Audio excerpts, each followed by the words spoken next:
Reporting for duty.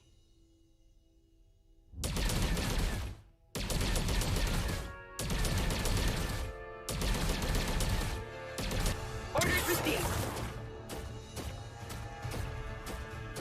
Prepare to be faithful.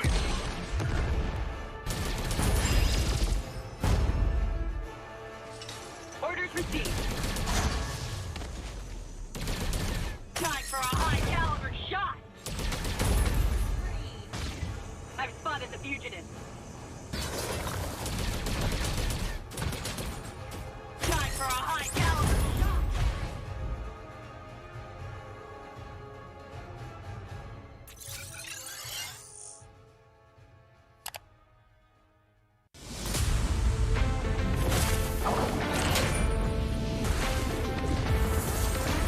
There is no more Monkey King. No good deeds goes unpunished.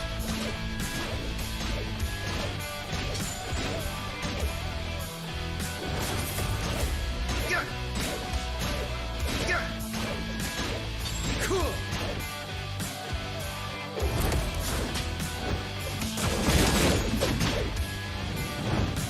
Your doom doubles.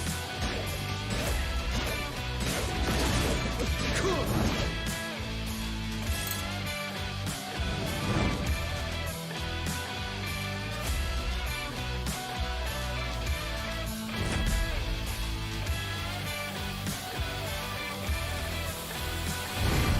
Your doom doubles. Cool.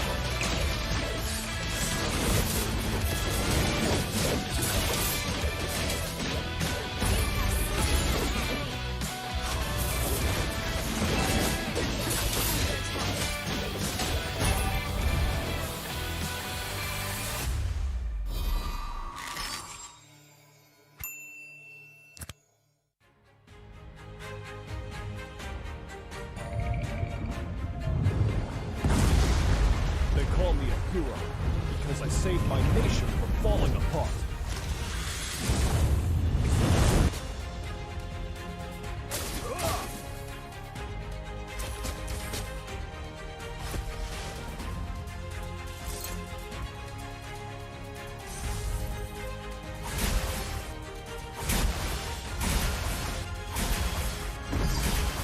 Stay loyal. Stay humble. A true warrior. Rain down the fire!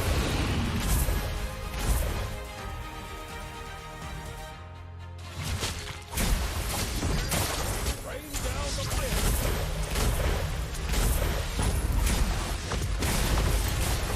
Rain down the fire! Rain down the fire!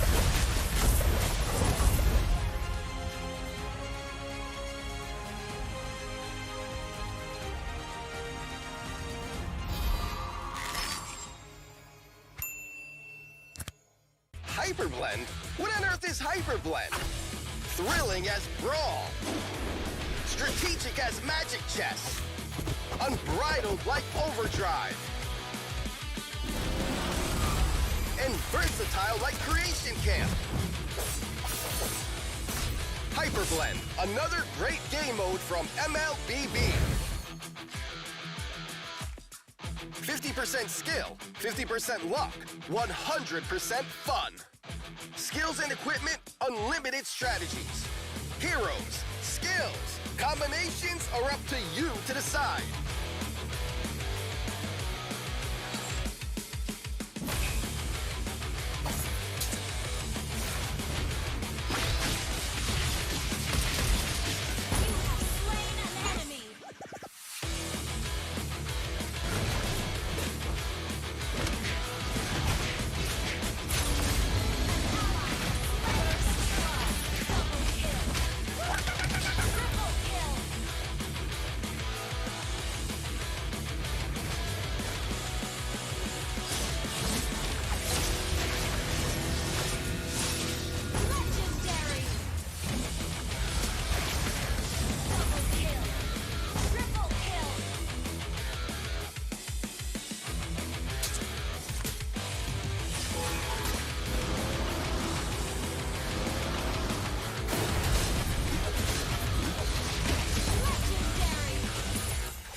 unique and strong heroes with a variety of fun and powerful skill sets.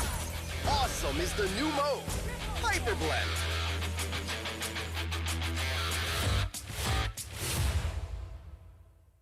Hello, everyone! Welcome to the latest episode of Hero Spotlight, featuring Fredrin, the Rogue Appraiser. Fredrin is a tanky fighter who not only possesses a lethal skill set, but also the ability to offset the damage he takes. Now, let's take a closer look. Hero skills. First skill, Piercing Strike. Fredrin thrusts his sword in the target direction, dealing damage to enemies hit and enhancing his next basic attack. Hitting enemy heroes with Piercing Strike grants Fredrin combo points. Second skill, Brave Assault. Fredrin dashes in the target direction, inflicting damage and a slow on enemies on contact, and enhancing his next basic attack. Hitting enemy heroes with Brave Assault also grants Fredrin combo points. Third skill, Energy Eruption. After a short delay, Fredrin deals damage to nearby enemies and immobilizes them. Hitting enemy heroes reduces the cooldown of the first and second skills. It costs combo points to cast this skill. Ultimate, Appraiser's Wrath. Fredrin slams his sword in the target direction, dealing damage to enemies in a cone and extra damage to enemies in the center. This skill costs 3 combo points. Passive, Crystalline Armor. Fredrin can deal damage to negate the damage he has taken recently. Pro tips. Piercing Strike has a long but narrow attack range.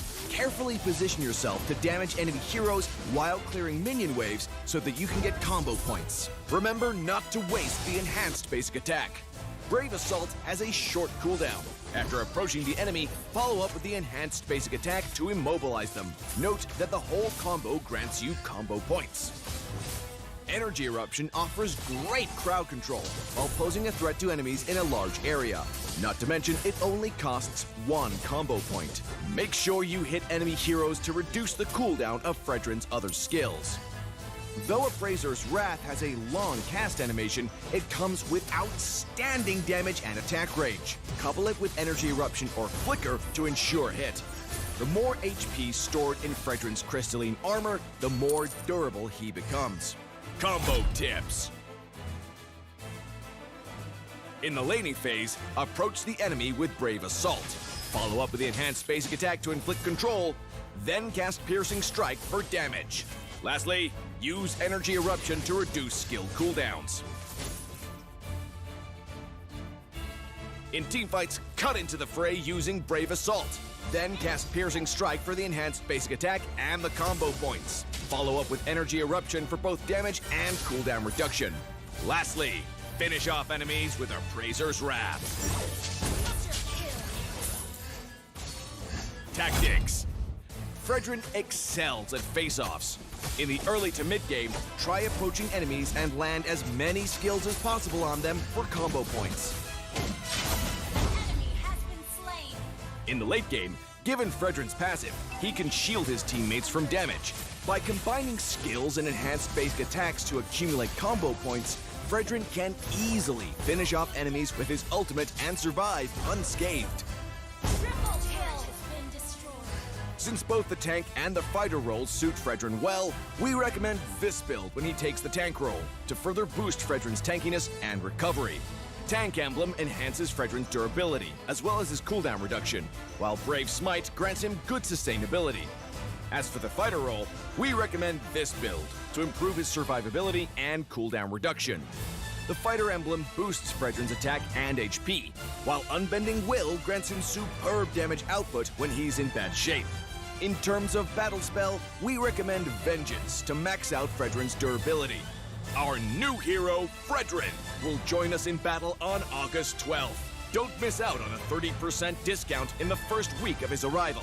Also, make sure you grab his skin at 51 diamonds in the first 2 weeks. Hope you all love this new hero as much as we do. And until next time, we'll be seeing you in the Land of Dawn. Rogue Appraiser Fredrin, coming August 12th.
Sniper reporting for duty.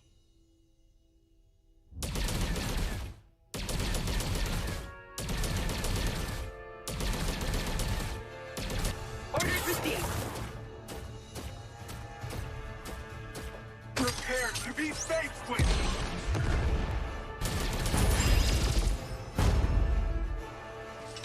Orders received.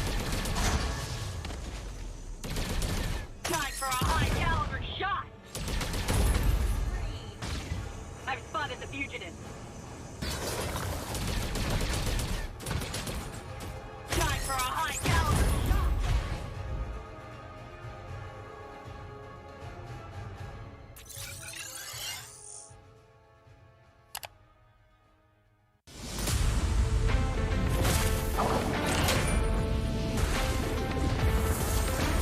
There is no more Monkey King. No good deeds goes unpunished.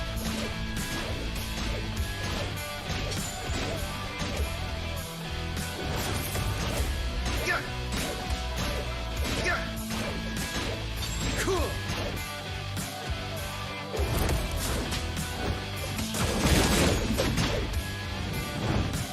Your doom doubles. Cool.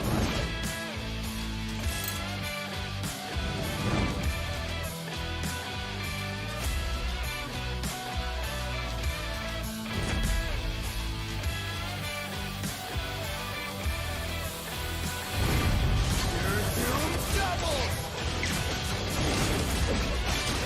Cool.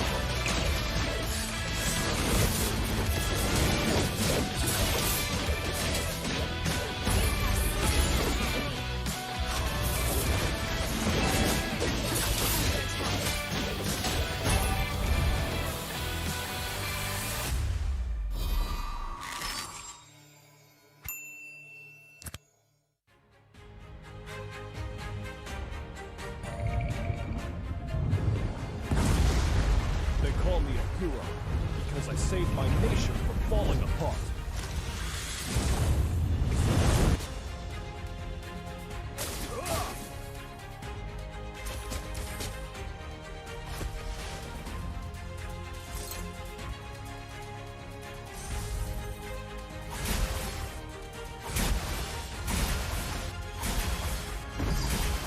Stay loyal. Stay humble. A true warrior. Rain down the fire!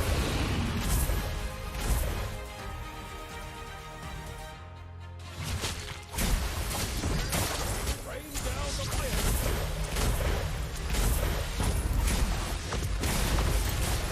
Rain down the fire! Rain down the fire!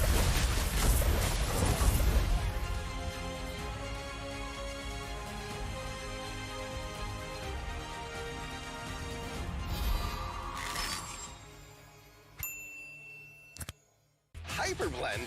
What on earth is Hyperblend? Thrilling as Brawl. Strategic as Magic Chess. Unbridled like Overdrive. And versatile like Creation Camp. Hyperblend, another great game mode from MLBB. 50% skill, 50% luck, 100% fun. Skills and equipment, unlimited strategies. Heroes, skills, combinations are up to you to decide.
strong heroes with a variety of fun and powerful skill sets. Awesome is the new mode, Hyper Blend.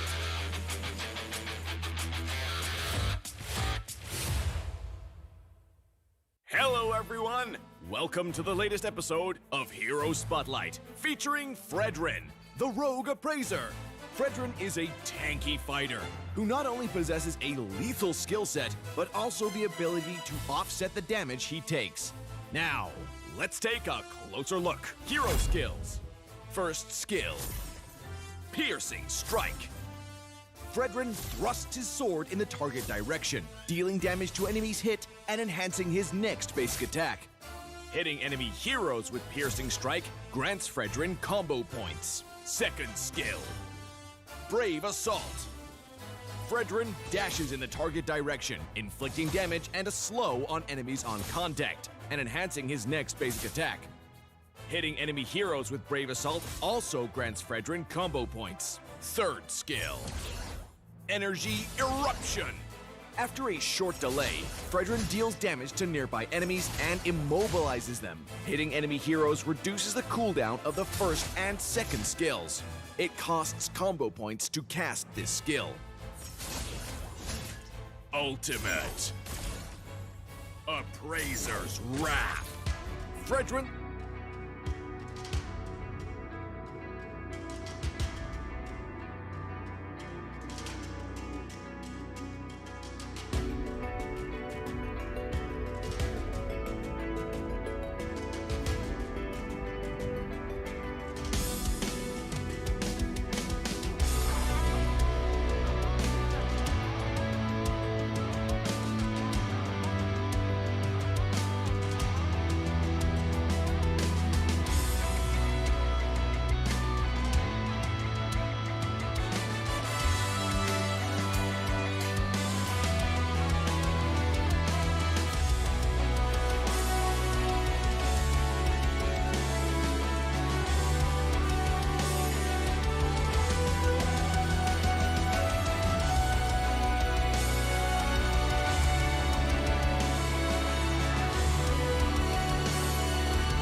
I'm a rock star.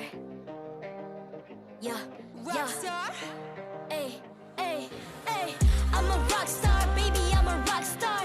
I'm a rock star. I'm a rock star. I'm a rock star. Panggil aku rock star. Ini kejohanan kita semua orang rock star. Kita rock star, kita buat saja gaya kita. Makin panas apinya sudah membara. Macam mana pun ku menempuh segala. Demi negara ku buat semua bangga. Step into my world, you know I'm always in my zone. You know I got my team, no I'm never alone. Bring out my best, buat yang terbaik. Jadi juara perlahan kita naik. Get on my way, aku nak push. Naik-naik jadi lebih bagus. Jadi hero, ku ada skill. Berapa banyak musuh aku dah kill. Ramai cuba mencapai, cause they envy me. Tiap game aku pasti jadi MVP. Easy. I'm a rock star, baby, I'm a rock star. I'm a rock star, I'm a rock star. I'm a rock star, panggil aku rock star. Ini kejohanan kita semua orang rock star. I'm a rock star, baby, I'm a rock star. I'm a rock star, I'm a rock star. I'm a rock star, panggil aku rock star. Ini kejohanan kita semua orang rock star. Tengok nanti siapa yang juara. Ni peluang kita bawa pulang piala. This is my game, this is my time. Menang semua, everything will be mine. Kalau jatuh kau pasti kembali. Bangun balik ku tegak berdiri. Kuatkanlah tenaga, ganjaran diperoleh. Ni kejohanan kita, Malaysia memang boleh. Rise up to the top, kita buat bersama. Semangat kita kuat di bawah satu bendera. Ay. I'ma go hard for the win. Win. On the battlefield till the end. I'm trying to beat the greatest anyone has ever seen. Stand by, I'm coming in for I'm the a rock win. star.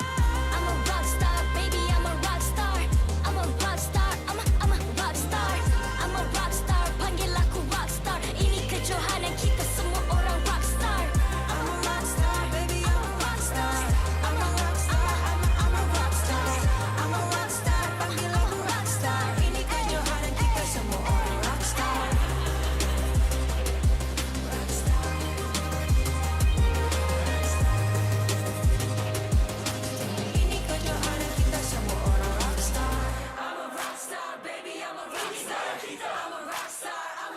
rockstar. I'm a rockstar, panggil aku rockstar. Ini kejohanan kita semua orang rockstar.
I'm a rock star.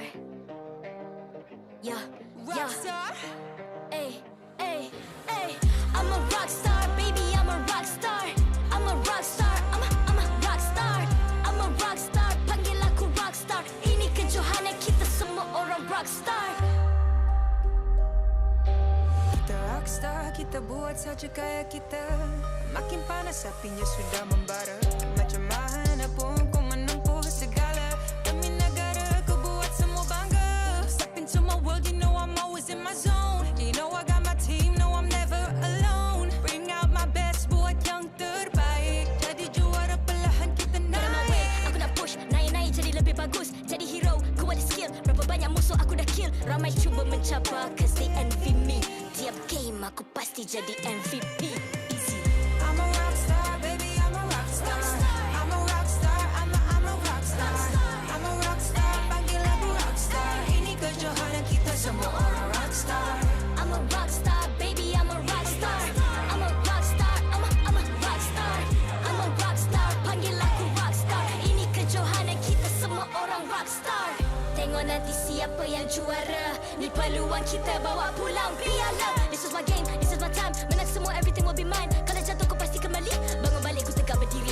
Kuatkanlah tenaga, ganjaran diperoleh. Ni kejohanan kita, Malaysia memang boleh. Rise up to the top, kita buat bersama. Semangat kita kuat di bawah satu bendera. Ay. I'ma go hard for the win. Win. On the battlefield till the end. I'm trying to beat the greatest anyone has ever seen. Stand by, I'm coming in for the win. I'm a rock star, baby, I'm a rock star. I'm a rock star, I'm a rock star. I'm a rock star, panggil aku rock star. Ini kejohanan kita semua orang rock star. I'm a rockstar, baby, I'm a rockstar. I'm a rockstar, I'm a rockstar. I'm a rockstar, panggil aku rockstar. Ini kejohanan kita semua orang rockstar.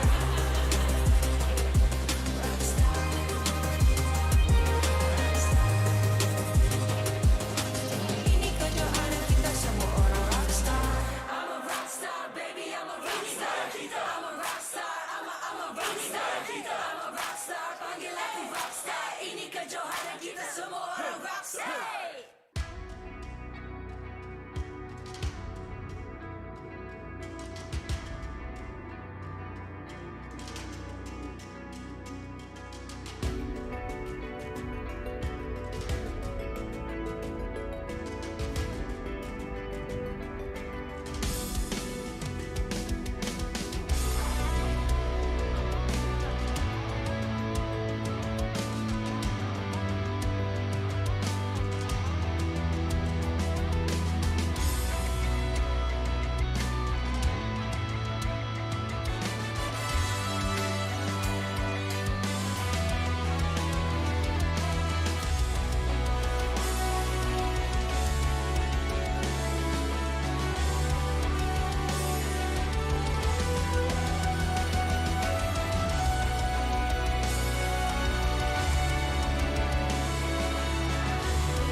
MPL Malaysia Season 10 is powered by Munton, presented by McDelivery.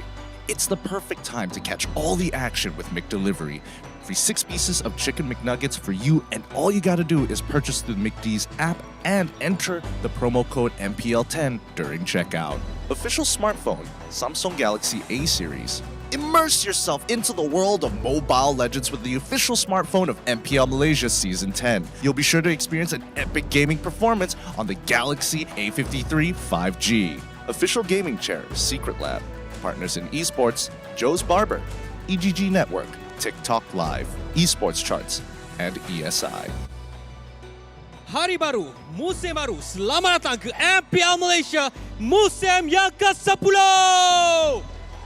It's great to have you all here, a live audience here for Season 10, a brand new season of the MPL here in Malaysia with a new stage as well. My name is Gideon Q, going to be your proud host as well as the man, the myth, the legend, from desk to the stage. Please introduce yourself. Ya, dan anda sekarang ni bersama saya juga Sid selaku host anda, dan kejohanan ni Gideon dilangsungkan di Quill City Mall Kuala Lumpur dengan adanya audiens di depan kita sekarang ni, Gideon. Exactly. If you are coming to Quill City Mall down here in Kuala Lumpur, make sure you grab your tickets while you still can, because this season is going to be so different. We've got import players, we've got new rosters, we've got new teams. Yes, dan bercakap tentang pasukan kita, seperti biasa Gideon, kita ada 10 pasukan yang akan bertanding, 2 pasukan yang bermain daripada qualifier yang akan cuba merebut kejohanan. Siapakah yang bakal jadi juara MPL Malaysia musim yang ke-10? But that's not all. At the end of this year, we're going to be seeing who is going to be the champions of our MPL Season 10 here in Malaysia to find out who's going to qualify for M4. Oh, rasanya semua dah tak sabar kerana M4 yang akan bermula pada bulan Januari. Tetapi untuk memulakan kita punya kejohanan perlawanan pembukaan, kita sama-sama saksikan video yang disediakan kepada anda semua untuk memulakan hari pertama hari ini.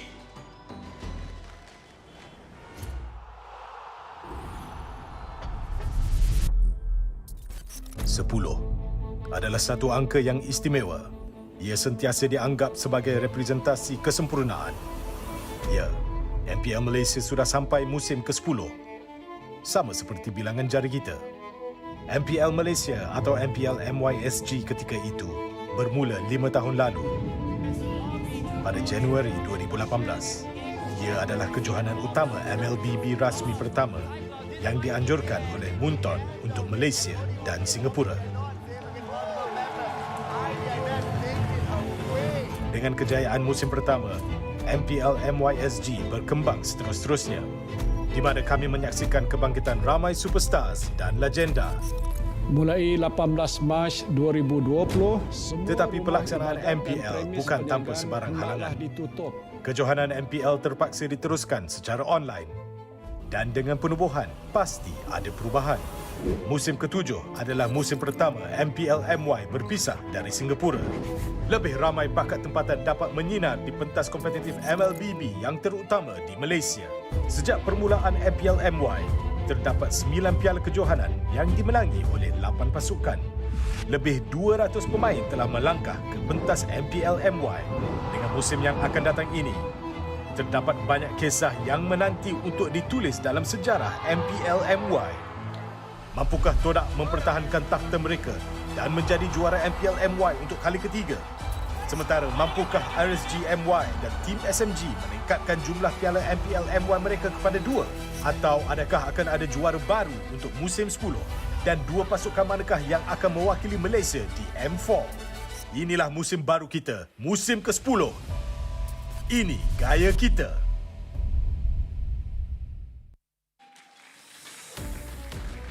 It's good to catch you guys back here. Welcome back to the MPL Malaysia Season 10. It's been a good old time, and it's good to see you faces back here live on stage at the MPL MY Season 10. It's so good to have you guys watching live here at Quill City Mall, Kuala Lumpur. My name's Getting Cute. This is going to be Icy Baby 12 here to take care of you guys as your casters of the English broadcast for Season 10 today. Yep, and it is going to be a long journey so far, especially for all the players participating in season number 10, a brand new season. And based on the previous video as well, it has been a long journey for Mobile Legends Bang Bang Esports, especially in Malaysia with the COVID going on, players struggling to play from home, and now we're back in normal esports conditions. Absolutely. I mean, no matter what obstacle is in the way, Season 10 was bound and destined for greatness. With a total of 10 teams, they're going to be battling out to see who can make it into M4 at the end of this year. Only the champions will qualify, and don't forget, maybe even the runner-up may have an opportunity to make it there. So we're going to have to wait and see. Every single week one is crazy. Every single week one is a lot of mystery. Exactly. When it comes to week ones of a brand new season, a brand new patch, a brand new team, there's going to be a lot of things to talk about. And before we talk about it, let us tell you guys about what today's schedule is going to be look like here in day one of the regular seasons. To kick things off for week one, day number one here on this Friday, it's going to be TODAK from Group A versus SUHAZ Esports, also in Group A. But come down to match number 2 in Group B, it's going to be Red Esports versus the HOMEBOIS. Well, this is going to be a pretty surprising match to be watching out as well. Our defending champions from Season 9 and also our 3-time M Series World representatives is going to be playing to open things up for today's match against SUHAZ Esports, a brand new revamped SUHAZ Esports on top of it all. Now, if you guys aren't really sure what Group A and Group B is going to mean, don't worry, we got you covered. You don't have to do any more research. Group A is going to consist of TODAK, SUHAZ Esports, Team SMG, RGMY, and Team Hawk. And for Group B, we have Orange Esports, Team Karakal, Red Esports, HOMEBOIS, and Team Lunatics, who made it from the qualifiers themselves. It seems like this groupings as well, there has been hearsays and rumors coming in between Group A as well as Group B, but it seems like a lot of people are saying that Group A seems to be the death group of them all. Absolutely. For those of you guys and long-time viewers and those who are following up with the social media, Group A and Group B has already been long announced. For those of you who are just tuning in, Team Hawk and Team Lunatics are the two teams that have qualified here for Season 10. We're not too concerned with Team Hawk. I mean, they used to be called Orange Esports, but you know how Orange Esports is like. They take a new mantle, they take their new rookies, and somehow their system and recipe just works. Exactly, but this time with Team Hawk in the picture, I'm looking forward to see whether or not without Orange under their banner, will they be able to achieve it? Let us know what you guys think, but before that, we'd like you guys to help us out by sharing out the stream right now, and when we achieve these milestones, we will be giving away tier rewards for you guys, and the code will be announced once each of this milestone has been achieved throughout the entirety of the stream. We do this every season, but this time we have a goal in mind. Tier S rewards for everybody, but we got to push all the way through. Get it to 500, 800, 1,000, 1,200 to get the codes that you guys so desperately want. If we hit it every single week, I don't know, we're making a lot of people happy. Yeah, definitely, especially for you new players as well. And if you guys want to help out your friends who's trying to struggle with their emblems, their powders, etc., now's a good time to start calling them in, watch the stream, and share. And maybe you can learn a thing about too from the pros themselves on how to play your favorite heroes in the game. Exactly, and especially with professional play here in Malaysia, most people are going to be counting us out with our performances in the global stage. However, there's always just that little bit of spice here, the little bit of flavor that you guys come here and tune in for. That's what we're here for in week number 1. The teams are arriving, starting off with TODAK coming through on Quill City Mall and SUHAZ Esports. Exactly, SUHAZ bringing in a totally revamped lineup with 2 new players who played in MPL Indonesia, placed at 2nd runner-up last season. With these new faces, will they be able to take a win, also a shot for the championship title here in MPL Season 10? Honestly, it's hard to say because MPL MY is a very, very different environment for a lot of these players, and it's all about integration. And I think that's going to be a lot of the stories that we're going to be told throughout this season. There's so many import players from all across Southeast Asia coming here into MPL MY. Will we see them get a championship title? Will we see them represent for M4? We'll have to wait and find out. Exactly. On top of it all, Season 10 has one of the new record achieved so far, having one of the most important players thus far in all the seasons thus far. So I'm looking forward to see whether or not are they going to be able to bring a fresh new flavor in towards the current meta, and TODAK as well. Will they be able to defend their Season 9 championship title, or even perhaps get themselves a back-to-back championship, or maybe even demolish SUHAZ dreams of bringing a new table? What do you think? Ooh, that's a tough one, especially if you're going for back-to-back MPL MY championship titles. But with that being said, it looks like the games are about to begin. Let's bring out the teams. SUHAZ Esports.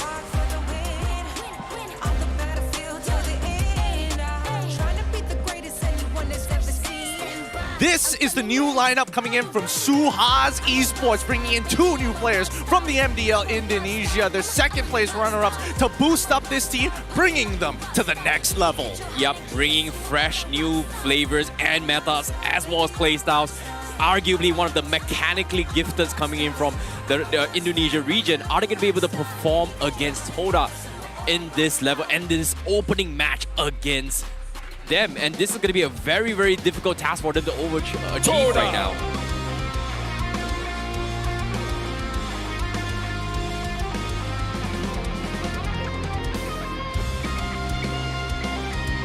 Our previous champions of Season 9 bring back the trophy. Can they make it a back-to-back championship run here this season with this new lineup, and especially with some of their new additions to the team? TODAK stand up on stage. Yep, a brand new tradition here in MPL MY Season 10, where the champions is going to be bringing in the trophy as a crown, and this is going to be the trophy that everybody's going to be gunning for in this season. Who is going to be the ones that hold it up high, and that is going to be the biggest bragging rights of them all, because that is going to be also the ticket to M4. Now, teams already fist bumping, showing respect to each other, but the brains of the team who has the bigger brain usually comes up on top, and their leaders stand up here on stage with an analyst coming in with Chiku, but Ajim as their main coach, and Rexvin from SUHAZ Esports to lead them to that victory. Exactly. Coach Rexvin, a super young coach, managed to help SUHAZ become Season 9's second runner-up. However, a little bit of plot twist for SUHAZ is that there is no Coach Ryzen's appearance for today, and he must have contributed a lot of input to leave the draft into his Rexvin's hands. It's a lot of trust, but it's time to look at the lineups, the official lineups here today on their debut game. Coming in from TODAK, it's going to be rival Formaze, Chiku guys, Yumski, Moon, and Momo. Well, we did catch a glimpse of Chiku just now. That seems like he is going to be helping out in terms of the drafts for this opening matchup. So we are going to be potentially seeing Rival making his first appearance for TODAK as the jungler for the team. This is going to be his debut game, and a lot of the time when we look at new members joining TODAK, can they fit themselves in with the TODAK Langar style? And the 2 successful ones who have really integrated with the team well, now the captain, Yums, and as well as Momo. Yeah, this is going to be a very, very hot topic, especially when it comes to TODAK as well. Every single season, they do have experimentation with new players. Can they adapt? That's going to be the question. However, their opponents are the revamped SUHAZ Esports. We have Ikimon, Siti Nursana, Oxygen, Vinsmoke, Abumon, Ryzen, as well as Emski. Now, this is a lineup where I think everybody has a lot of questions here, because again, we don't know whether or not they're going to be able to perform as well as we expect them to be, especially when they have import players. I think there's going to be a little bit of growing pains throughout the season, but this debut game is going to set the scale, or at least give us an idea of where they're at. Yeah, I'm definitely looking forward to see Vinsmoke and Oxygen's performance, especially when they are going to be the imported players coming from SUHAZ Esports. Can they adapt to these newly fresh teams? Because I'm pretty sure they don't exactly have a lot of practice coming into the tournament, but this is a MPL tournament.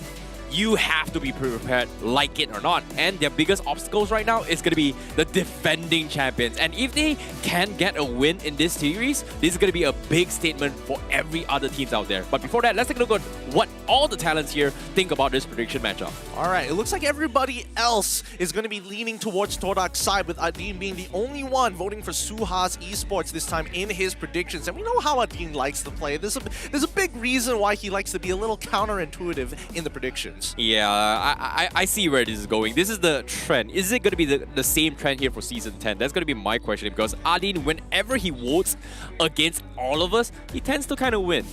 Well, that's the thing.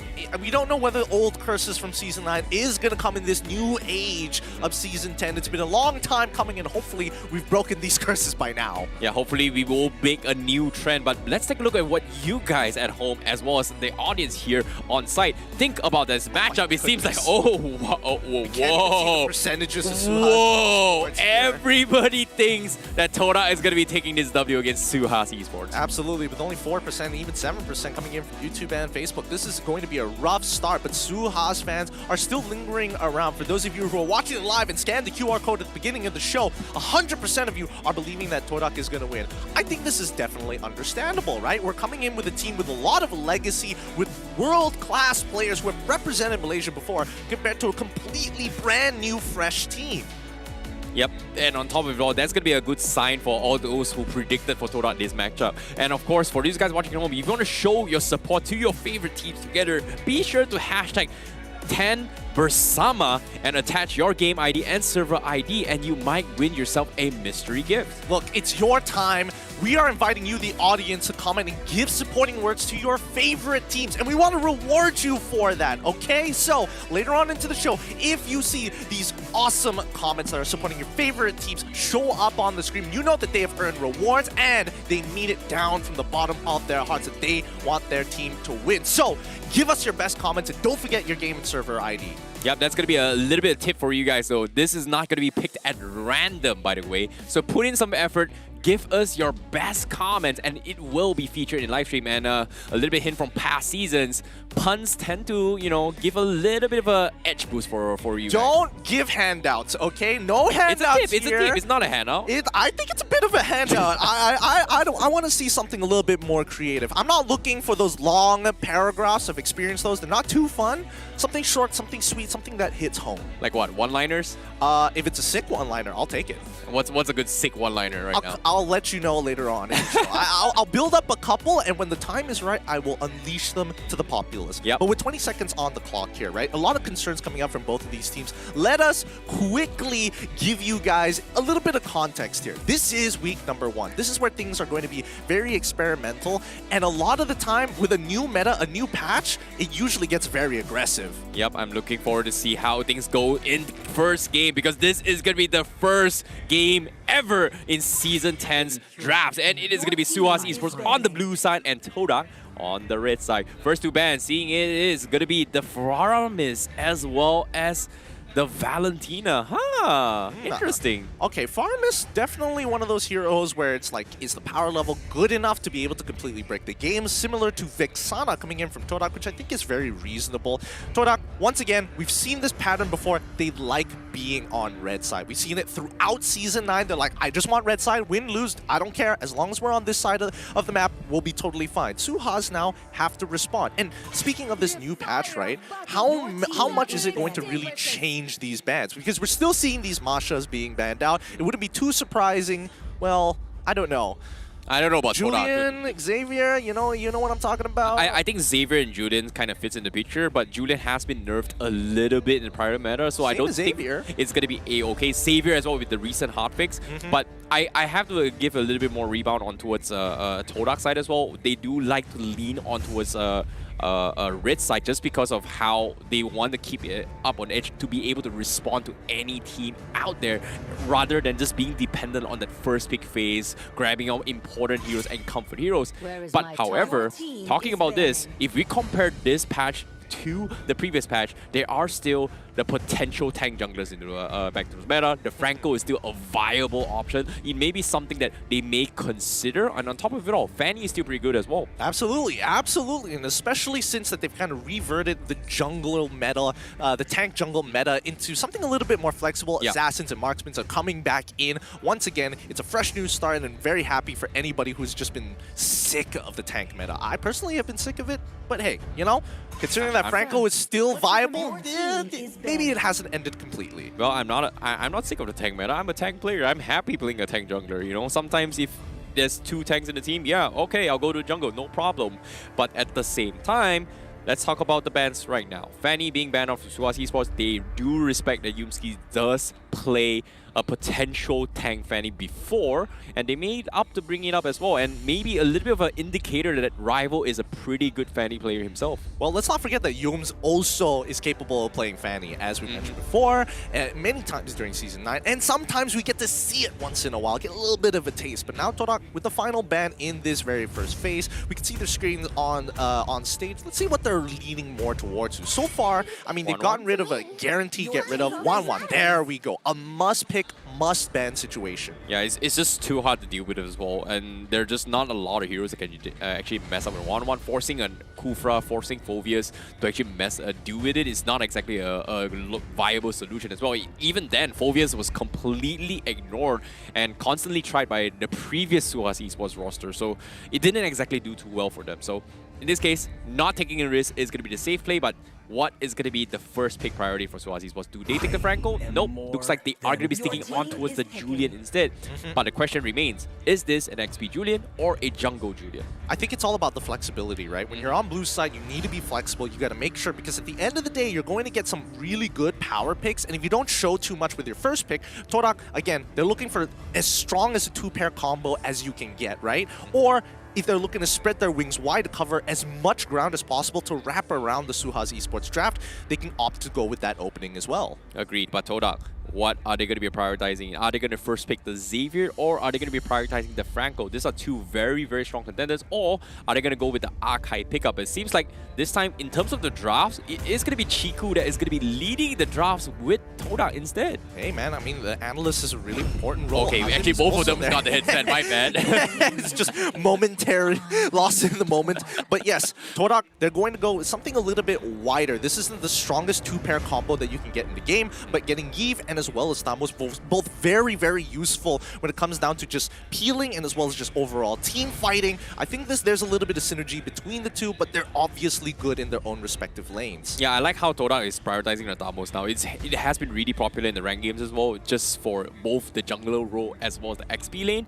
But I'm leaning more on XP, just because if you go for the old jungle meta where you go for the jungle emblem, it doesn't exactly benefit Thamos too much in terms of spell web as compared to the Festival of Blood. So maybe TODAK, they are still leaning on towards XP lane wise, but I wouldn't be surprised to see it on the jungle role for TODAK. Absolutely. And I think, well, honestly, there would have been an argument for, you know, to Rizla to be put in instead of Thermos, but, you know, the hot picks kind of changed that. I'll get into it later on in the game, but SUHAZ Esports, they lock in the Akai as well as the Beatrix. And I think right now, this three composition that we're seeing from SUHAZ Esports, very spread out. They're fulfilling the important roles, right? And they still have some flexible picks with the Akai and as well as the Julian. Yeah, I definitely agree. When it comes to SUHAZ Esports, it feels like this is going to be a repeat from previous season, but nope, looks like the Thamos is set in stone, going to be on the XP lane. TODAK going to be bringing in the link, but the Archive from SUHAZ Esports, I don't know, is this going to be a tank Archive in a jungle, or is it going to be a roaming Archive instead? So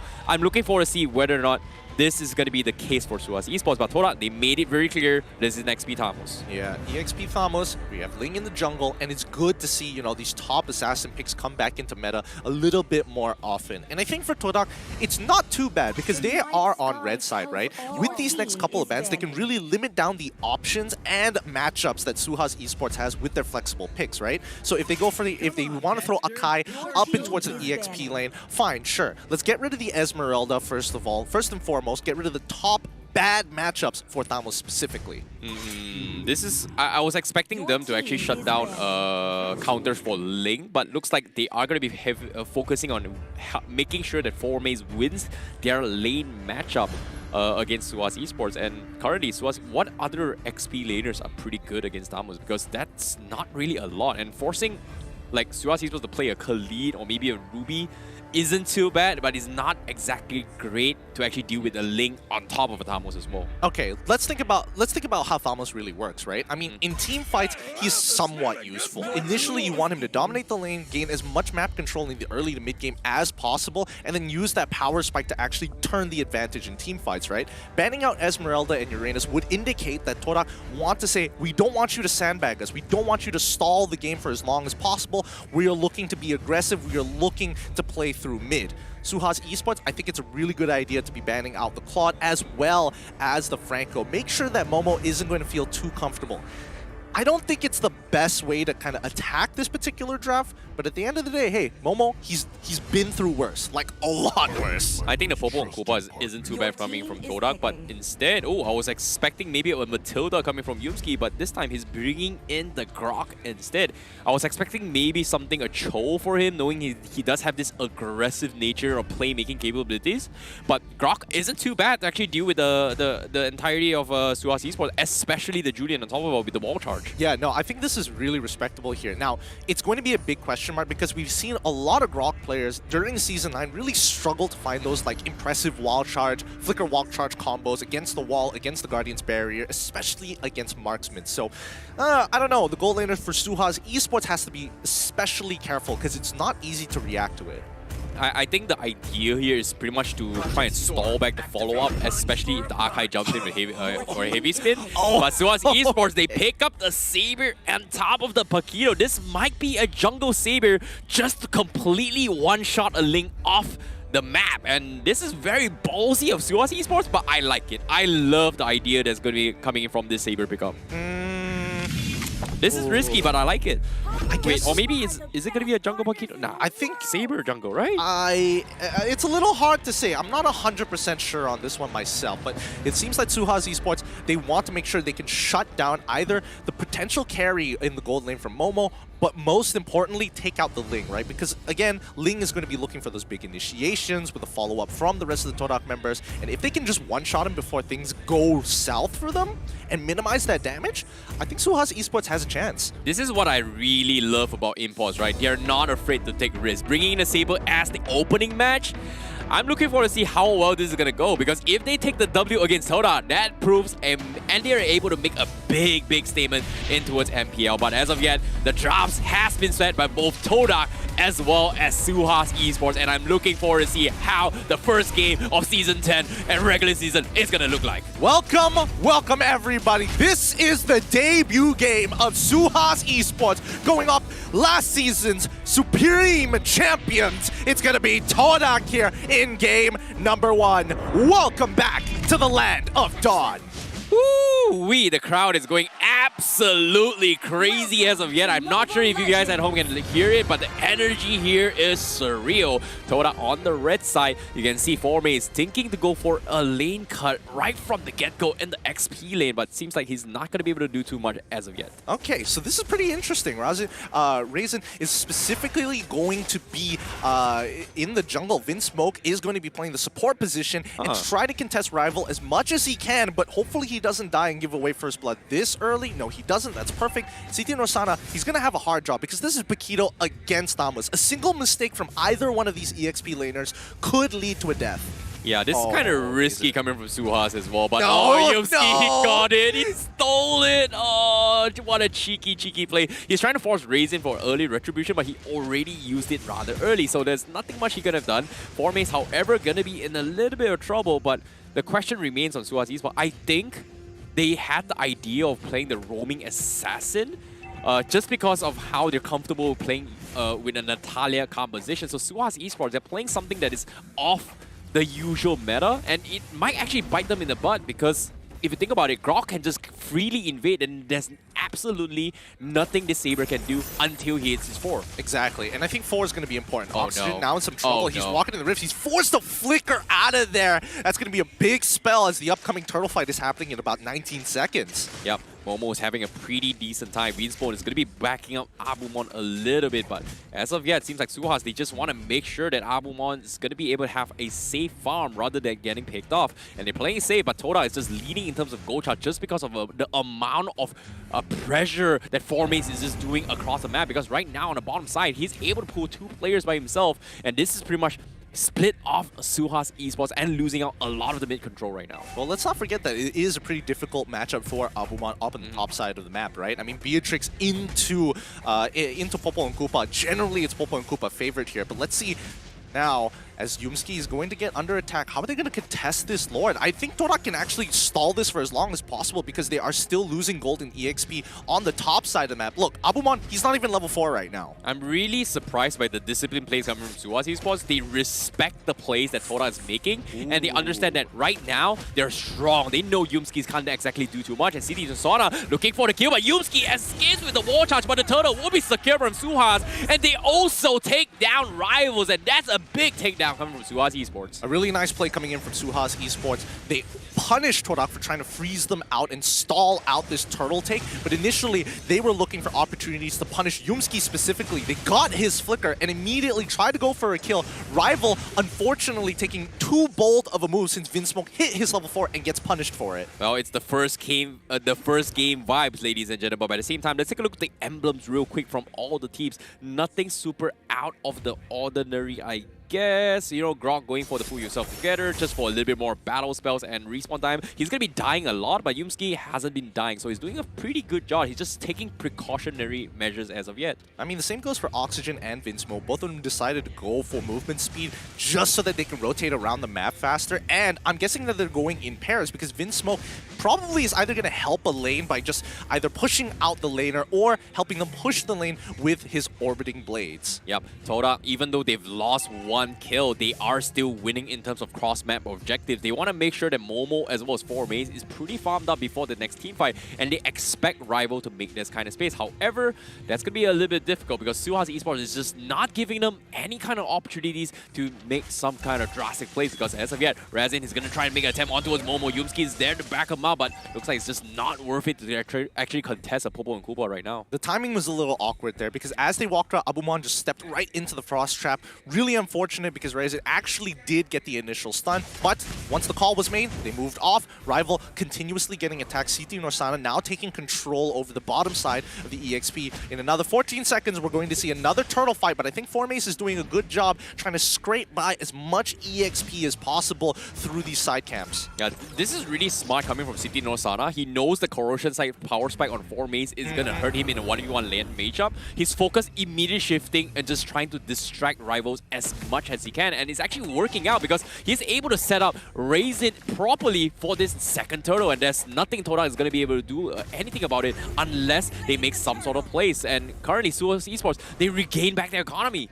No, this is honestly, I think TODAK, yes, SUHAZ does gain back their economy, but this is to be expected. We saw from the draft what SUHAZ Esports was looking to play. Oh, CT Norsana taking very short trades against 4Maze, which is really good. He doesn't want to stack up the corrosion side, and more importantly, TODAK playing on the opposite side of the map, catching SUHAZ Esports on a really good timing immediately after the turtle play. Well, TODAK, they're really respecting SUHAZ Esports this game after that one blunder. This time they're just trading maps across maps, but seems like the wall blocks is coming in. A big wall charge comes in, but there's no follow-up whatsoever coming from TODAK. And it seems like they're just a little bit too hesitant to play against SUHAZ right now. And it's weird. This is not the usual TODAK that we are used to seeing right now. No, they don't know where Vinsmoke is and whether or not he's going to use his ult. I think it's too risky, right? TODAK, if they're going to take a fight against SUHAZ Esports, it's all ultimate dependent. Where is CT Norsana? Where is Razin? And more importantly, where is Vinsmoke? Because they don't want to lose a tool when they look for these big engagements coming in from Yumski. That's what I'm talking about. They find the rotation, immediately punish Moon as he tries to flicker on out of there. Well, double assassin comms coming from SUHAZ Esports is got TODAK spooked, but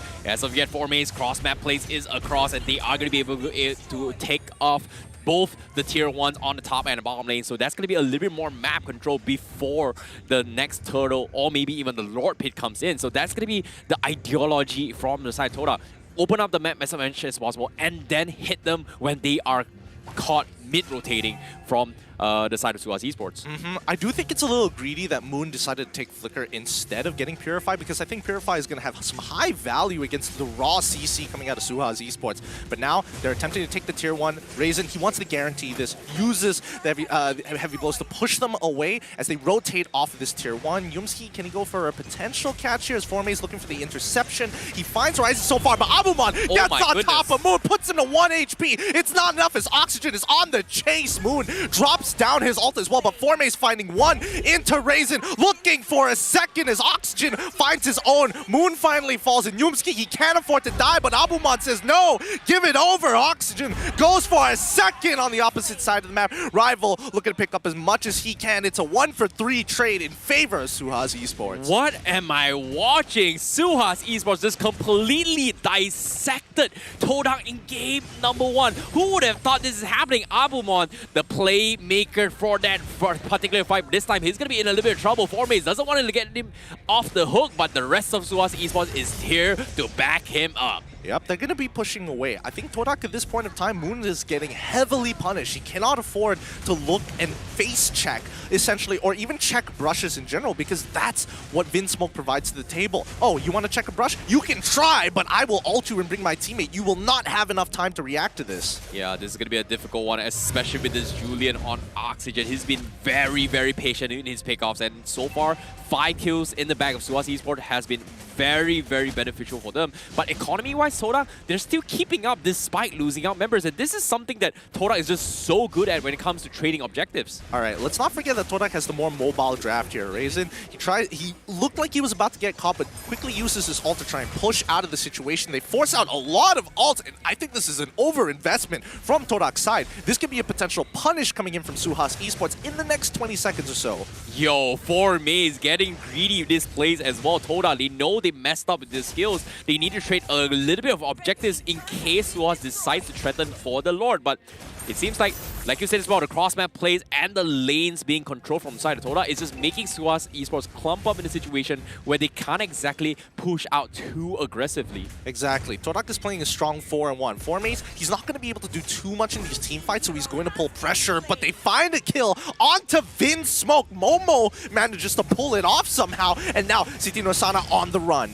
Oh, look how quickly he's got to get out. But at the same time, Vinsmoke, he's got 2 kills. He's the roamer. He's not that much of a deal for SUHAZ Esports. But no, Yumski! No. He sold the purple buff. You hate to see this. And that's going to be TODAK trying to threaten with the Lord. They're forcing SUHAZ to fight this right now. And is SUHAZ going to take the bait because it's half health on the Lord as of yet? It's too risky right now. I think Rival, he's 2 levels up on Raisin, so he can almost guarantee the solo kill. But he gets the solo kill, and now it's now or never. SUHAZ need to make a choice, and it's too late. Siti Norsana is the next to fall. They delayed this long enough, but can they go for the rush? Raisin and as well as Rival going to go head-to-head in this battle. Do they find it? Yes, they do! SUHAZ gets the Lord, but what do they have to sacrifice in return? A 4-for-1 trade in favor of TODAK, and now with Lord in the hands of SUHAZ Esports, TODAK look to retaliate. Oh, you could see the desperation coming from Raisin. He didn't know what to do. His teammates was down, but guess what? The damage coming from Retribution on top of the snipes coming from Abumon was able to secure him with the Lord. That precision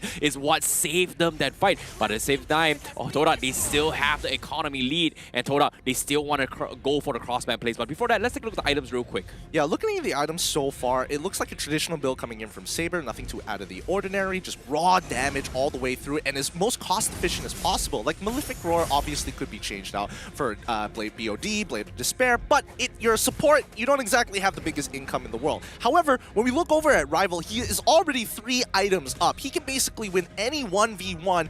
I would make an exception for Siti Norsana. I think it's a little 50-50 there, but here we go. The next engagement about to begin. Yep, seems like TODAK, they want to force a fight as well. They are going to be going for a catch. Rival almost going for the fight. Oxygen doing a lot of damage, but SUHAZ Esports, they're just not quick to respond. They're across the map, but here comes the snipe. That's some serious damage coming from Abumon. Really? Well, I mean, yes, that's a lot of damage coming from Abumon, but Oxygen got oddly close to killing Rival there, and he's 4 level downs and a full item down as well, so still surprised. Even after the hotfix, Julian still feels good. Yeah, it definitely feels good if you get the right catch, but seems like the double assassin meta coming from SUHAZ Esports is not working out. They need to get consistent catches as much as they can, and TODAK, they're just not giving it to them at all. They're just taking objectives across the maps and coming out on top, and the Lord, I'm a little bit surprised. I was expecting more coming from SUHAZ Esports, but TODAK finding all these opportunities puts in a very, very comfortable position right now. I mean, look, this is the reason why they are considered to be a top-class team, and especially in global standings, not too bad as well for TODAK. I mean, if we're looking at the damage being dealt, Oxygen still somehow, you know, even after hot fixes on Julian, still topping the charts in terms of damage. But TODAK, what they're really good at is finding holes in your gameplay, right? And with a 4-in-1 composition like this, they're just forcing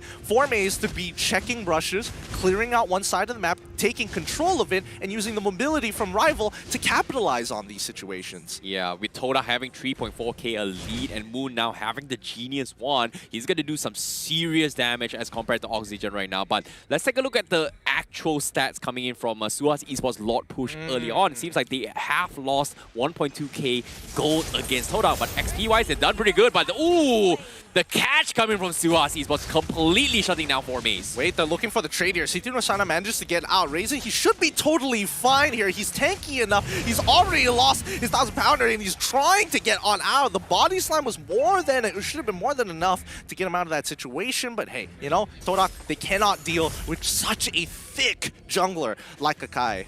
Yeah, patience is going to be the key coming from SUHAZ Esports once again. The double assassin, they need to find the right target to take down, and that is most likely going to be either Rivals or Momo for now. And I feel like Rival is pretty much the biggest threat right now because of all these cross-map plays. SUHAZ Esports is just struggling to push out the lanes because they have to somehow maintain the lanes in order to do something across the map. Well, I mean, to be fair, they only have 2 laners who actually have some form of good and reliable wave clear, right? So Rosana and Ryzen are kind of in an awkward spot, and with the real-world manipulation being dropped, this is going to be a signal to attack. They find Moon in the backline, the 2 assassins trying to get on out of there, but Abumon and as well as Vince Smoke pay the ultimate price. Ryzen is trying to push them away, but it's too late. The heavy spin is down, and they lose 3 members in a single engagement. Moon sacrificing his life for 3 as TODAK now retreat back to take away this Luminous Lord. This is huge from TODAK. This is why they're so good at doing all these cross-map plays. They knew for a fact that the Oxygen was busy clearing the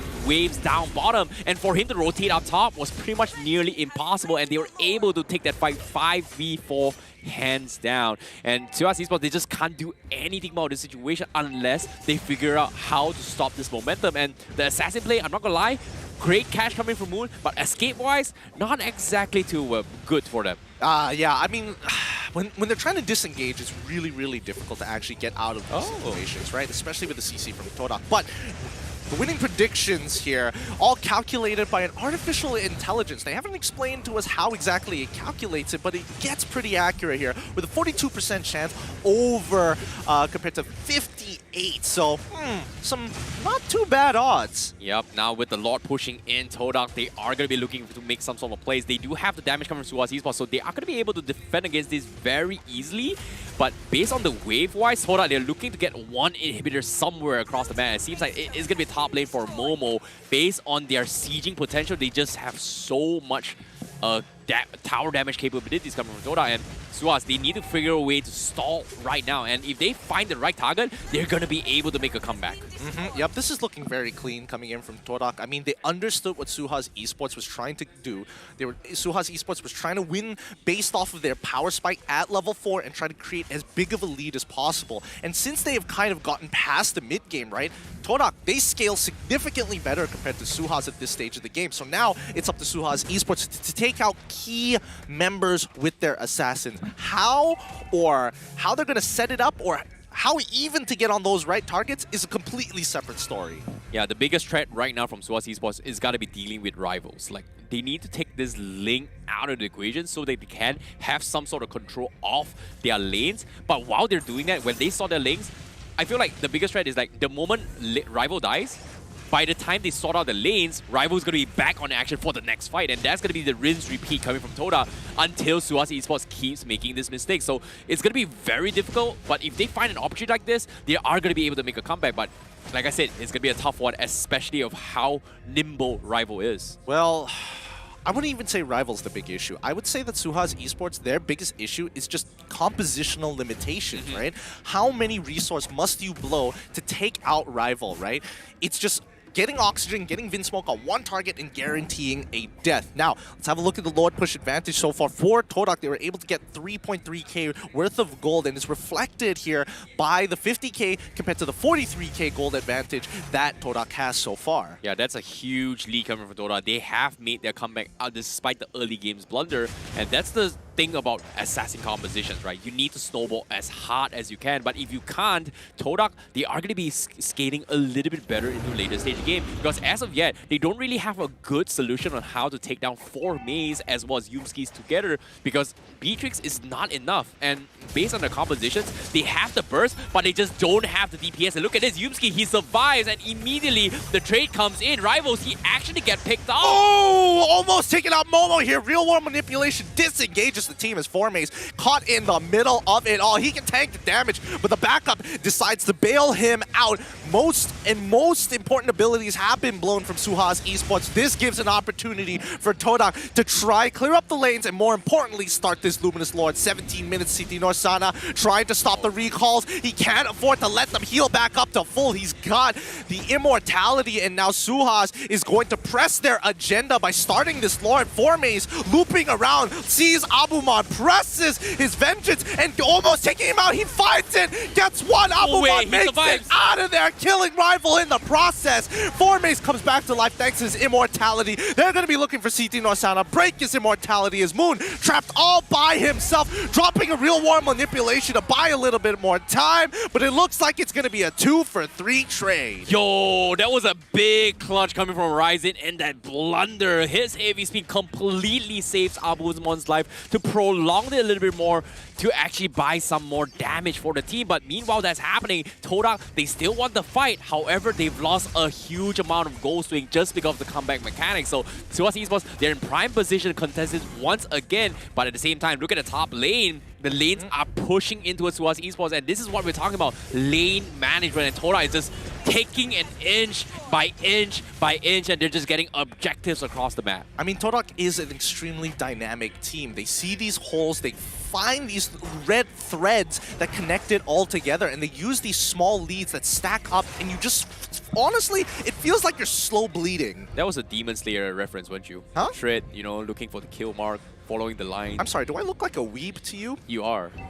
You're not entirely wrong, and I'm not going to further continue this conversation as Lord has spawned and TODAK is going to be sitting right on top of it. SUHAZ, this is going to be a make it or break it for them. If they do not at least steal away the Lord, and if they lose too many members, it could spell doom.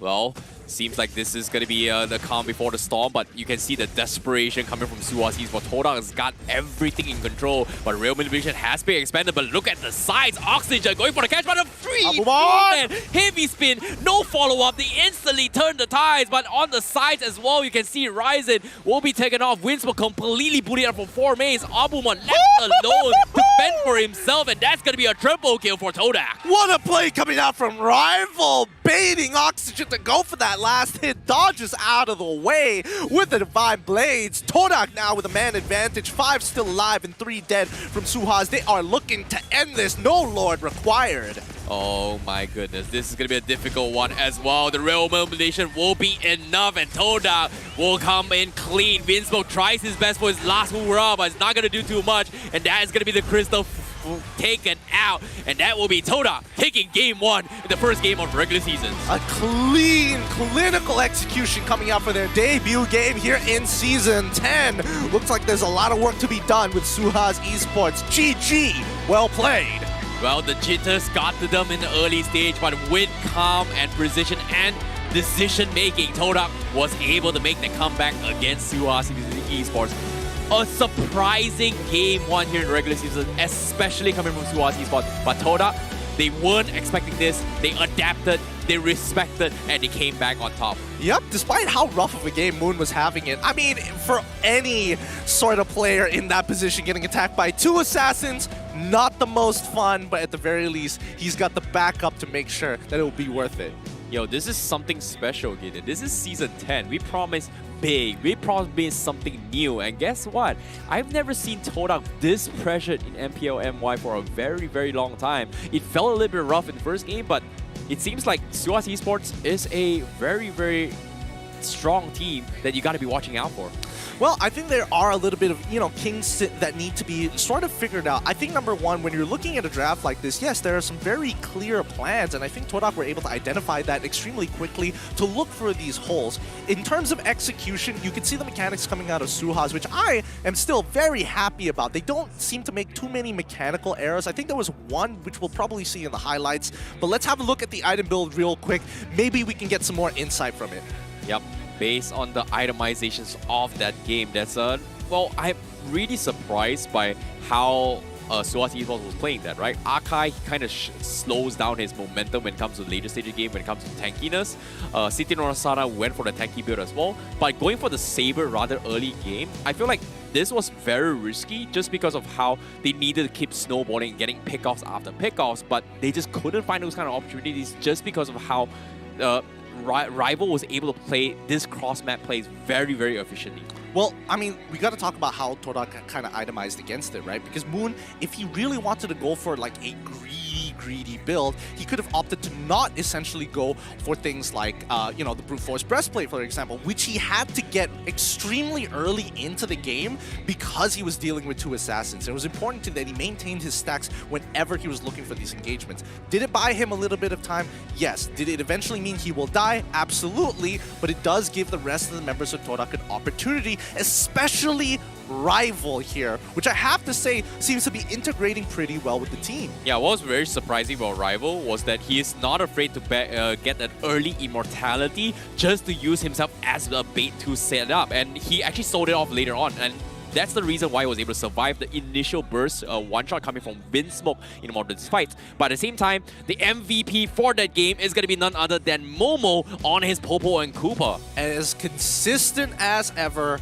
no surprises here coming in from TODAK. Momo does it again as the MVP of this match with an 89% KP. He's very good at following up on his team and punishing players who have little bit of gaps, whether it be, I don't know, animation delays or a one-frame opportunity. Momo has an extremely sharp eye for these moments of opportunity to stop a combo. Yeah, he has been able to farm very, very efficiently as well. He understands that when he needs to take this kind of risk to actually push out the lanes, and he's been pressuring the top lane consistently well alongside with 4 mates and cross-map plays, and that is a very risky thing to do, especially for a marksman. But for him, it was an easy thing to do, and he was able to just take off towers after towers after towers to a point where it completely destroys the double assassin composition just because they can't push out to the map because of the lanes. Yeah, and let's not forget about his emblems, right? Because in most situations, you would see people go for Killing Spree, opting to go for High and Dry, even trying to win that 1v1. But in this particular case, it's all about scaling, right? And the same can be said about Beatrix. They all want to scale for this later stage of the game. Now, in these first engagements here, you see this turnaround coming in from SUHAZ Esports because TODAK realized they've dragged this on for too long, allowing the most important member to hit level 4, Windsmoke, and they just get punished again and again and again. However, when TODAK is taking these cross-map fights, notice where Rival is right now. He's pushing in the mid lane. Yep. He's looking for these opportunities to actually minimize the damage that SUHAZ has put upon TODAK's team. Yeah, they're just making sure that every single time they lose a fight or they're not ready, they're trading objectives very, very efficiently every single time. And it's really, really nice to see how TODAK was able to adapt. And it's really rare for us to see TODAK kind of respect this boundary and just play it safe. Usually, we would expect them to just ego challenge every single time, especially from past seasons' history. For this first match, I was very surprised that after that first blood death, they completely played it safe, played it objectives, and then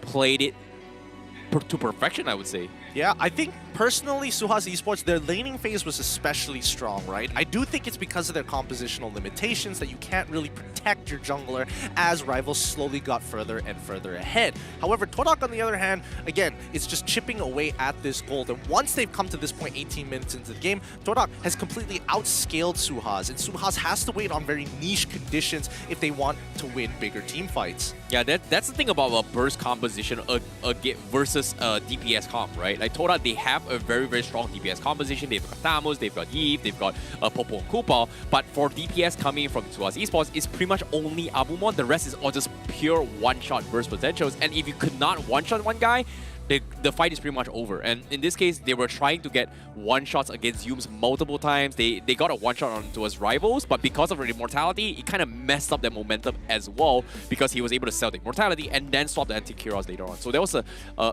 would say a huge itemization play. It was very, very minuscule, but still a big play coming from TODAK. Hey, whether it's 1 or 2 seconds, it could be something that makes a difference in the game. And especially for people like Momo, those 1 and 2 seconds make all the difference in terms of punishing their opponents or slowing down their advances with Frost Traps. I think so far it has been a pretty good showing from TODAK, because we usually expect them to take it a little easy during week number 1. But guys, just in case, if you don't know about him yet, Fredrin, I hope I'm saying it right, Fredrin is going to be the newest hero going to be shown off here August 12th.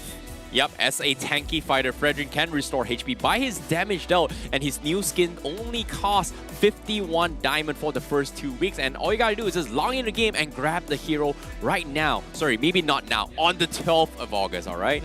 I cannot wait. Another EXP laner to be added to the list. Hopefully he doesn't get downgraded into a position of being a tank roamer. That'd be very sad. I really want to 1v1 with him. And I mean, he looks great. I mean, just look at the art itself on just below the screen here. He's quite the Chad, as they say. It kind of looks like a human version of the Boxia. I'm not gonna lie, I'm digging this. I'm really digging it. I haven't seen the hero model yet based on this poster. I mean, look at him. He's got barely a beard. He's got a clean cut. He's got the perfect strands. He's got everything, and most importantly, he's got the jawline. In his prime, right? In his prime. With that being said, we've hit 500 shares here for our very first code to be given away to you guys. The share milestones are still up. With the first tier already down, we still have 3 more to go. Let's get to tier S by the end of today, boys and girls. Exactly. Thank you guys so much for sharing the stream. Be sure to keep sharing, because why? That first game is pretty explosive, and I'm guarantee you the next game is going to be even better. So be sure to share and tell them this is a game you gotta stick around to watch, because no one expected TODAK to be pushed to this limit, and I'm looking forward to see how SUHAZ Esports is going to be able to respond in game number 2. Is it going to be a clean 2-0, or is it going to be a 1-1 tie in this regular season? Well, pulling it back down to reality here, let's see. I want to see some adaptations coming in from SUHAZ Esports specifically, right? Because is this composition something that they want to try out early on in this best of 3? Because again, first game in a best of 3 is usually like, okay, we can start trying things out. Nothing's on the line just yet. Game 2, when your opponent's on match point, then it's a little bit more, okay, we got to take this a little bit more seriously. Is there a limitation with the hero pool for SUHAZ Esports? And I hope that there isn't. As of yet, I don't think there's a limitation. There shouldn't be, it's right? more like they are sticking to the comforts, right? When it comes to a brand new season, new meta, right? We're trying to figure out what's the best role. Sometimes in previous season, there's double tanks, there's a tank jungler, but it feels like they're following into the Indonesian trend of playing double assassin composition, or in this case, playing around the Natalia strategy, even though Natalia has been very, very favorable. And in case you guys missed out in the first game's draft, this is pretty much how it went down and towards the draft picks as well. You can see that Natalia completely ignored. I'm really surprised they didn't actually pick it, but it's understandable considering that Natalia can't exactly catch a link. They'd rather go for Savior for it. Yeah, I don't know. I think the shocking thing here is that even though the Vinsmoke was only able to pump out like 25,000 in terms of full damage, Oxygen getting very, very close. Like, I was expecting Oxygen to have numbers very similar to either Moon or Rival, because in a lot of these cases, he is looking to catch one person. Yeah. But with his chains, noticeably, he's been catching multiple people, and that's what's really ramping up these damage numbers and inflating them. Yeah, when it comes to CCs, right? Like, they need to go for a setup with a heavy spin on top of the enhanced chains, but so far it's really difficult to do so if Oxygen needs to consistently, reliably help set up for the team, and he's been trying his best, but it's just very difficult considering how into the later stage game, everybody's pretty much maxed out, HP is really thick as well, and if Vinsmoke can't one-shot one guy, it's hard to win the fight 5v5 based on their composition. So I can see where it's going as well. I think there's a little bit of graphic error coming from TODAK side as well. I believe it was a Natalia ban on second phase. So I was very weird out in the fact where they still stuck with the double assassin, the roaming assassin playstyle from SUHAZ. So like you said, maybe, just maybe, they might be limiting their hero pools a little bit more. They might go for a little bit more of the Malaysian standard playstyle rather than the double Assassin's playstyle? Well, I think they might go for a safer playstyle. If not, I mean, this is still week 1. Teams like to get a little crazy. Maybe they want to deny 2 points from TODAK if they can just steal away 1 game. But I think it's time for the draft. Let's jump into the drafting phase. Yep, this is going to be Game 2's draft, and I'm looking forward to see how it goes from both sides. SUHAZ this time going to be on the red side, and TODAK, first base ban, Natalia again. They know SUHAZ Esports is liking the composition. So, are they going to force them to play the double roaming assassins again? And when it comes to roaming assassins, what other roaming assassin is playable besides Natalia? Honestly, I don't think there's too many playable roaming assassins. We've seen many tries before of even having... Honestly, when Julian first came out, that's, you know, the roaming assassin to go to, who has literally everything in the kit to do anything the team wants, to engage, to assassinate. It depends on the situation, right? But coming into this, Natalia is just rather annoying to deal with, and I think TODAK recognized that. They ban out the Natalia first phase ban. SUHAZ Esports respond with the family. They just don't want that extra bit of X factor that TODAK has. Let's limit down their pool to things that we know and love. Xavier was surprisingly completely ignored in the previous game as well, even though it's been nerfed here and there, but it seems like TODAK, they're just sticking to the usual bans. Natalia, Masha again. So this is something that seems to be the recurring trend in current meta, I guess.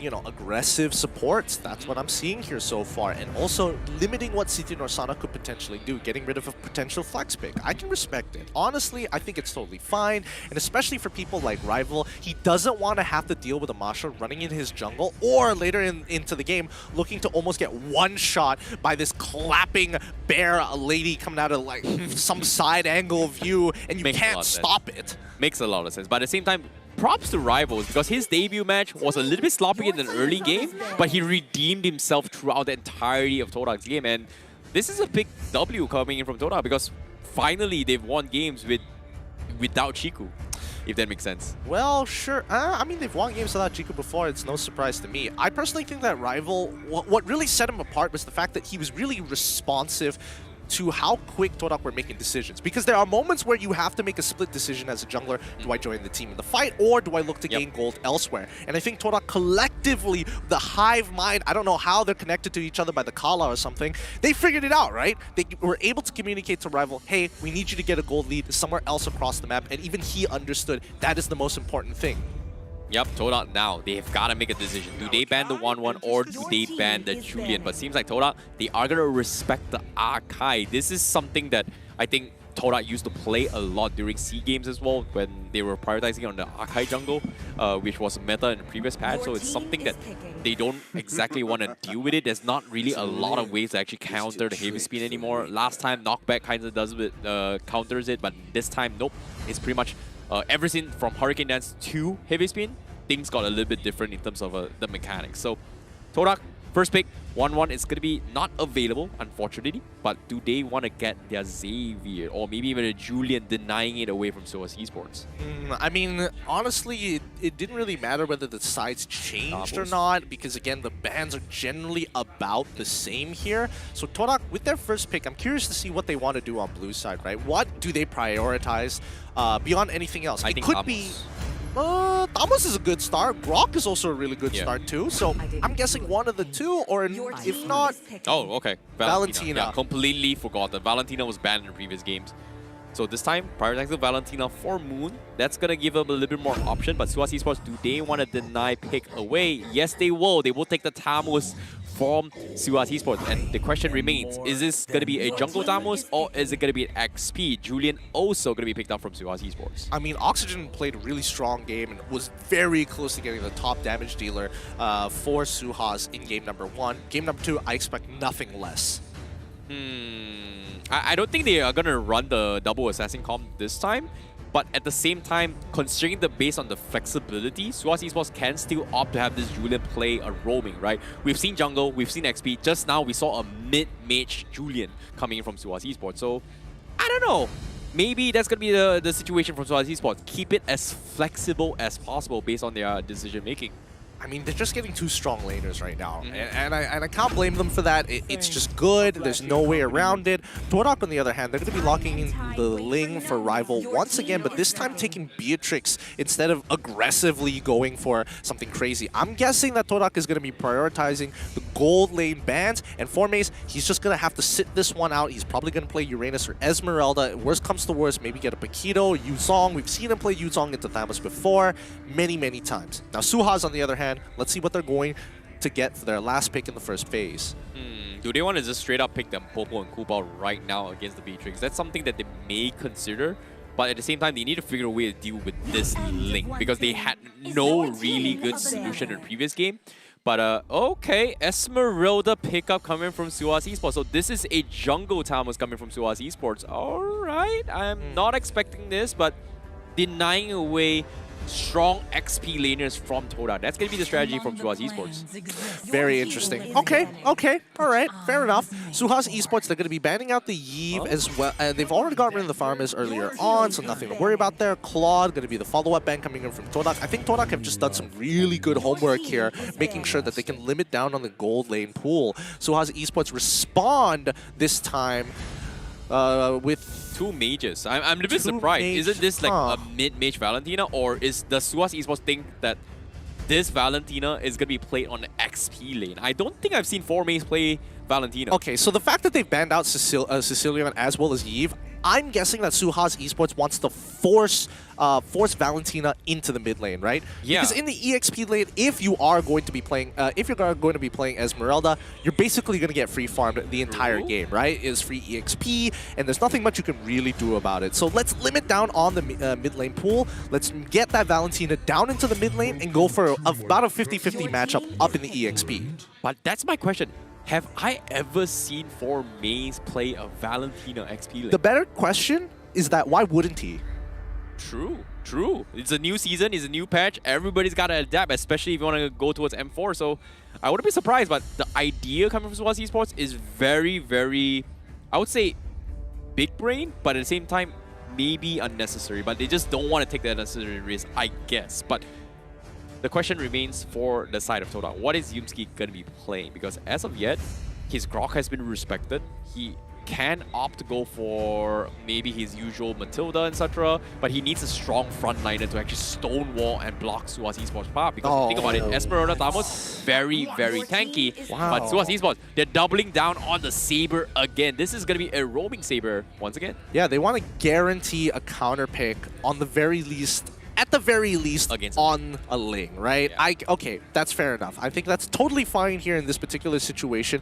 I'm curious to see how TODAK is going to respond to this, right? In the previous game, they had Grok, somebody who can literally face check and walk away from the triple sweep coming in from the Saber. So now, how are they going to face check? Are they going to go with somebody who can take Purify, for an example, Cho?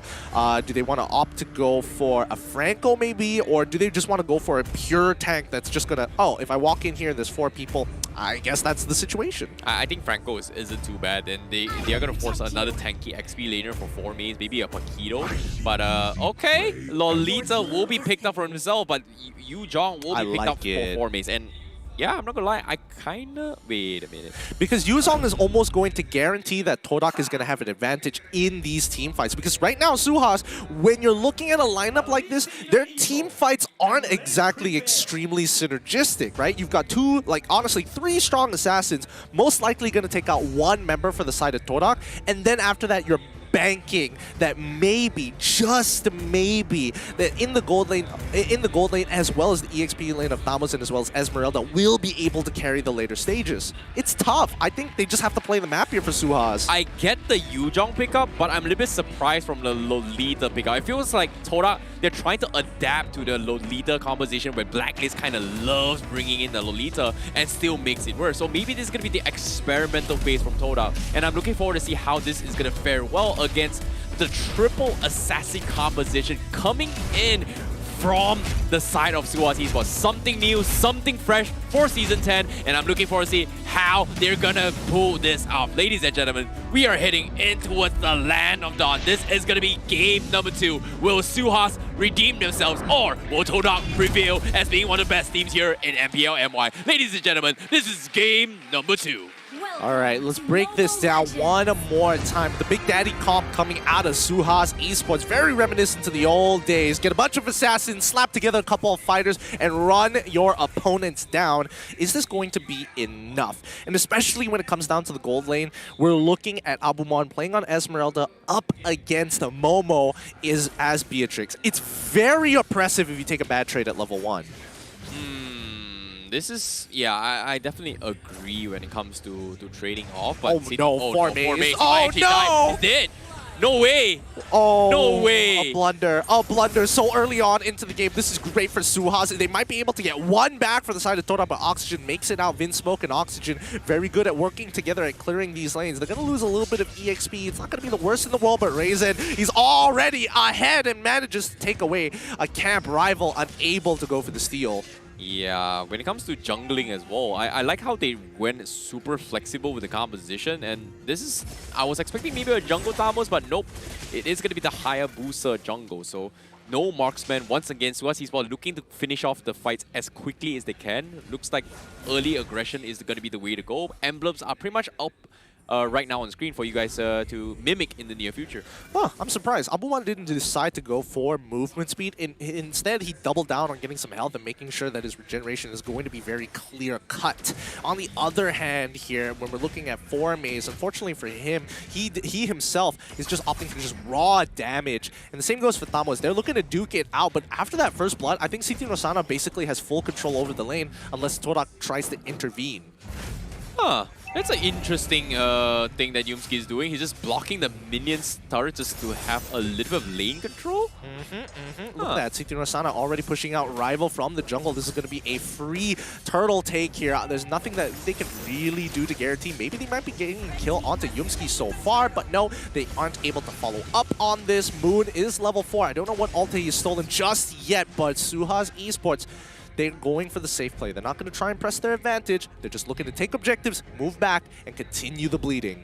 Yeah, TODAK's playing this very, very safely. And it's, like I said, the time is against SUHAZ Esports, right? They're the ones that has to make the move. They're the ones that has to rush things down. And all TODAK's got to do is just wait patiently, don't make mistakes, and don't get caught up. And they will eventually outscale SUHAZ Esports. And this is not going to be the first time that this has happened based on Game 1's performance. Game 2, they've learned their lesson. They understand they have to respect SUHAZ Esports a little bit better now. Absolutely. Now, considering that Formaze died early on, look at his build. He decides to go for the plated leggings, making sure that he isn't going to go for your traditional damage. He wants to make sure he gets that dominance ice as quickly as possible, just to slow down the aggression, I would suppose, but more importantly, to protect himself from these big dives as Vinsmoke makes the attempt. Formaze able to thwart them backwards, using his Petrify and Black Dragon form to say, no, I am not free food. Yeah, that's a big win from TODAK. That's going to completely give them a little bit more momentum swing. Oh, okay, Momo, he got the snipe. That is not healthy for Raisin right now because he might actually get dived on. Is he going to get one shot right here? He might get one shot right here. Momo does it! He finds it. His Yumski times it perfectly. Abumon in the middle of it all. His Avarice is getting farmed up, but he's noticing that there's too many members to handle as Momo says no, denying the space right. Okay, that's two. Okay, that Numenon Blast and as well as the Tempest of Blades missing, that's not something you want to see. Yeah, but still big catch coming from TODAK to actually deny Raisin. What a big setup coming from Momo, because who would have thought that you know, he would actually get dived on just like that there. But Abumon is gonna have forced to defend against the gold platings on the bottom side. He's trying to get some value out of it, but the rest of his teammates is just not there. Oh no, he doesn't deny Rival. All right, that's totally fine. Rival gets back up to full. He's going to be ready. He's going to go over to his purple buff and then immediately book it and beeline to check out the situation on the turtle. So far, so good for both teams, in a matter of fact, finding their just windows of opportunity to punish their opponents. Yeah, very, very small windows on top of the door. It's just insane how they're able to find all these opportunities. Considering that this is their, I would say their first time playing against each other, second time now. So it's a little bit weird, but at the same time, it's reasonable coming from TODAK because they needed some sort of momentum swing. They cannot give full swing to a SUHAZ Esports. And SUHAZ Esports, you can see the rotations coming from Oxygen's Windsmoke is just not paying off. And every single time they show their presence, they completely, nope. And as soon as I say it, I take it back. Exactly. That one was a little bit back. To be honest, that one was a little bit tough because it's so hard to react to it. Moon's going to take a couple of deaths, but oh, Yumski, great flicker, but he's still going to be falling down to the hands of SUHAZ Esports, and they get a huge battle spell out of him. So no playmaking capabilities coming out of Yumski, just disengage. Ryzen, he sees Momo, but he's got to pull away as this is now SUHAZ Esports' territory. This mid-game is going to be really, really good. Even though that rival is trying to staunch that bleeding, and more importantly, Forme is switching lanes, CT Norsana is going to do his best to look for this kill. He might be able to get it. Oh, rival manages to get out just in time as they break bottom tier 1. SUHAZ Esports still in the lead. Yep. SUHAZ Esports, as of yet, with the triple assassins, they've got the advantage and they need to push the pressure. They've got their objectives, but as of yet, look at the setup once again. They want to look to bully Moon, but at the same time, on the bottom side, they found Momo. They tried to go for the OK Shadow kill, but unfortunately, no follow-up from the rest of the teammate. Windsmoke was a bit too far off, but here comes the re-engage coming from TODAK. Abumon, he finds his kill onto Momo, manages to make it out, but in trade, it looks like Raisin had to take one for the team. Windsmoke finds an opportunity, takes out Momo in one quick fell swoop, onto Moon, but the triple kill coming out of Formaze is going to push him back into the lead after his first blood early on. Oh, that was a big miscommunication coming from SUHAZ Esports, and Windsmoke, he wasn't able to actually chain the catch with Oxygen as well as Raisin. If not, Momo would have died then and there, and because of that blunder, TODAK was able to capitalize so much in all these team fights. Well, I mean, Momo died pretty early on because of Abumon, but more importantly, they managed to get a catch onto Moon with just Windsmoke's ult. So that kind of tells you the position that Moon is in. He is very worried about Windsmoke, and he needs to consider a lot of options when it comes down to the ult. Does he want to take specifically Hayabusa's ult to maybe dodge the initial damage from Windsmoke after he has used the triple sweep? Does he want to opt to take the triple sweep and look to engage for the rest of TODAK? Yeah, it's going to be very difficult to decide as well, as considering that they don't exactly have much option for him. But at the same time, SUHAZ Esports looking for their third turtle. TODAK not looking to pick a fight, respecting the triple assassins, and they just want to play a cross-map plays again. And you've seen this time and time again, but this time SUHAZ Esports' laning phase compared to game number 1 looks a little bit better because they are winning on their objectives rather compared to game 1's TODAK's performance. The stalemate, the line. Yumski, he fights one on towards Oxygen. He goes down, breathless, and cannot go further. The rest of the SUHAZ backs off. And a quick reminder to everybody, if you notice on the top right of your screen, you can see the current game patch that we are going to be playing on. Remember that there is going to be a big update to the emblems, and to maintain competitive fairness, we're going to ensure that we're going to be sticking to this upcoming patch 1.7 later on this week. Yep, be sure to pay attention to what's going on the screen. But as of yet, the fight is about to break down. TODAK, they are going to force the issue. They scared Ryzen off, and he's going to be caught out in a choke spot. And SUHAZ Esports, they're trembling as Formaze isolates Windsmoke. And Abumon not going to be able to do much. He is going to die eventually as TODAK gets another kill in their bag. And Moon manages to get out just in time, preemptively using his flicker to ensure that he doesn't get hit by the triple sweep from Windsmoke, keeping him out of range. And now TODAK look to kind of push the envelope, pushing the goalie back into their favor here. They cannot afford to lose any member as bottom and top have already lost the majority of their towers. Triple sweep onto Rival so far. Windsmoke is out of there, flickering to ensure his safety, but Rival lives to see another day. Yeah, Rival is just so hard to deal with right now. And SUHAZ Esports, they have this strong composition to bully Moon all the day, but once again, it's a full burst comp. Once you burst down one guy, what's next? The rest of the 4 are going to completely overwhelm you, and that's something that SUHAZ Esports is just struggling to find those kind of opportunities to win this kind of fights. They need more coming from Raisin, and Raisin is what 1-3-3 as contrast to Rival is level 13 and what 0-3 against him. I mean, he's only a level up onto Raisin, and Raisin, he's not completely out of this game. He still has a lot of split push potential. His 1v1s are still very, very good, even at 2 items, right? C3 Nosana, on the other hand, this is where he starts to fall off. He's good at fighting against Formace, but that's as good as it gets. In team fights, Formace is going to bring a lot more with his hero's arsenal compared to C3 Nosana. The big question is whether or not they're going to be able to carry themselves into the later stages of the game. And SUHAZ Esports, their composition doesn't scale. Formace makes a good read with the rest of his team giving you that information. C3 Nosana just stuck in the middle, forced to use his ult as well as Vengeance, terrified by Moon, and now is petrified by Formace to give Rival the kill. They find 1, they find 2, and you see they are unstoppable. A double kill coming out from Rival as Formace finishes off the rest. Abumon all by himself. A huge swing in Todak's favor. That is some insane game sense coming from Formace, especially from that initiation. SUHAZ Esports, they weren't expecting that engagement at all. Completely caught off guard, and that is going to be a free lot in the hands of TODAK. Just like that, TODAK, they just completely overwhelmed them, and this is going to be the late game that we're talking about, that where their levels, their items is going to eventually outscale the composition that SUHAZ Esports is eyeing for, and this is not looking good for SUHAZ Esports at all. Yeah, it really isn't. C3 Nosana is gaining a lot of damage, but despite the fact that Moon has been dying so much, he's been getting some really effective waves here. 25,000, just 1,000 off from being top of the list in terms of damage dealt ranking.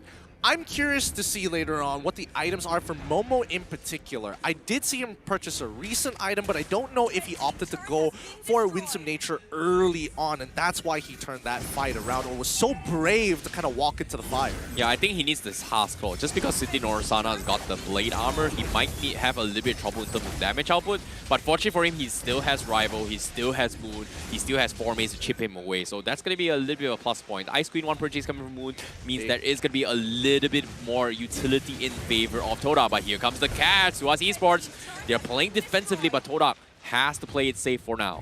Yep, TODAK can't afford to be giving these free kills over to SUHAZ Esports. They don't want to go 50-50, so they're still playing to the objective game, and it's working out for them, right? They're 5k ahead against SUHAZ Esports. This is the perfect position for TODAK to be in with the composition that they have. It is now on the initiative on SUHAZ to try to start a fight against TODAK, because in most cases, TODAK aren't going to do anything. They don't have to. They know that they can win big team fights, so they can just wait 85 seconds for the next Lord. Exactly. That's exact. Oh no, speaking of waiting, right now they want to set up play against Abumon. Here comes the Black Dragon coming from side. They caught Raisin. They completely shut him down. Abumon tries to stall him back, but they've got the objectives in their minds, and that's going to be taking away the jungler, focusing, denying objectives. Yep, they want to make sure that the enemy jungler cannot contest to look for a steal against Rival. He is 2 levels down. Let's keep it that way. And TODAK, again, even if they didn't get that kill, it honestly wouldn't have mattered at the end of the day because they're not going to be getting any inhibitors in this particular game, or, more importantly, the Lord, which hasn't even spawned. This is going to be a difficult situation, but TODAK, like you said as well, they have to play safe. I've never seen them play this safe for a very, very long time. But let's take a look at the... Oh, okay. Except I'm talking about MPL standards, all right? MPL standards. But let's take a look at the AI's winning prediction. We have a dedicated AI predicting the winning outcome of this match, and the winning percentage coming from SUHAZ Esports is only 32%.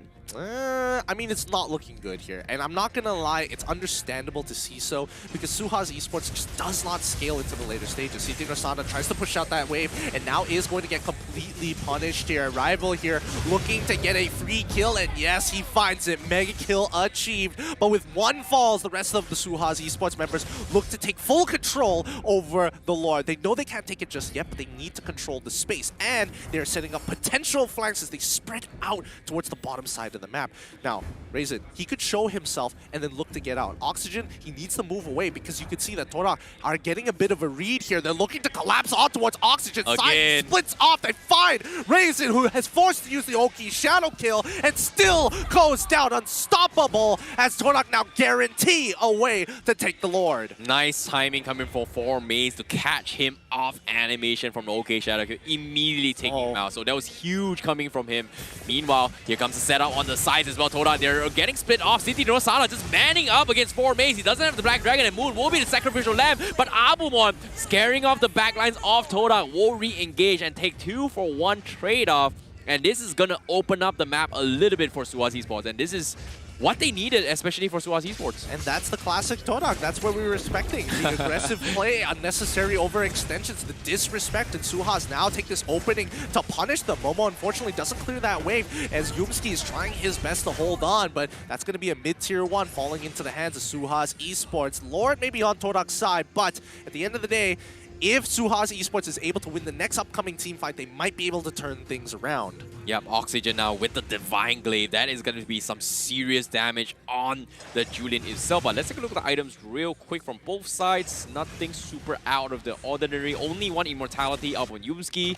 None from the side of SUHAZ Esports. This is pretty much an all-in composition from SUHAZ right now. Yeah, Momo, he did get his Winds of Nature. This is going to be important. Numenon Blast coming up. They find Citinor Sana here, who forces out the Vengeance straight away. Yumski doesn't mind. He's done his job. He needs to get on out of there unless the team wants to fight him for it. Says, yes, let's go. He looks for the engagement. Black Dragon form already finding his target on Citinor Sana. Petrifying Abumon. This might be an opportunity, but Vinsmoke finds his. A double kill coming out. Vinsmoke on Momo and Yumski as they're looking to try and crash this inhibitor down. The rest of the TODAK members are forced to pull back. SUHAZ have done all they could, and Vinsmoke running around in his lap of victory gives his life, for his job is done. Yep, that was a big catch coming from Vinsmoke from the back lines. Taking Momo in the equation is just huge. Meanwhile, Moon is going to struggle a little bit against Abumon as they want to fight a little bit more. Oxygen waiting for the right catch, but a little bit afraid against the lane composition. The lane may or may not be coming to the back lines and take them out. And SUHAZ Esports seems like they found their opportunity and they need another play like this, but at what expense? Look at the objective so far. SUHAZ Esports, they almost lost the tier 3 up top. They almost lose the mid 1 down to half HP. And in terms of laning phase, they're just losing out a little bit more. 60 minutes of the game with an enhanced minion down bottom is going to keep up with the pressure time and time and time again. And this is not going to be an easy task for them to overcome. Okay, look. I would say that the tables have technically flipped a little bit when it comes down to compositions. I mean, I don't think this is going to equate to a kill just yet. Let's just watch this for a little bit longer, because I am seeing that Momo and as well as Moon are coming into position. Abumon is pushing out this wave as much as he can, but to get back on track here, right?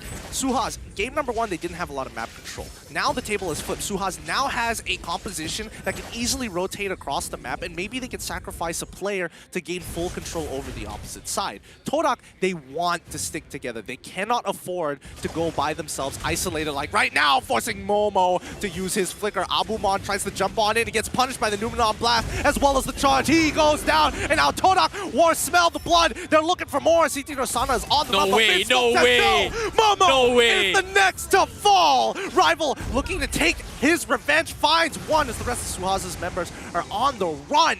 TODAK looking for more. Raisin, he's trying to buy as much time as he possibly can. The Petrify to guarantee the kill, but the OK Shadow Kill does not do enough. Oh my goodness, I can't believe Vinsmoke made that play just for the sake of Momo.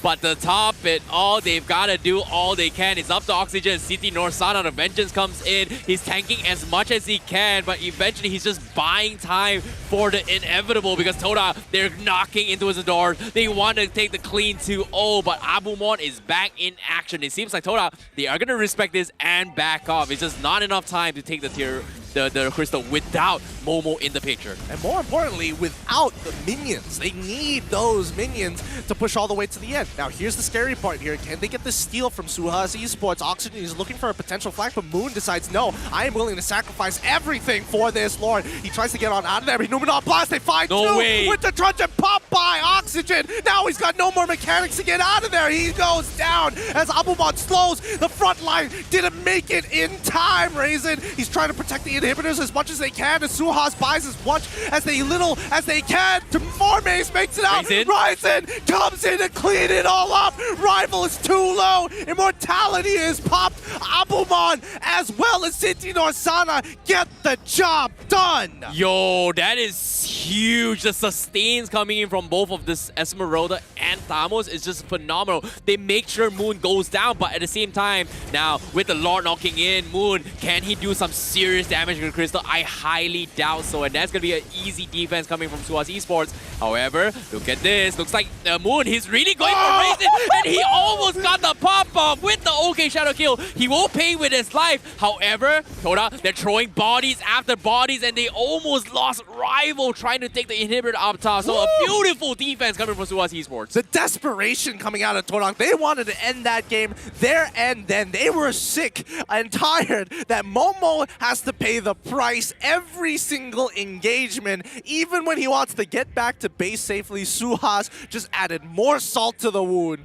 Well done, SUHAZ, as they put up an amazing defense against a Luminous Lord. Yeah, Momo just can't play this game at all. It's either Cinti Norsana on Abumon right in his face, or it's going to be a Vince Smoke. But in this time, TODAK gives them what they deserve, because this is going to be a revenge catch coming from them. And Numenor Blast catching Vinsmoke at the edge, and TODAK, they want to take him out. If they take him out, it's over. But the triple sweep from Vinsmoke destroys Rival before, and he lives to tell the tale. What am I watching, idiot? Oh my goodness. One frame is all it... Okay, we got to pull up the item list. I'm curious to see whether he has some form of defensive item, because he one-shot Rival just out of nowhere from full HP.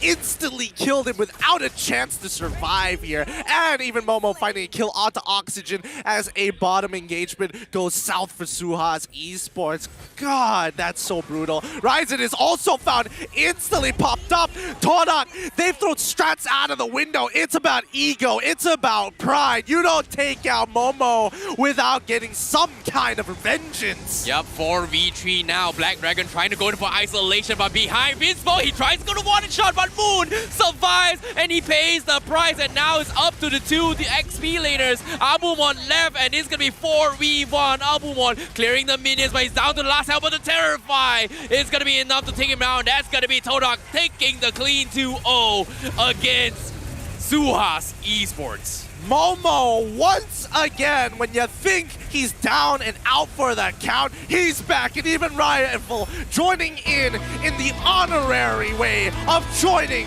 TODAK's lineup. A quick recall by the base. Well done. 2-0 to TODAK. GG. Well played.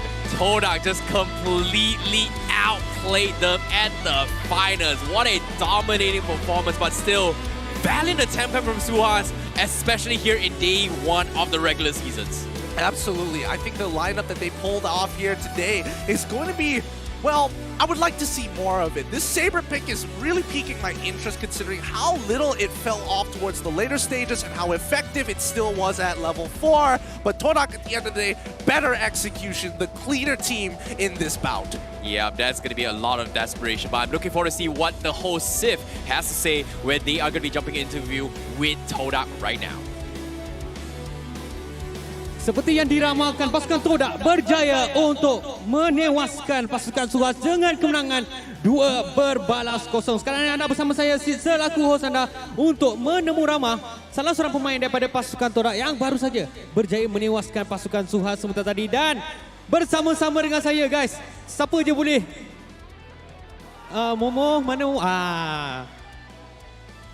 Dan saya bersama-sama dengan Momo selaku pemain daripada pasukan TODAK. Momo, berikan tepukan. Woo! Alright, Momo, first of all, tahniah diucapkan. Terima kasih. Hari pertama perlawanan pembukaan, pasukan TODAK berjaya menewaskan pasukan SUHAZ Esports dengan roster yang baru. Apa perasaan awak? First kali happy lah sebab dapat first win kan. Itu je. Saya nampak happy awak tu. Alright. Dengan kemasukan Rival sebentar tadi bermain dengan cukup baik di game yang pertama, di game yang kedua, adakah ini menunjukkan hint Rival akan bermain sebagai jungler daripada awal game sehinggalah habis? Nampak kayaknya dia akan main sampai dapat Rising Star lah kalau boleh. Sampai dapat lah. Alright, sebentar tadi Ciku sebagai analyst. Kalau kita lihat dari segi role yang didaftarkan merupakan good lane, adakah ada persaingan di antara awak dan juga Ciku dekat sini? Maybe ada, tapi itu biar kita orang je ada tahu. Alright, jawapan yang selamat, jawapan selamat. Jadi, dekat hadapan awak sekarang ni, ada ramai peminat-peminat pasukan Todak yang tak henti-henti memberikan sokongan. Kita dah dapat dengar suara mereka. Jadi, apakah kata-kata kepada peminat-peminat awak yang sanggup datang ke Queen City Mall untuk memberikan sokongan kepada pasukan Todak? Terima kasih sebab yang datang ke sini dan yang tengok dari rumah pun. Terima kasih banyak sebab support Todak. Alright, terima kasih diucapkan sekali lagi kepada Momo Tahniah kerana berjaya mendapatkan kemenangan 2 berbalas kosong. Jadi sebelum kita pergi kepada Caster Dash, kita akan lihat sekarang ini terlebih dahulu mic check yang telah pun disediakan kepada anda semua. Tak reset lagi tau. Kenapa? Aku tak ada retri. Aku tak ada retri. Aku tak ada retri tu. Tak apa. Tahu. Kita tengah menang ni. Kita tengah menang ni. Saya beri missing tau. Kita just disiplin. Hati aku 20 Angkat. Mati. Nice. Aduh, aku tak sempat ulti tu. Lasit. Link dia. Baik mau. Aku boleh. Lagi. Nice. Lagi. Angkat tu. Kau dah ayum. Tak ada. Dah shadow. Yo. Pening kat si. Nice. Personal. Mau kita ke depan mau. Oi, dia halang kita lah mau, jangan bantai mau. Aku rasa ada sniper tau. Ada Lama. Mana Haya dia. Haya dekat belakang. Kiri. Kejap ni.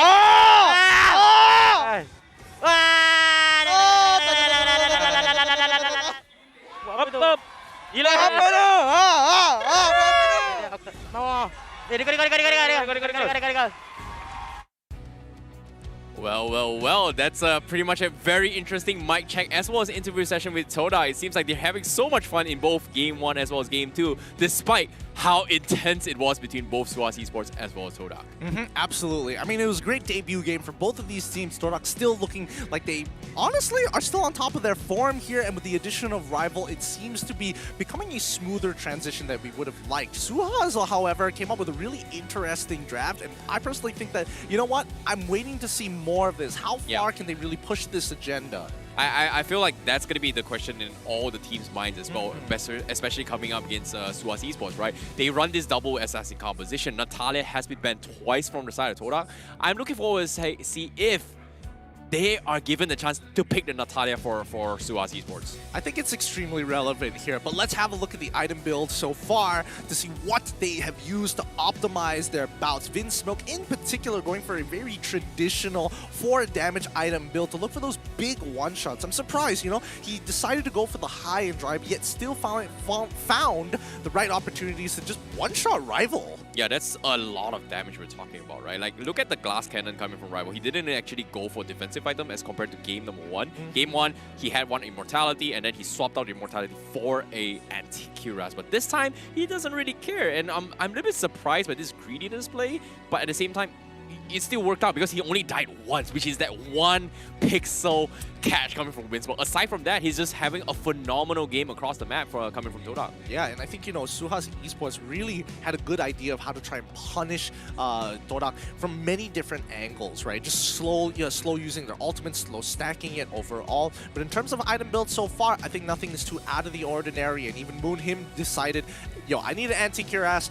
I don't want to instantly die to Ryzen or even Vinsmoke in particular throughout this game. But you have to admit, I think Ryzen here had a pretty rough game. Yeah, and on top of it all, it's a little bit interesting to see Abumo and City Norsana to sell off their shoes and go for more defensive capabilities. It makes a lot of sense why they're super tanky, but at the same time, with the Ice Queen's one coming from Moon, it's just so easy to actually kite them, and it's just really, really unfortunate, but still a valiant attempt indeed coming from SUHAZ Esports. But let's take a look at the stats coming from both sides. Damage taken, 558,000 damage taken from SUHAZ Esports. No surprises, right? We've got an Esmeralda, we've got a Tamus. Yeah, honestly, no surprises here whatsoever in terms of the stats. Rich Guy, 839 coming out from Rival on his debut game. He's hitting the pro player average, and that's what we want to see throughout all of the bouts that we see Rival play in. The carry coming in from Moon himself. Again, this is why Valentina needs to be ban out in general. I mean, there's just so much utility and just the raw power from Valentina alone. Once she gets to the later stages of the game, she never falls out of relevance. Yeah, it just brings so much value in terms of utility, right? Like the cooldown is pretty short. The damage burst may not be as strong as before, but it is annoying to deal with because of the terrifying all the way through. But let's take a look at the MVP for game number 2. Representing from TODAK, we have Rival on his debut match, and that is going to be his first MVP as well. Yeah. That's a big statement coming into his TODAK. That's huge. That's huge for Rival on his debut game. With a match KP of 54% and match KD of 817 with a match GPM of 839, he opted to go for killing spree this time around for his emblems, but more importantly, he decided to go for the chilling retribution. He's looking to chase people and run them to the ground. Honestly, well played and a good addition coming in from TODAK. Yeah, I'm looking forward to see more Rival plays when they go up against the other teams in this upcoming few days as well as weeks to come, because it's going to be a long journey if they want to secure the tickets. But as of yet, let's take a look at the highlights in game number 2. Talk me through this, Gideon. What went wrong for SUHAZ? All right, now, SUHAZ had some form of control during the mid-game, right? They were the strongest at this point of time. However, Formaze recovered very, very well after that very first blood, defending himself from a potential dive and getting 3 kills down in this particular fight. But then, that's where you see SUHAZ Esports slowly start falling off once you hit that 10-minute onwards, right? Their target, who do they prioritize? And when they're up against TODAK's lineup with a composition designed for team fights, it gets really tough. Now, when you do see TODAK make a mistake, when you see SUHAZ Esports get the drop on them, looking for those big flanks, and more importantly, taking out key members like, in this case, Momo and as well as Moon, then you see that TODAK start to struggle in those 3v3s. They need the full 5v5 to completely wipe out SUHAZ Esports. And SUHAZ, by buying time and sacrificing 1 or 2 members for the greater cause, it really slowed down TODAK's progression to the late stages of the game, and more importantly, to finish off the game. Yeah, when it comes to this kind of situation, it's just so difficult to play. Good. And I like how they were able to buy so much time with City Norsan and Abu1, but it's just really unfortunate. The rest of the teams can't exactly use the tools to actually capitalize on this current situation. When it comes late game, if the one-shot potential doesn't work well, nothing else is gonna work. So TODAK, they were able to play 2 very, very convincing games, but SUHAZ Esports really caught us off by guard, especially in this first game. The fans was pretty quiet, I'm not gonna lie. SUHAZ was getting all these kills, but they were pretty quiet because they weren't expecting SUHAZ to actually push TODAK to this limit. Well, I think it's a really good showing for SUHAZ in particular, especially since this is their new day. Well, I wouldn't say a new day, but their debut game for this new particular roster. They definitely got the mechanics. However, they have a couple of kinks that they need to figure out with Rexvid, who again, as we've mentioned before, and we've mentioned many times during Season 9, he is somewhat of a super coach himself. He's able to turn teams from absolutely nothing to something. And I think with this particular team, with the skill cap being so high already mechanically, it's just finding those right pieces. So that's going to take some time. Well, there's still many more weeks to come in the regular season, and there's so many more things to fix. And for now, for today, that's going to be it for TODAK as well as SUHAZ Esports. So as of yet, I'm looking forward to see what kind of adaptation is going to be coming in. Are we going to see more assassins coming from the next few games here in the regular season? Or are we going to see the standard, I don't know, tank jungler meta again, which you hate so much, Gideon? I personally, not a big fan of it. Not a big fan of it at all. And I really do hope that teams really start taking the initiative to try these, again, try compositions that what we've seen from SUHAZ so far, right? Double assassins if you have to. Look for a Saber to maybe try and counter that Link. There probably is better optimizations to be made, but it's really exciting to see teams really push that envelope and really work on that experimentation of the meta.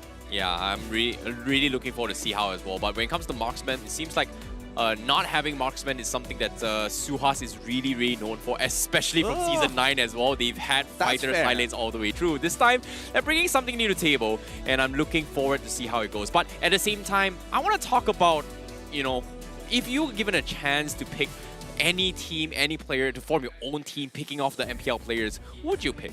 Oh, so if I like had my own organization and I wanted to create a super team? Any other team, yeah, like a fantasy team. A dream team, some may say? Well, I don't know. I think I'll be looking for like the best players, but I also have to look at it from many different angles. Like, how are they gonna like combine together? Is there good chemistry or not? But just in case you guys were wondering, who are our dream teams for this season? And this will change throughout the season. This is what we've got. Oh, Terrence, you got Smooth Moon, Valens, Gary, and Yumski. see. I kind of like that. I kind of like that. Because I went with a bit of a amalgamation of Forme's Hate, Chiku Guys Gary, and Zyme Senpai. I kind of like it as well when it comes to Gary, just because he's been able to play really well, but he hasn't been getting his enough guidance, right? I like Smooth compared to Formace. Okay, Formace is pretty good when it comes to decision making, but I like the discipline coming from Smooth. But as a shot caller, my personal favorite has got to be Balance, because he's demonstrated time and time again, and he's also represented for Malaysia to go MSC. So technically, he's a pretty good shot caller. I would say he is a pretty good shot caller, but you're putting him over someone like Chiku, that star power in the gold lane. And Gary, he's proven himself time and time again that he can play amongst the best, especially since MSC. So I'm very excited for him. Zyme Senpai, obviously my favorite roamer. I gotta have him in the team.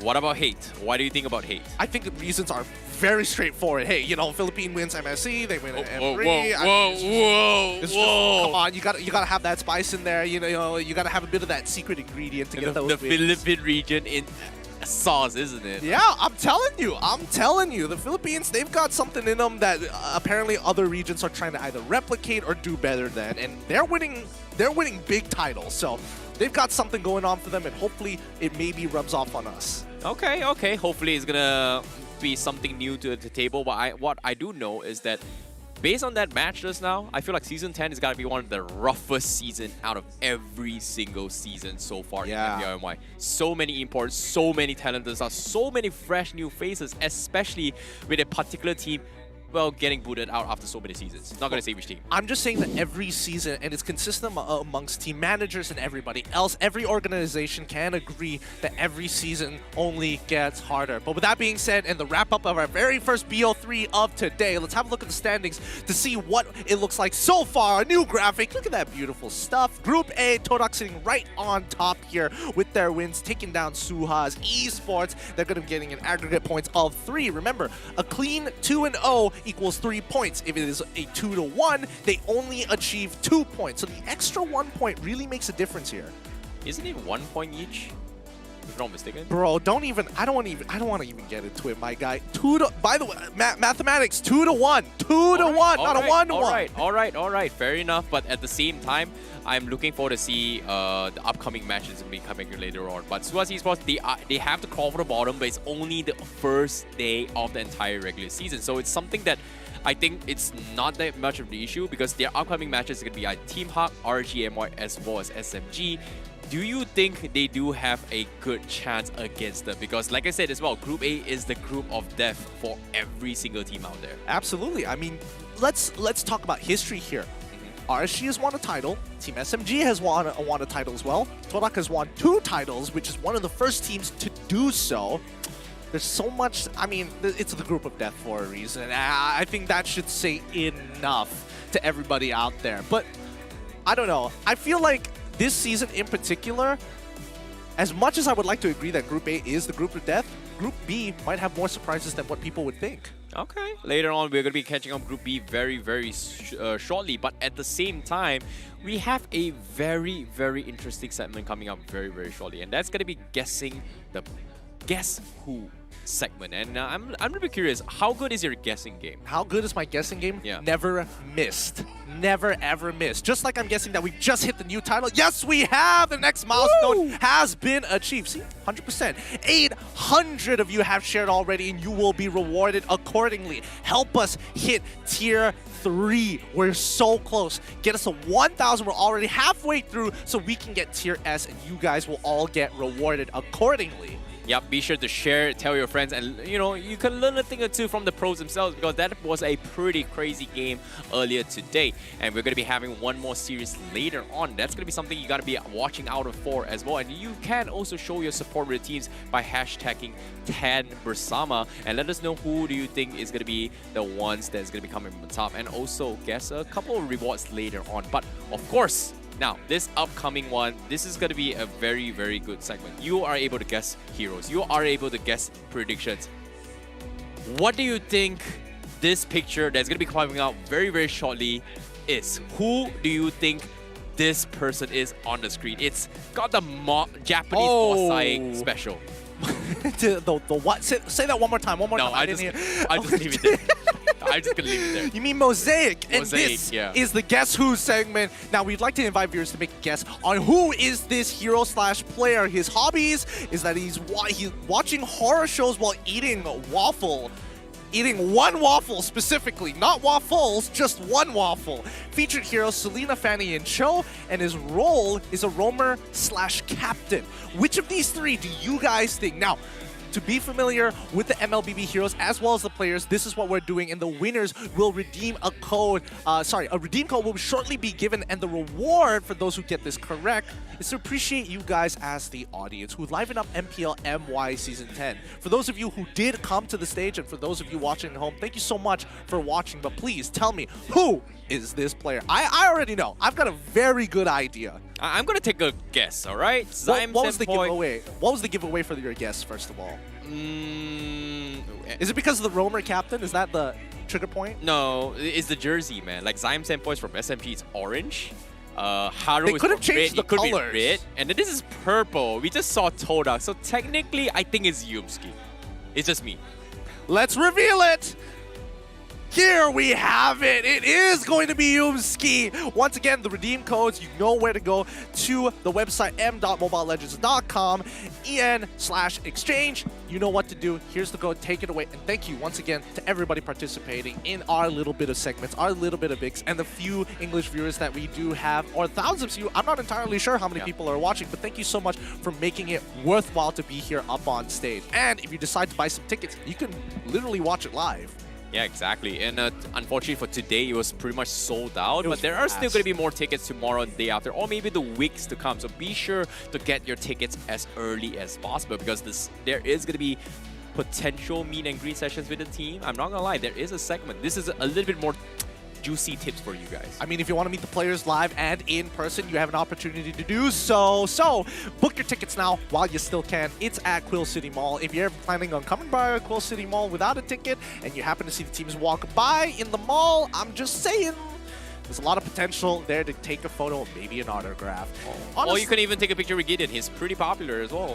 No, I will distinctly refuse. No, I'm kidding. I'm not going to refuse that. I'm obviously not going to refuse that. But we've got Group B playing up in another best of 3 to round out this Friday. Coming up next, we are going to be seeing Red Esports up against the Homeboys. Yep, this is going to be another exciting one coming from Group B. Two of the very, very strong returnees coming from Season 9, looking to defend their title as one of the strongest junglers coming from both sides. We have seen Zayat from Red Esports. We've seen Chibi for so many seasons. They are one of the 2 strongest junglers I've known in MPL MY season history, and I'm looking forward to see whether or not this time they're going to be able to pop off again. Both of which have earned respective rewards once they first joined the MPL. And it's crazy how much value these players have been giving towards their teams. Chibi and as well as Zayat. Zayat, he's still young. He's a giant of a man. 190, 200 cm tall.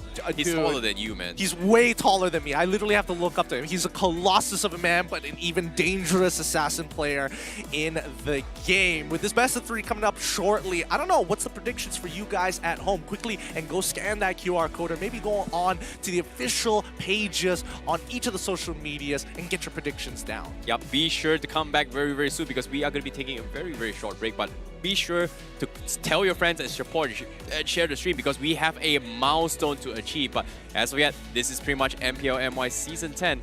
And my name is ICBaby12, and he is Getting Q. We're going to be taking a short break, and we'll be right back with Group B's match for you guys.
Reporting for duty.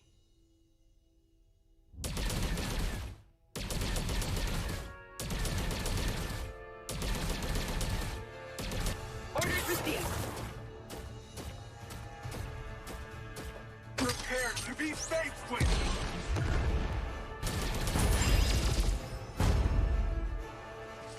Orders received. Time for a high-caliber shot. I've spotted the fugitive. Time for a high-caliber shot.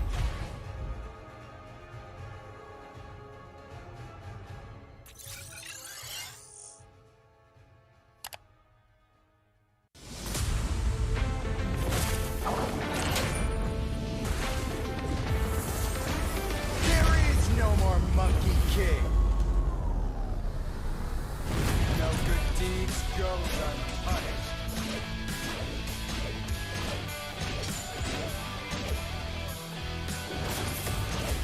Yeah. Yeah. Cool.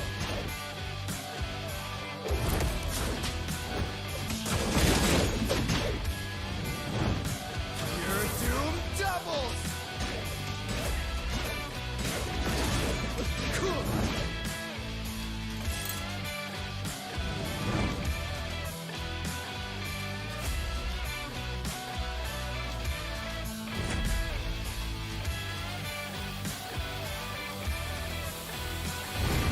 Your doom doubles. Cool.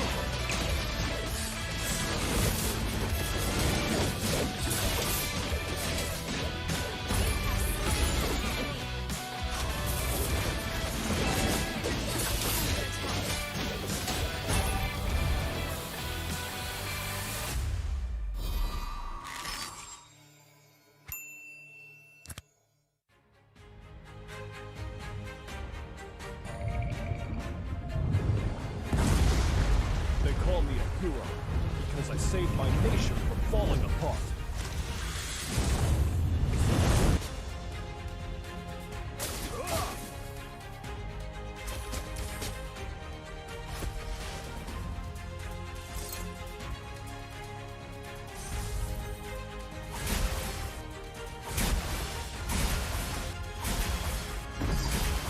Stay loyal. Stay humble. A true warrior. Rain down the fire!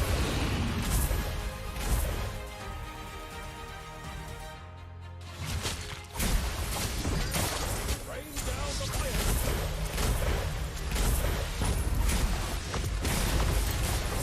Rain down the fire! Rain down the fire!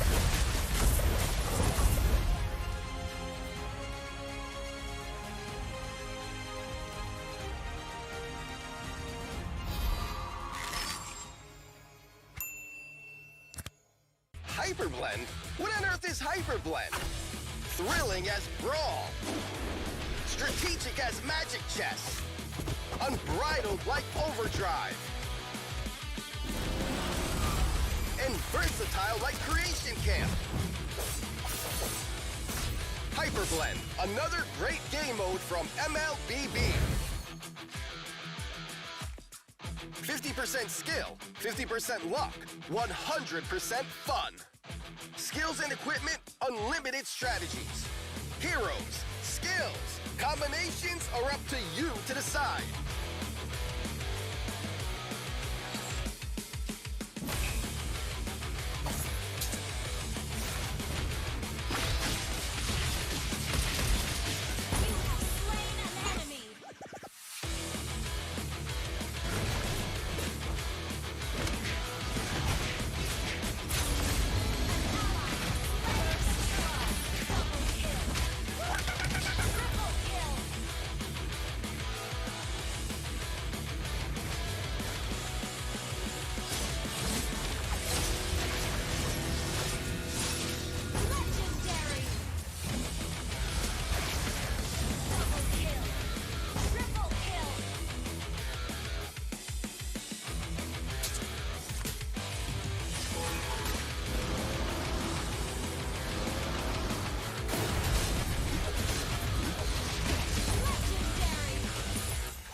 unique and strong heroes with a variety of fun and powerful skill sets. Awesome is the new mode, Hyper Blend.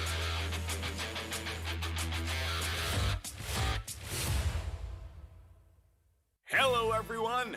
Welcome to the latest episode of Hero Spotlight, featuring Fredrin, the Rogue Appraiser. Fredrin is a tanky fighter who not only possesses a lethal skill set, but also the ability to offset the damage he takes. Now, let's take a closer look. Hero skills. First skill, Piercing Strike. Fredrin thrusts his sword in the target direction, dealing damage to enemies hit and enhancing his next basic attack. Hitting enemy heroes with Piercing Strike grants Fredrin combo points. Second skill, Brave Assault. Fredrin dashes in the target direction, inflicting damage and a slow on enemies on contact, and enhancing his next basic attack. Hitting enemy heroes with Brave Assault also grants Fredrin combo points. Third skill, Energy Eruption. After a short delay, Fredrin deals damage to nearby enemies and immobilizes them. Hitting enemy heroes reduces the cooldown of the first and second skills. It costs combo points to cast this skill. Ultimate, Appraiser's Wrath. Fredrin slams his sword in the target direction, dealing damage to enemies in a cone and extra damage to enemies in the center. This skill costs 3 combo points. Passive, Crystalline Armor. Fredrin can deal damage to negate the damage he has taken recently. Pro tips.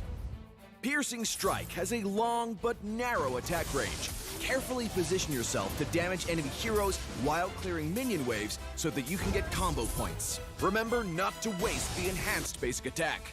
Brave Assault has a short cooldown. After approaching the enemy, follow up with the enhanced basic attack to immobilize them. Note that the whole combo grants you combo points.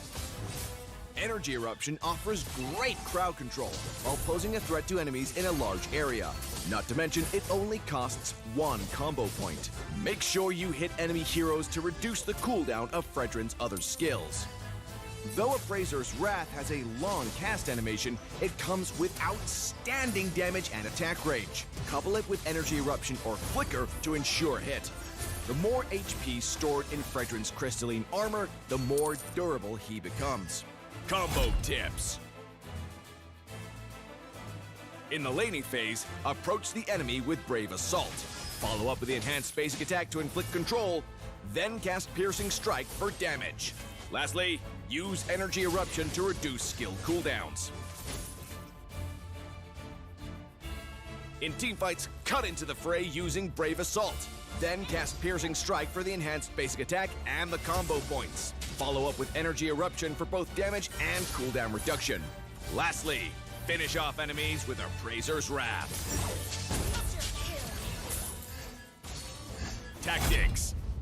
Fredrin excels at face-offs. In the early to mid-game, try approaching enemies and land as many skills as possible on them for combo points. In the late game, given Fredrin's passive, he can shield his teammates from damage. By combining skills and enhanced basic attacks to accumulate combo points, Fredrin can easily finish off enemies with his ultimate and survive unscathed. Since both the tank and the fighter roles suit Fredrin well, we recommend this build when he takes the tank role to further boost Fredrin's tankiness and recovery. Tank Emblem enhances Fredrin's durability, as well as his cooldown reduction, while Brave Smite grants him good sustainability. As for the fighter role, we recommend this build to improve his survivability and cooldown reduction. The Fighter Emblem boosts Fredrin's attack and HP, while Unbending Will grants him superb damage output when he's in bad shape. In terms of battle spell, we recommend Vengeance to max out Fredrin's durability. Our new hero, Fredrin, will join us in battle on August 12th. Don't miss out on a 30% discount in the first week of his arrival. Also, make sure you grab his skin at 51 diamonds in the first 2 weeks. Hope you all love this new hero as much as we do. And until next time, we'll be seeing you in the Land of Dawn. Rogue Appraiser Fredrin, coming August 12th.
Trooper reporting for duty.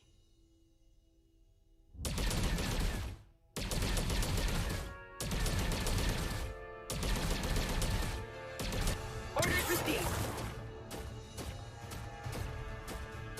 Prepare to be faceless.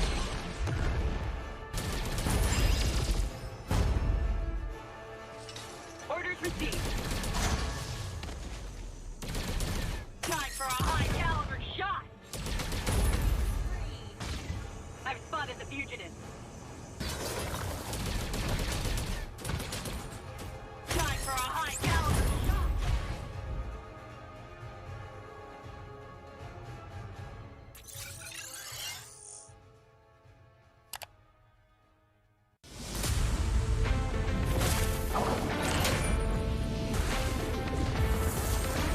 There is no more Monkey King.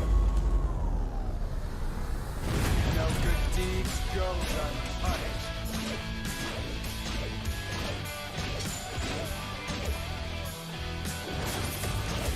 Yeah.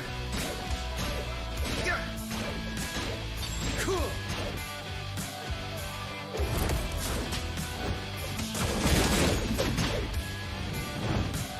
Your doom doubles. Cool.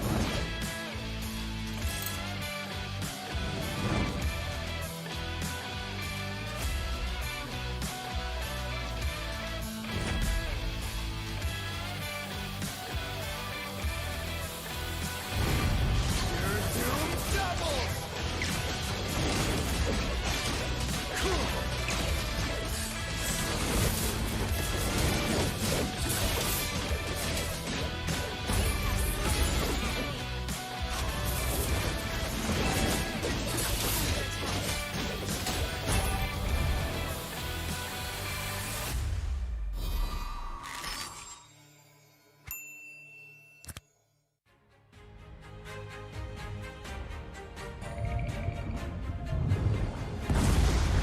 They call me a hero because I saved my nation from falling apart.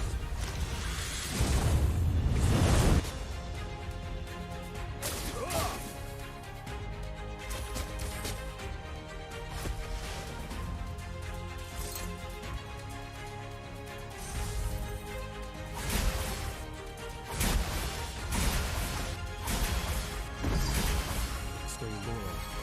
Stay humble. A true warrior. Rain down the fire!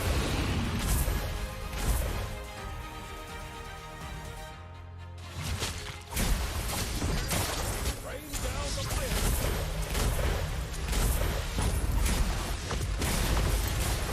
Rain down the fire! Rain down the fire!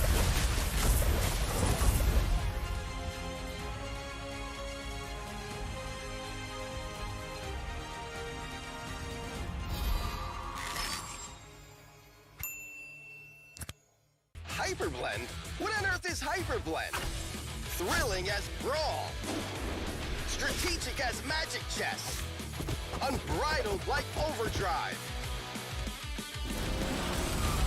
And versatile like Creation Camp.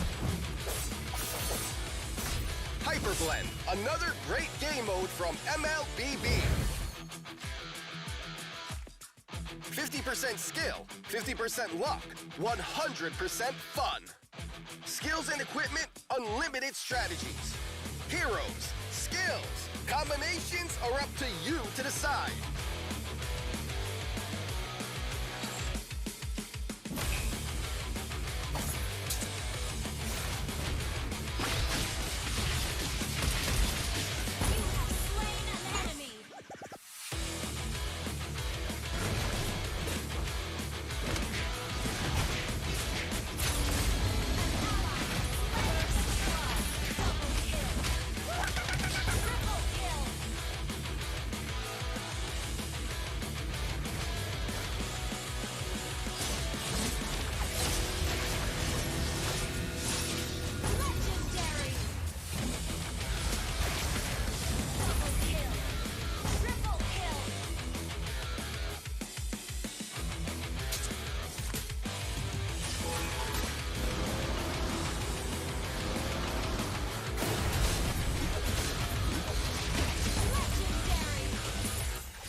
unique and strong heroes with a variety of fun and powerful skill sets. Awesome is the new mode, Hyper Blend.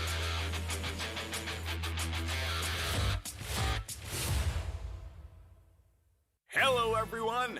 Welcome to the latest episode of Hero Spotlight, featuring Fredrin, the Rogue Appraiser. Fredrin is a tanky fighter who not only possesses a lethal skill set, but also the ability to offset the damage he takes. Now, let's take a closer look. Hero skills. First skill, Piercing Strike. Fredrin thrusts his sword in the target direction, dealing damage to enemies hit and enhancing his next basic attack. Hitting enemy heroes with Piercing Strike grants Fredrin combo points. Second skill, Brave Assault. Fredrin dashes in the target direction, inflicting damage and a slow on enemies on contact, and enhancing his next basic attack. Hitting enemy heroes with Brave Assault also grants Fredrin combo points. Third skill, Energy Eruption. After a short delay, Fredrin deals damage to nearby enemies and immobilizes them. Hitting enemy heroes reduces the cooldown of the first and second skills. It costs combo points to cast this skill. Ultimate, Appraiser's Wrath. Fredrin slams his sword in the target direction, dealing damage to enemies in a cone and extra damage to enemies in the center. This skill costs 3 combo points. Passive, Crystalline Armor. Fredrin can deal damage to negate the damage he has taken recently. Pro tips. Piercing Strike has a long but narrow attack range. Carefully position yourself to damage enemy heroes while clearing minion waves so that you can get combo points. Remember not to waste the enhanced basic attack. Brave Assault has a short cooldown. After approaching the enemy, follow up with the enhanced basic attack to immobilize them. Note that the whole combo grants you combo points. Energy Eruption offers great crowd control while posing a threat to enemies in a large area. Not to mention, it only costs 1 combo point. Make sure you hit enemy heroes to reduce the cooldown of Fredrin's other skills. Though Appraiser's Wrath has a long cast animation, it comes with outstanding damage and attack range. Couple it with Energy Eruption or Flicker to ensure hit. The more HP stored in Fredrin's crystalline armor, the more durable he becomes. Combo tips. In the laning phase, approach the enemy with Brave Assault. Follow up with the enhanced basic attack to inflict control, then cast Piercing Strike for damage. Lastly, use Energy Eruption to reduce skill cooldowns. In teamfights, cut into the fray using Brave Assault. Then cast Piercing Strike for the enhanced basic attack and the combo points. Follow up with Energy Eruption for both damage and cooldown reduction. Lastly, finish off enemies with Appraiser's Wrath. Tactics. Fredrin excels at face-offs. In the early to mid-game, try approaching enemies and land as many skills as possible on them for combo points. In the late game, given Fredrin's passive, he can shield his teammates from damage. By combining skills and enhanced basic attacks to accumulate combo points, Fredrin can easily finish off enemies with his ultimate and survive unscathed. Since both the tank and the fighter roles suit Fredrin well, we recommend this build when he takes the tank role to further boost Fredrin's tankiness and recovery. Tank Emblem enhances Fredrin's durability, as well as his cooldown reduction, while Brave Smite grants him good sustainability. As for the fighter role, we recommend this build to improve his survivability and cooldown reduction. The Fighter Emblem boosts Fredrin's attack and HP, while Unbending Will grants him superb damage output when he's in bad shape. In terms of battle spell, we recommend Vengeance to max out Fredrin's durability. Our new hero, Fredrin, will join us in battle on August 12th. Don't miss out on a 30% discount in the first week of his arrival. Also, make sure you grab his skin at 51 diamonds in the first 2 weeks. Hope you all love this new hero as much as we do. And until next time, we'll be seeing you in the Land of Dawn. Rogue Appraiser Fredrin, coming August 12th.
reporting for duty.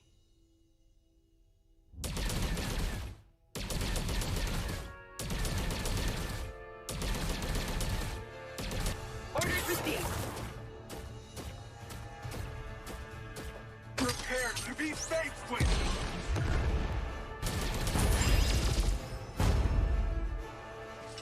Orders received. Time for a high-caliber shot. I've spotted the fugitive. Time for a high-caliber shot.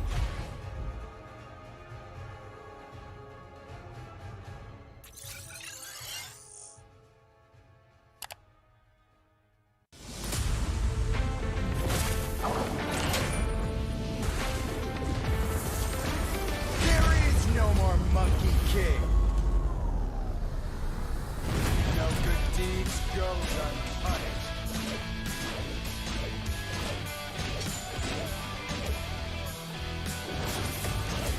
Yeah. Yeah.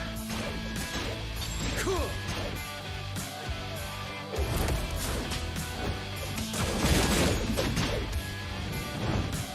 Your doom doubles. Cool.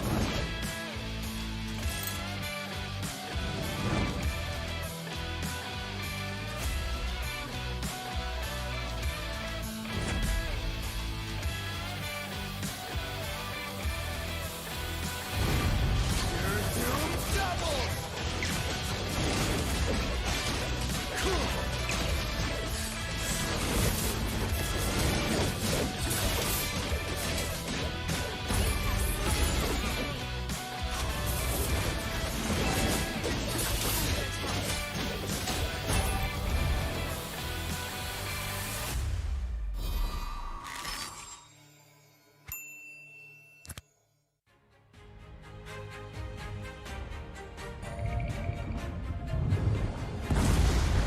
They call me a hero because I saved my nation from falling apart.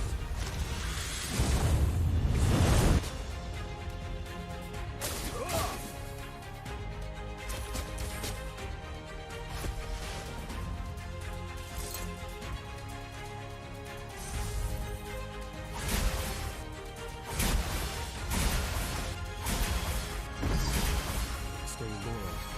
Stay humble. A true warrior.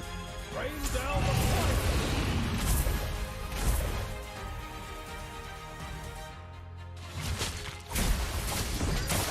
Rain down the fire.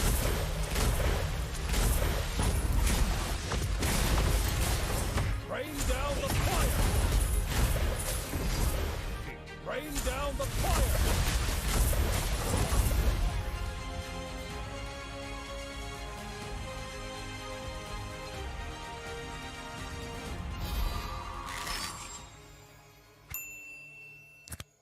Hyperblend?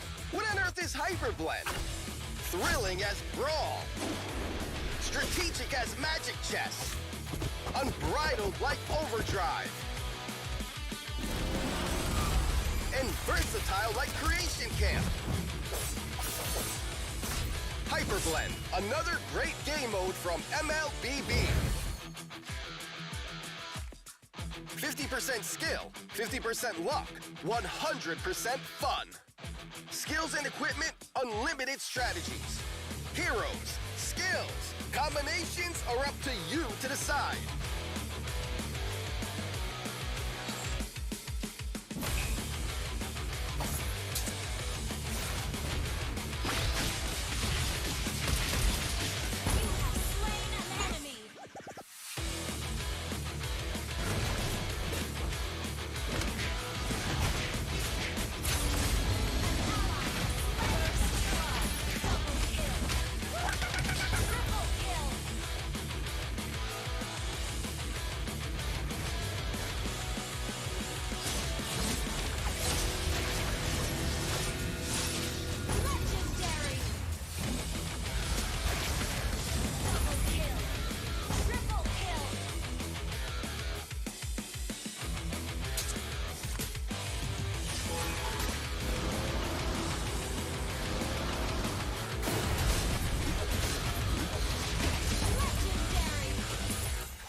and strong heroes with a variety of fun and powerful skill sets.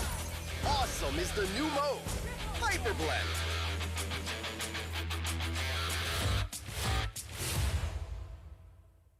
Hello, everyone! Welcome to the latest episode of Hero Spotlight, featuring Fredrin, the Rogue Appraiser. Fredrin is a tanky fighter who not only possesses a lethal skill set, but also the ability to offset the damage he takes. Now, let's take a closer look. Hero skills. First skill, Piercing Strike.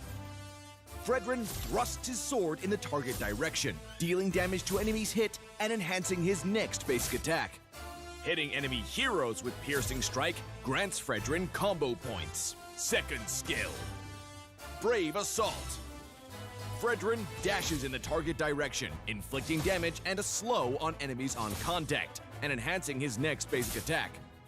Hitting enemy heroes with Brave Assault also grants Fredrin combo points. Third skill, Energy Eruption. After a short delay, Fredrin deals damage to nearby enemies and immobilizes them. Hitting enemy heroes reduces the cooldown of the first and second skills. It costs combo points to cast this skill. Ultimate, Appraiser's Wrath. Fredrin slams his sword in the target direction, dealing damage to enemies in a cone and extra damage to enemies in the center. This skill costs 3 combo points. Passive, Crystalline Armor. Fredrin can deal damage to negate the damage he has taken recently. Pro tips. Piercing Strike has a long but narrow attack range. Carefully position yourself to damage enemy heroes while clearing minion waves so that you can get combo points. Remember not to waste the enhanced basic attack. Brave Assault has a short cooldown. After approaching the enemy, follow up with the enhanced basic attack to immobilize them. Note that the whole combo grants you combo points. Energy Eruption offers great crowd control while posing a threat to enemies in a large area. Not to mention, it only costs 1 combo point. Make sure you hit enemy heroes to reduce the cooldown of Fredrin's other skills. Though Appraiser's Wrath has a long cast animation, it comes with outstanding damage and attack range. Couple it with Energy Eruption or Flicker to ensure hit. The more HP stored in Fredrin's crystalline armor, the more durable he becomes. Combo tips. In the laning phase, approach the enemy with Brave Assault. Follow up with the enhanced basic attack to inflict control, then cast Piercing Strike for damage. Lastly, use Energy Eruption to reduce skill cooldowns. In teamfights, cut into the fray using Brave Assault. Then cast Piercing Strike for the enhanced basic attack and the combo points. Follow up with Energy Eruption for both damage and cooldown reduction. Lastly, finish off enemies with Appraiser's Wrath. Tactics. Fredrin excels at face-offs. In the early to mid-game, try approaching enemies and land as many skills as possible on them for combo points. In the late game, given Fredrin's passive, he can shield his teammates from damage. By combining skills and enhanced basic attacks to accumulate combo points, Fredrin can easily finish off enemies with his ultimate and survive unscathed.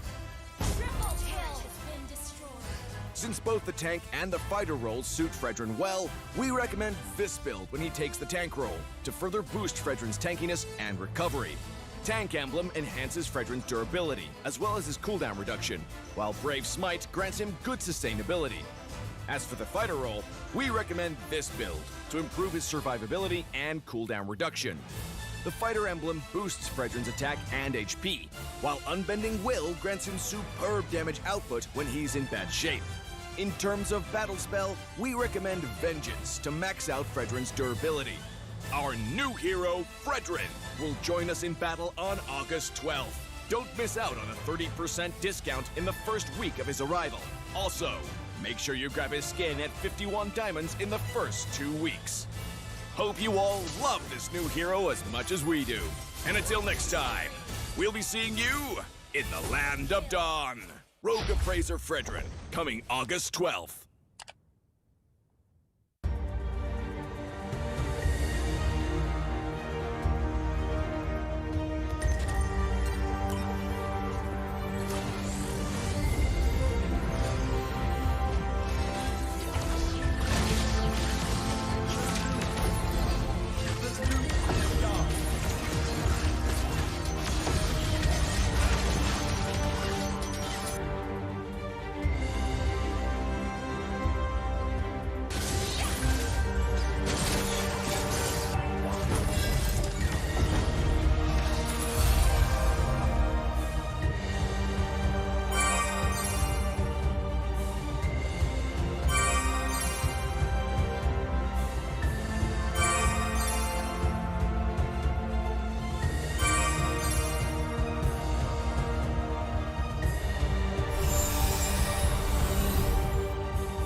Reporting for duty.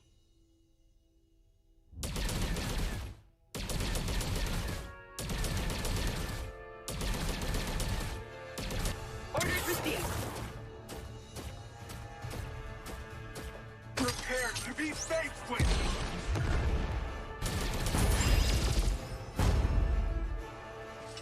Orders received. Time for a high caliber shot. I've spotted the fugitive. Time for a high caliber shot.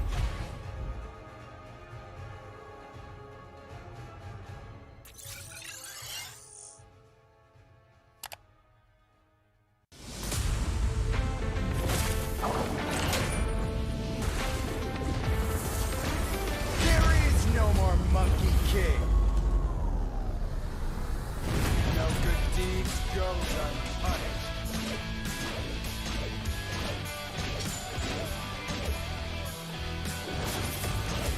Yeah. Yeah. Cool.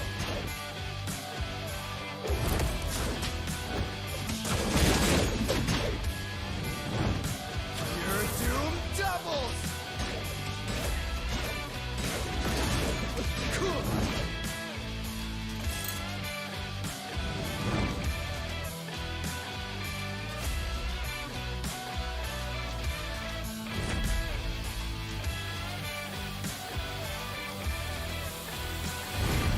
Your doom doubles. Cool.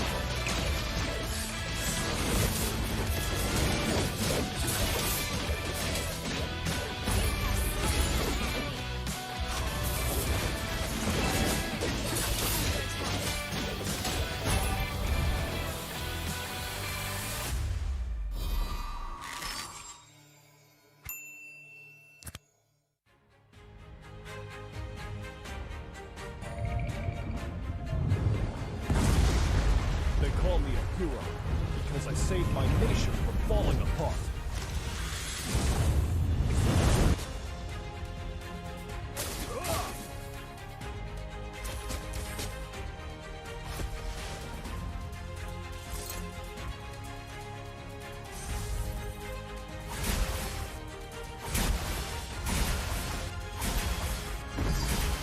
Stay loyal. Stay honest. A true warrior. Rain down the fire!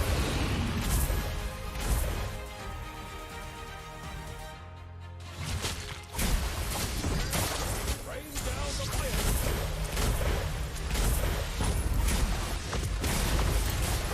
Rain down the fire! Rain down the fire!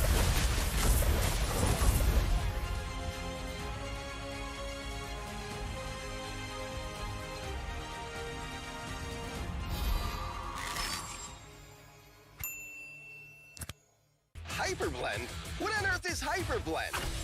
Thrilling as Brawl. Strategic as Magic Chess. Unbridled like Overdrive. And versatile like Creation Camp. Hyperblend, another great game mode from MLBB. 50% skill, 50% luck, 100% fun. Skills and equipment, unlimited strategies. Heroes, skills, combinations are up to you to decide.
favorite unique and strong heroes with a variety of fun and powerful skill sets. Awesome is the new mode, Hyper Blend.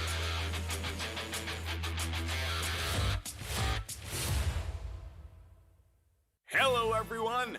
Welcome to the latest episode of Hero Spotlight, featuring Fredrin, the Rogue Appraiser. Fredrin is a tanky fighter who not only possesses a lethal skill set, but also the ability to offset the damage he takes. Now, let's take a closer look. Hero skills. First skill, Piercing Strike. Fredrin thrusts his sword in the target direction, dealing damage to enemies hit and enhancing his next basic attack.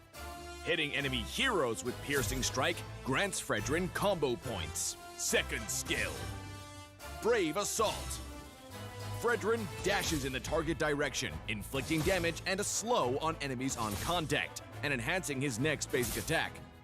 Hitting enemy heroes with Brave Assault also grants Fredrin combo points. Third skill, Energy Eruption. After a short delay, Fredrin deals damage to nearby enemies and immobilizes them. Hitting enemy heroes reduces the cooldown of the first and second skills. It costs combo points to cast this skill. Ultimate, Appraiser's Wrath. Fredrin slams his sword in the target direction, dealing damage to enemies in a cone and extra damage to enemies in the center. This skill costs 3 combo points. Passive, Crystalline Armor. Fredrin can deal damage to negate the damage he has taken recently. Pro tips. Piercing Strike has a long but narrow attack range. Carefully position yourself to damage enemy heroes while clearing minion waves so that you can get combo points. Remember not to waste the enhanced basic attack. Brave Assault has a short cooldown. After approaching the enemy, follow up with the enhanced basic attack to immobilize them. Note that the whole combo grants you combo points. Energy Eruption offers great crowd control while posing a threat to enemies in a large area. Not to mention, it only costs 1 combo point. Make sure you hit enemy heroes to reduce the cooldown of Fredrin's other skills. Though Appraiser's Wrath has a long cast animation, it comes with outstanding damage and attack range. Couple it with Energy Eruption or Flicker to ensure hit. The more HP stored in Fredrin's crystalline armor, the more durable he becomes. Combo tips. In the laning phase, approach the enemy with Brave Assault. Follow up with the enhanced basic attack to inflict control, then cast Piercing Strike for damage. Lastly, use Energy Eruption to reduce skill cooldowns. In teamfights, cut into the fray using Brave Assault. Then cast Piercing Strike for the enhanced basic attack and the combo points. Follow up with Energy Eruption for both damage and cooldown reduction. Lastly, finish off enemies with Appraiser's Wrath. Tactics. Fredrin excels at face-offs. In the early to mid-game, try approaching enemies and land as many skills as possible on them for combo points. In the late game, given Fredrin's passive, he can shield his teammates from damage. By combining skills and enhanced basic attacks to accumulate combo points, Fredrin can easily finish off enemies with his ultimate and survive unscathed. Since both the tank and the fighter roles suit Fredrin well, we recommend this build when he takes the tank role to further boost Fredrin's tankiness and recovery. Tank Emblem enhances Fredrin's durability, as well as his cooldown reduction, while Brave Smite grants him good sustainability. As for the fighter role, we recommend this build to improve his survivability and cooldown reduction. The Fighter Emblem boosts Fredrin's attack and HP, while Unbending Will grants him superb damage output when he's in bad shape. In terms of battle spell, we recommend Vengeance to max out Fredrin's durability. Our new hero, Fredrin, will join us in battle on August 12th. Don't miss out on a 30% discount in the first week of his arrival. Also, make sure you grab his skin at 51 diamonds in the first 2 weeks. Hope you all love this new hero as much as we do. And until next time, we'll be seeing you in the Land of Dawn. Rogue Appraiser Fredrin, coming August 12th.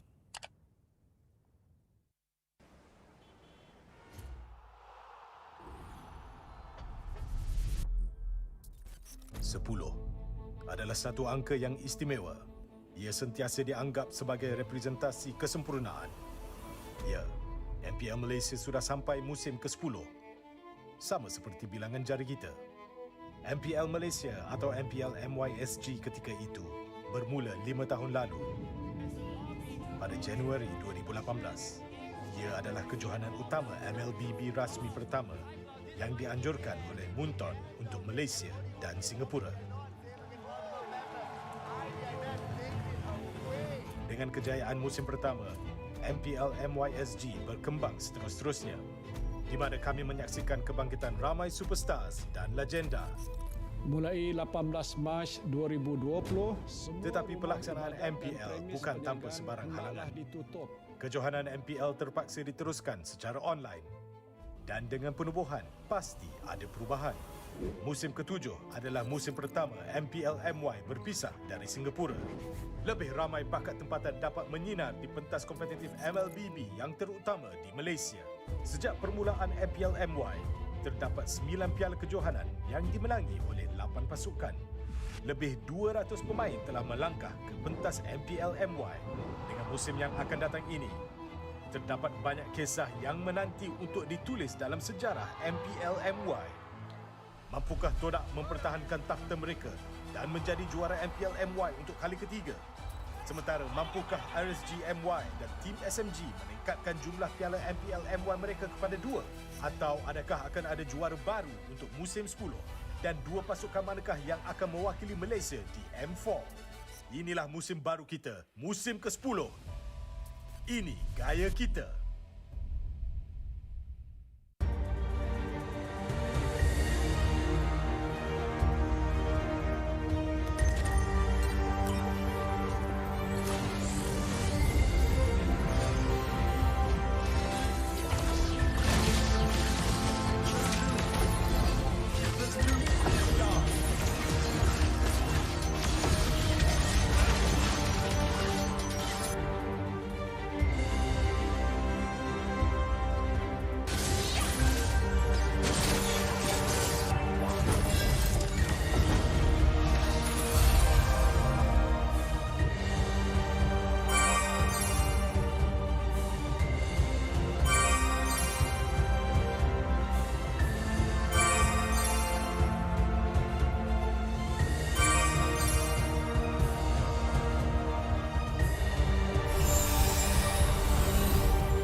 Reporting for duty.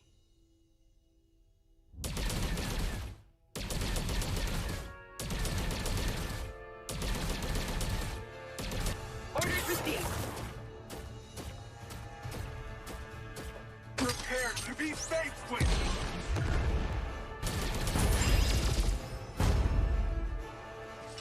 Orders received. Time for a high caliber shot. I've spotted the fugitive. Time for a high caliber shot.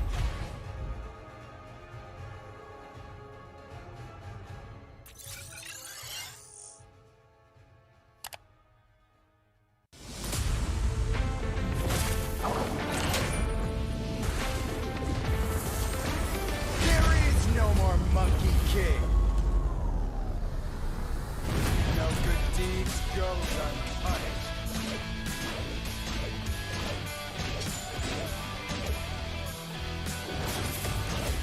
Yeah. Yeah. Cool.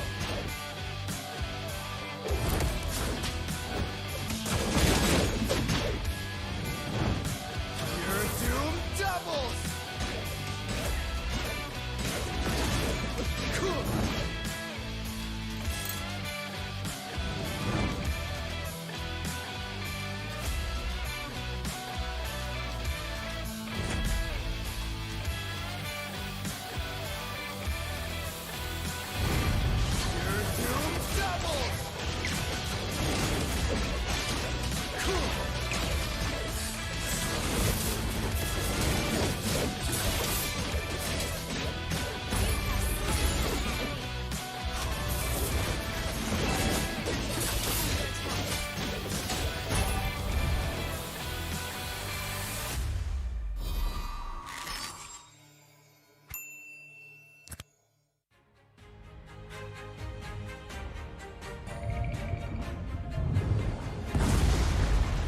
call me a hero because I saved my nation from falling apart.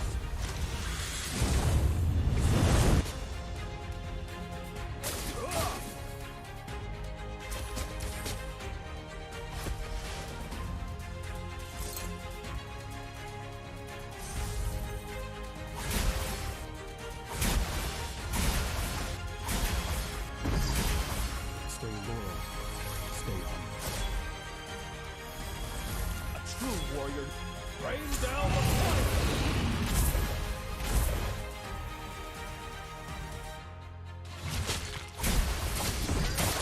Rain down the fire!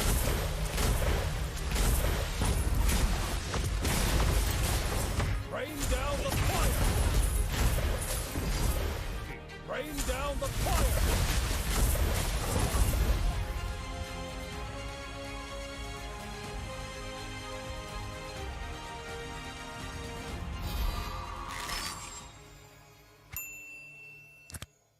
Hyperblend? What on earth is Hyperblend? Thrilling as Brawl. Strategic as Magic Chess. Unbridled like Overdrive. And versatile like Creation Camp. Hyperblend, another great game mode from MLBB. 50% skill, 50% luck, 100% fun. Skills and equipment, unlimited strategies. Heroes, skills, combinations are up to you to decide.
Create unique and strong heroes with a variety of fun and powerful skill sets. Awesome is the new mode, Hyperblend.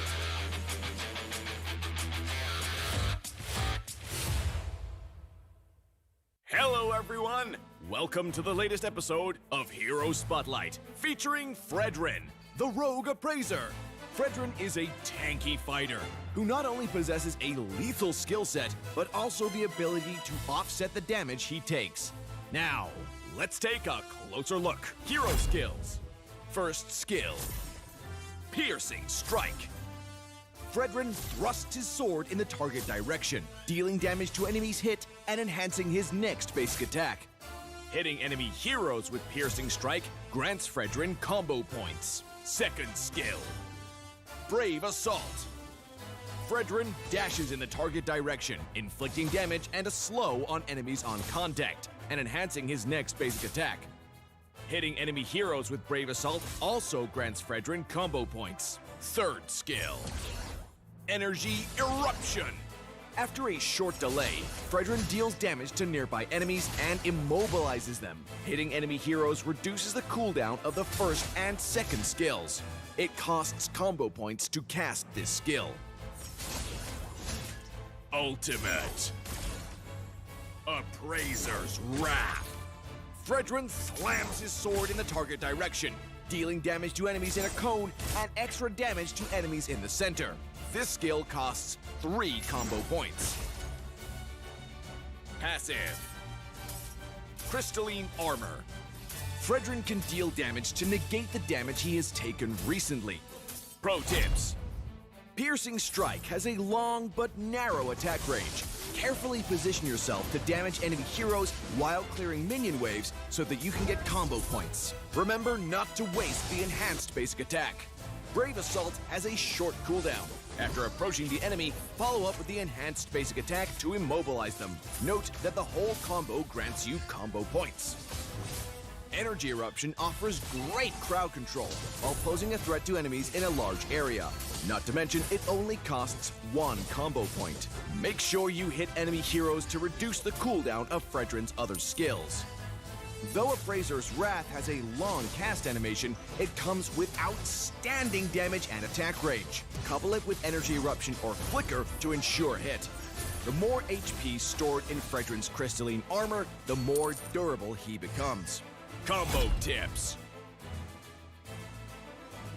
In the laning phase, approach the enemy with Brave Assault. Follow up with the enhanced basic attack to inflict control, then cast Piercing Strike for damage.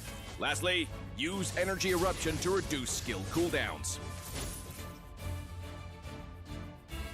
In teamfights, cut into the fray using Brave Assault. Then cast Piercing Strike for the enhanced basic attack and the combo points. Follow up with Energy Eruption for both damage and cooldown reduction. Lastly, finish off enemies with Appraiser's Wrath. Tactics. Fredrin excels at face-offs.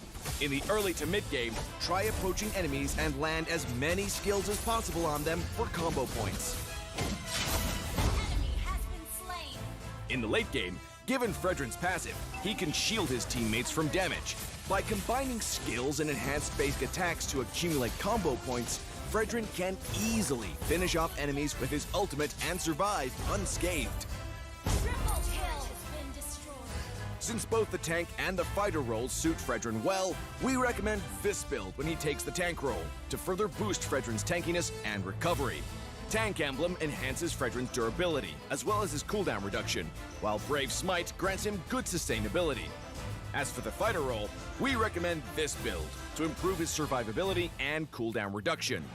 The Fighter Emblem boosts Fredrin's attack and HP, while Unbending Will grants him superb damage output when he's in bad shape. In terms of battle spell, we recommend Vengeance to max out Fredrin's durability. Our new hero, Fredrin, will join us in battle on August 12th. Don't miss out on a 30% discount in the first week of his arrival. Also, make sure you grab his skin at 51 diamonds in the first 2 weeks. Hope you all love this new hero as much as we do. And until next time, we'll be seeing you in the Land of Dawn. Rogue Appraiser Fredrin, coming on.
I'm a rock star. Yeah, rock star. Ay, ay, ay. I'm a rock star, baby. I'm a rock star. I'm a rock star. I'm a rock star. I'm a rock star. Panggil aku rock star. Ini kejohanan kita semua orang rock star. The rock rockstar, kita buat saja gaya kita. Makin panas apinya sudah membara. Macam mana pun kau menempuh segala. Demi negara kau buat semua bangga. Step into my world, you know I'm always in my zone. You know I got my team, no I'm never alone. Bring out my best, buat yang terbaik. Jadi juara perlahan kita naik. Aku nak push, naik-naik jadi lebih bagus. Jadi hero, ku ada skill. Berapa banyak musuh aku dah kill. Ramai cuba mencapai, cause they envy me. Tiap game aku pasti jadi MVP. Easy. I'm a rockstar, baby, I'm a rockstar. I'm a rockstar, I'm a rockstar. I'm a rockstar, panggil aku rockstar. Ini kejohanan kita semua orang rockstar. I'm a rockstar, baby, I'm a rockstar. I'm a rockstar, I'm a rockstar. I'm a rockstar, panggil aku rockstar. Ini kejohanan kita semua orang rockstar. Tengok nanti siapa yang juara. Ni peluang kita bawa pulang piala. This is my game, this is my time. Menang semua, everything will be mine. Kalau jatuh kau pasti kembali.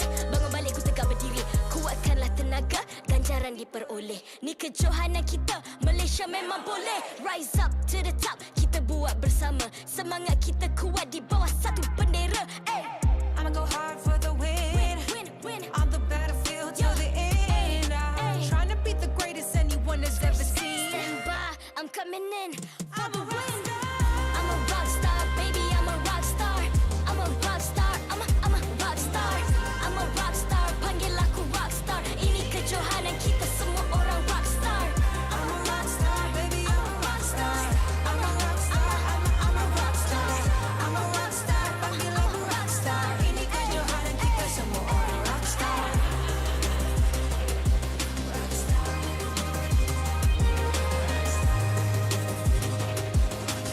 Ini kejohanan kita semua orang rockstar. I'm a rockstar, baby, I'm a rockstar. I'm a rockstar, I'm a rockstar. I'm a rockstar, panggil aku rockstar. Ini kejohanan kita semua orang rockstar.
I'm a rock star. Yeah. Rockstar? Ay. I'm a rock star, baby, I'm a rock star. I'm a rock star, I'm a rock star. I'm a rock star, panggil aku rock star. Ini kejohanan kita semua orang rock star. Kita rockstar, kita buat saja gaya kita. Makin panas apinya sudah membara. Macam mana pun kau menempuh segala. Demi negara kau buat semua bangga. Step into my world, you know I'm always in my zone. You know I got my team, no I'm never alone. Bring out my best, buat yang terbaik. Jadi juara perlahan kita naik. Aku nak push, naik-naik jadi lebih bagus. Jadi hero, ku ada skill. Berapa banyak musuh aku dah kill. Ramai cuba mencapai, cause they envy me. Tiap game aku pasti jadi MVP. I'm a rockstar, baby, I'm a rockstar. I'm a rockstar, I'm a rockstar. I'm a rockstar, panggil aku rockstar. Ini kejohanan kita semua orang rockstar. I'm a rockstar, baby, I'm a rockstar. I'm a rockstar, I'm a rockstar.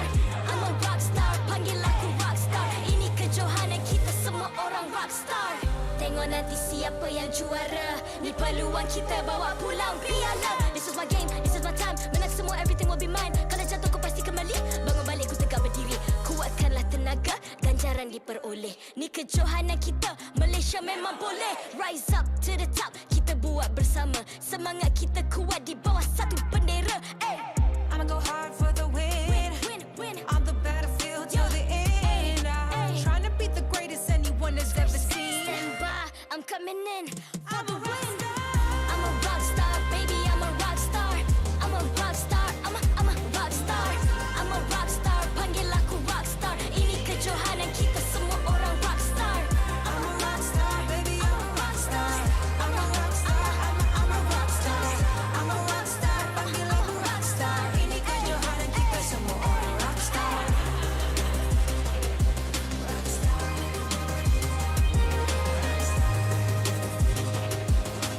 Ini kejohanan.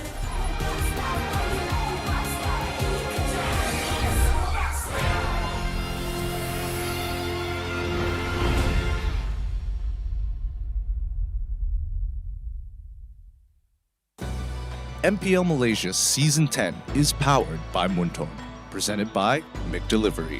It's the perfect time to catch all the action with McDelivery. Free 6 pieces of chicken McNuggets for you, and all you gotta do is purchase the McD's app and enter the promo code MPL10 during checkout. Official smartphone, Samsung Galaxy A series. Immerse yourself into the world of Mobile Legends with the official smartphone of MPL Malaysia Season 10. You'll be sure to experience an epic gaming performance on the Galaxy A53 5G. Official gaming chair, Secret Lab. Partners in esports, Joe's Barber, EGG Network, TikTok Live, Esports Charts, and ESI. Welcome back, everybody. We're already here for another best of 3 at the MPL MY Season 10. My name is Getting Q. This is Icy Baby 1-2 here for the last BO3 of today. The debut of some of these teams so far has been astounding, and I expect this best of 3 to be nothing less. I like how Gideon is being very, very funny here right now. I know you guys are super excited for more games. It's okay. It's regular season. It's only best of 2. So we're not just trying to bamboozle you guys, all right? So give you guys a little bit of fun fact, they are going to be playing a very, very long season. Everybody's going to be fighting for those points to actually go for Group A as well Group B to make it into the playoffs. But as of yet, today, day 1 has been really, really exciting. We did not expect an explosive round between both TODAK as well as SUHAZ ESPORTS. That was a pretty much an eye-catching game for me, and I'm looking forward to see how Group B is going to be going out later on, Gideon. Absolutely, and I think, especially for Group B, we want to see where the power scaling is going to be at, and we know that it is week 1. We mentioned this earlier for our first BO2 of the day. The important thing here is to understand that a lot of these teams are going to be trying to find their footing, especially when it comes down to catching up with points. Now, how seriously it's going to be or how competitive is going to be predetermined by a lot of these teams' attitude towards the first couple of weeks, but it's definitely one of those moments where teams are playing footsies with each other, really trying to feel each other out. And to give you guys a little bit of fun fact, guess what, ladies and gentlemen? We've hit Tier S. That's going to be 1,000 share milestones. Thank you guys so much for your efforts of sharing the stream and telling your friends and also enjoying the show. And this is going to be the redeem code right now below the screen. Redeem it before it's gone. Catch it while you still can. We're very close to Tier S. We have one more tier to go and only 200 more shares that are required to earn you guys another code. So let's make this happen. It looks like free codes for everyone this day. Yep, be sure to keep on share, and share because we are going to be having more games for you guys right after this. And this upcoming match is going to be a very, very interesting one. Red Esports going up against Homebois, and I'm looking forward to see how they have developed over time because they are walking in from the lobby, heading to Skill City Mall to the elevator as they are going to be walking into the game. Absolutely. These are two very established teams. It's Red Esports as well as the Homebois having a history of having some explosive runs during the regular seasons in past seasons. But now here in Season 10, this is all going to lead up towards M4. Hopefully it's going to be enough because these rosters haven't really changed in this short period of time. Exactly, especially when Homeboys in the previous season, they had a little bit of deficit in points from the get-go, and they were able to make it into the playoffs. But imagine the total amount of points they had from the previous season without the deficit. They might have been in the upper brackets instead for Season 9's playoffs. So this time, they're back again to prove themselves and hopefully getting the slot in towards a M4. Yeah, I mean, their attitudes for Season 9 and Season 10 are going to be completely different now that they don't have to worry about this deficit. They can focus solely on themselves. I hope they keep their attitudes towards Season 9 and bring it over to Season 10 because it was great to see them playing clean. But it's time to bring out the teams for this matchup here on a Friday afternoon. Let's bring out the teams.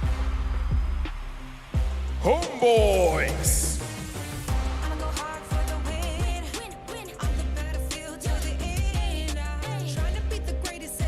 This is the Homeboys, one of the top favorite teams, and they can achieve something bigger this season with no deficit to worry about. The Homeboys are looking to go and bring it all the way home. Yep, the crowd is going crazy for Homeboys, and Anip looking ready to go and play their first match here in Season 10. And look at the new jerseys, looking pretty good in yellow on top of it all. I'm liking the jersey. I'm liking the jersey. Red Esports.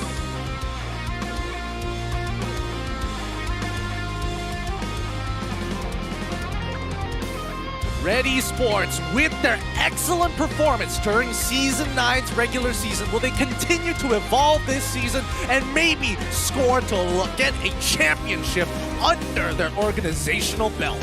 Well, we've talked about proving grounds coming from Zai, especially from the previous season. This time he's back. And look, this time he's got a brother with him as well, and both of them are pretty tall, I'm not gonna lie. You know, giants amongst men. That's what they're gonna need to bring for this upcoming game. And I'm looking forward to see how Red Esports is gonna be able to debut their match here in Season number 1. Especially now with Coach Sora Payung also gonna be in the picture to guide them once again in their journey for Season number 10. This is gonna be a very, very interesting one because both the coaches from Homeboys and Red Esports are ready to partake. Yep.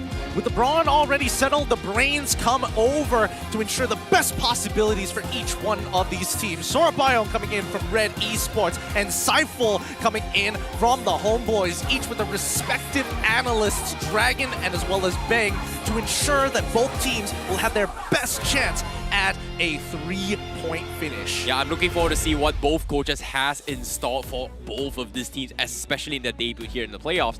Sora Payung, one of the top coaches in Malaysia, with the analyst who's also been the analyst for Red Esports since Season number 9. He has a chance to actually prove themselves in terms of draft. So I'm looking forward to see what Red Esports is going to be bringing to the table, because as of yet, this is going to be their starting lineup. We have Miro, Mal, Ash, Zayed, Ren QT, Mom, and Mo QT to start off the entire rosters of Red Esports. Yeah, now Zaya Hakimi, Season 9 Rookie of the Season. Has he improved even further from his initial debut in Season 9? And let's not forget about Mom, now the EXP laner of the team.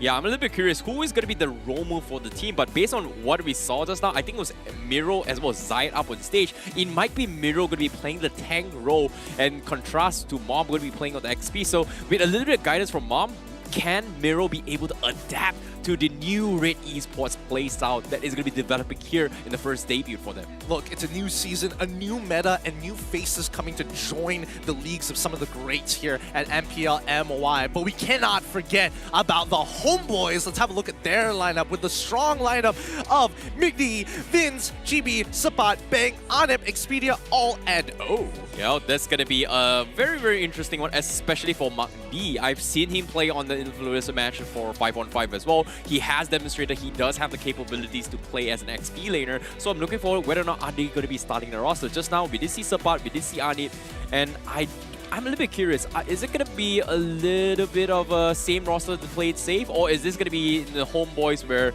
they just put Owl to learn from the best for 2 seasons.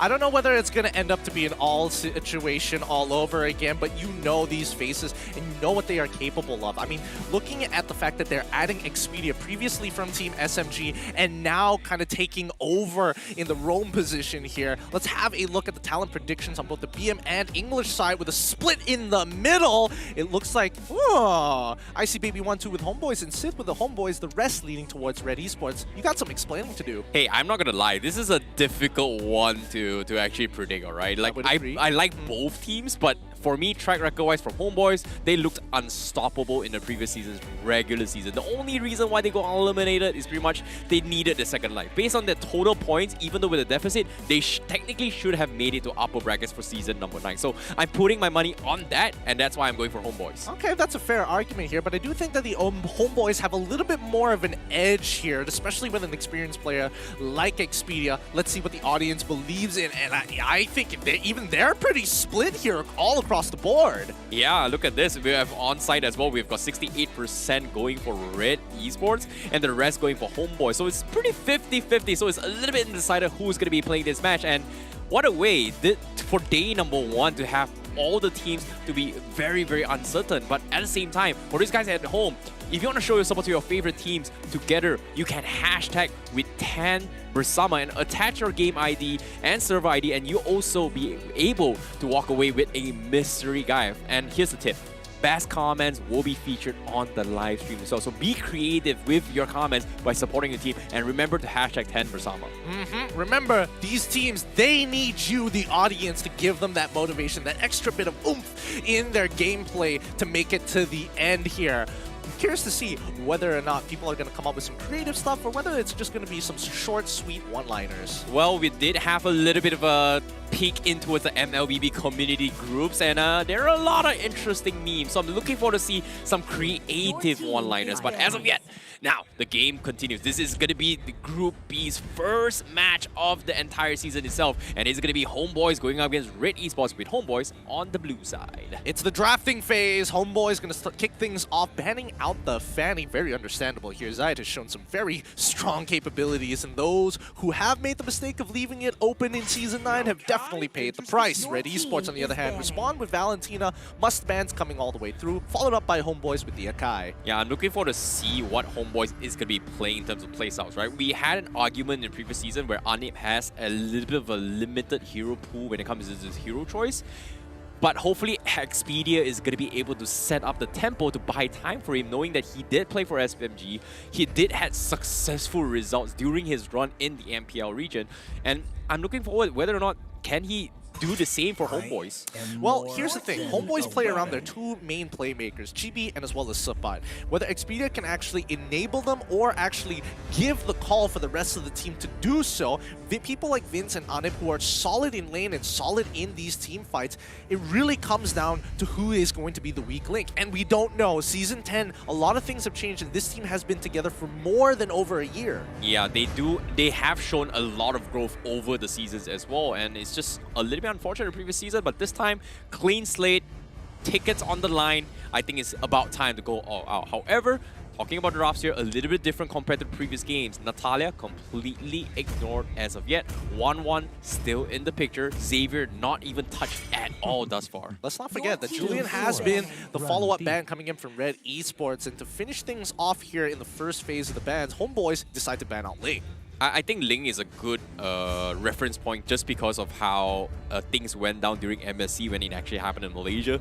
Well, we're in Malaysia, but at the same time, almost every single game, people were thinking like, hey, Ling is off meta, but the power of the Ling is not just of his toolkits of the skill, it's his ability to play on a macro skill when it comes to taking objectives. And we were able to see how TODAK was able to demonstrate it not once, but twice in a row against SUHAZ ESPORTS. So it makes a lot of sense why Homeboys just doesn't want to take the chance to play against the Ling. Speaking of a macro sense here, 1-1 is going to be banned out almost instantaneously. It's understandable. If you are on red side, it's most likely you are going to ban out the 1-1. The question is the Homeboys, Chibi in particular, going to deny Zayed of his signature Hayabusa? We've seen it many times in Season 9. The question is whether or not it's going to actually work out here in Season 10.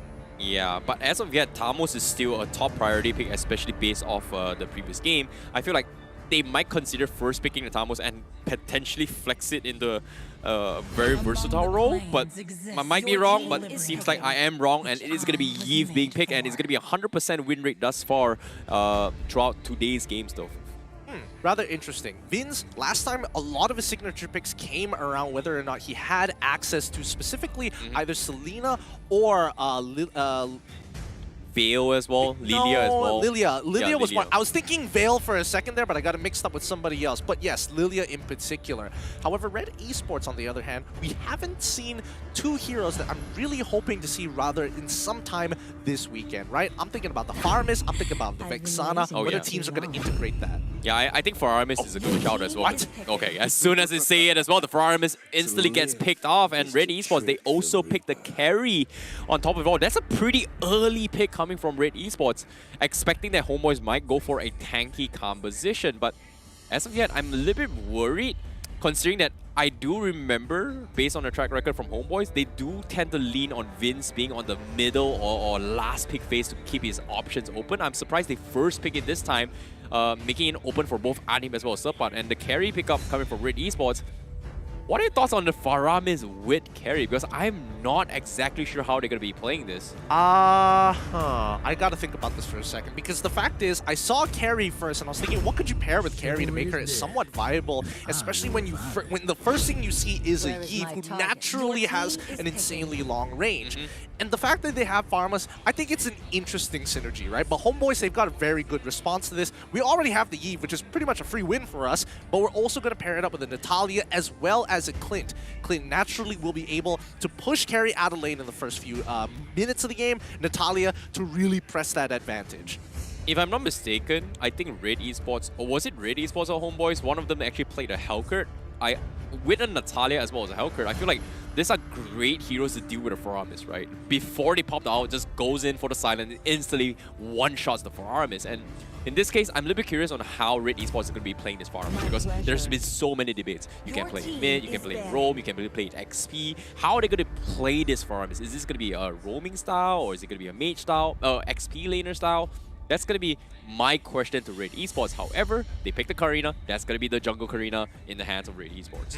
I like this. I like this. Honestly, this is a very different drafting style compared to what we saw in our previous matchup of Group A. It's very much, you know, more meta-centric, and I'm kind of liking this because, again, it's been a while since we've seen Karina. Yes, there has been a couple of changes. We might see the full damage build coming out from this Karina. She still can go tank if you want to, but honestly, I think the full damage one just looks cool. I was expecting the Beatrix or the Popo Ukuba becoming a priority, but for both sides to pick a carry and a Clint, this is not a matchup I would be expecting here in Season 10, but at the same time, based on mobility that you need to kind of kite your way through, I think the Clint is a slightly okay-ish option when it comes to kiting against a diving comp with Faramis especially, and this is something that Red Esports is going to be able to do once the count altar is available on this Faramis. So that's going to be something that I think Homeboys needs to figure out on how to deal with that, or maybe play a little bit more split push compositions rather than taking a 5v5 team fight, knowing that these guys are unkillable. Well, let's not forget that the cult altar has changed a little bit, right? Instead of, you know, giving you a completely, oh, you kill me, I come back to life, and then I just kind of do my own thing until I run out of time, it gives you temporary health. And I think it's important to know that when you do have this temporary health, you don't get a lot of it. Like, it's very easy to cut through it and get back to the original health, but it does give a window of opportunity for Red Esports to throw everything at the wall at the Homeboys. So I think their plan is to, hey, real world manipulation, no problem for me. Let's run in, let's fight. Coming down to the bans, however, it's going to be a lot of jungle bans. We're already seeing the Lancelot Hayabusa being banned out for the side of Red Esports. Homeboys targeting the EXP lane, getting rid of the Esmeralda. They don't want, I guess they don't want RenQT to really feel comfortable or to stall out this game. I think RenQT is eyeing for that Thamos pickup, but at the same time, the Phovis being banned, something is up. I'm really surprised by this Phovis ban coming from Homeboys. Is it they're going for a mobility character? Lancelot is out, Hayabusa is out. What's a very mobile character that Phoveus can punish. And 1-1 is also out as well. 1-1 is already out. I mean, if we're considering what we have right now, we do see Natalia. She has a dash. Technically, the recoil net coming out of Clint is technically a dash as well. I don't think that's enough to consider for the Phoveus, so that would mean he wants to go maybe? for Paquito. Yeah, I would make an argument for Paquito here coming in from the Homeboys. I don't think it's that bad, especially when you're up against an arena matchup. Yeah, I definitely agree. But Red Esports, they will get the Tamos on the XP lane. And in this case, Tamos is going to be having a pretty okay time. Against a Paquito, I think it's an okay, decent matchup. It's not that bad. It forces Sepat to actually go for it, but it's even though it's his signature, I wouldn't be surprised if he decides to go for it right now. I don't know. Honestly, I would imagine if this wasn't the Homeboys and specifically Sepat, who is known to be playing Paquito in the EXP lane very, very often and very effectively, then I would assume, yeah, Paquito is definitely going to go into the jungle role. But now it's a little 50-50. Hold that thought for now. What are the chances that this Natalia is actually a jungle Natalia? Nope, don't see it happening. Because what's she gonna do? She's gonna sit in jungle. She's gonna sit in jungle, call her roamer to help her out because she doesn't have the base HP. And as soon as Karina finishes her first camp, she invades, instantly kills, and steals away the buff. It's not a fun time. I don't see it working out.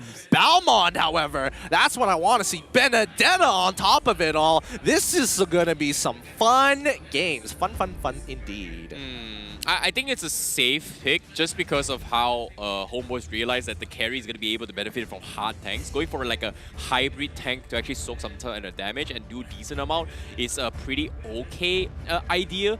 But I feel like Sepat is going to have a pretty difficult time against Tamos. Like, he's not going to be able to do too much. But in terms of 5v5 team fight, I feel like the Tamos is going to benefit way much more in terms of sustains and tanky, and everyone from side of Homeboys is going to struggle to take him out unless they punish him rather early. So I feel like Expedia is going to have a very, very difficult decision.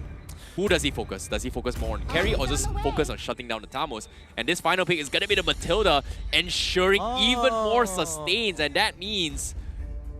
wait a minute. Is this mid-Faramis? Is this a mid-Faramis? It is a mid-Faramis! Yeah, it is mid-Faramis here, and I think this is going to be really interesting because... Honestly, Miral, he's got a lot of work to be done, but his importance is that he is a delivery system as soon as that cult altar, and it is a big range. You walk out of it, it barely matters half the time. Red Esports, when they fight, they're going all in. There is no backing out.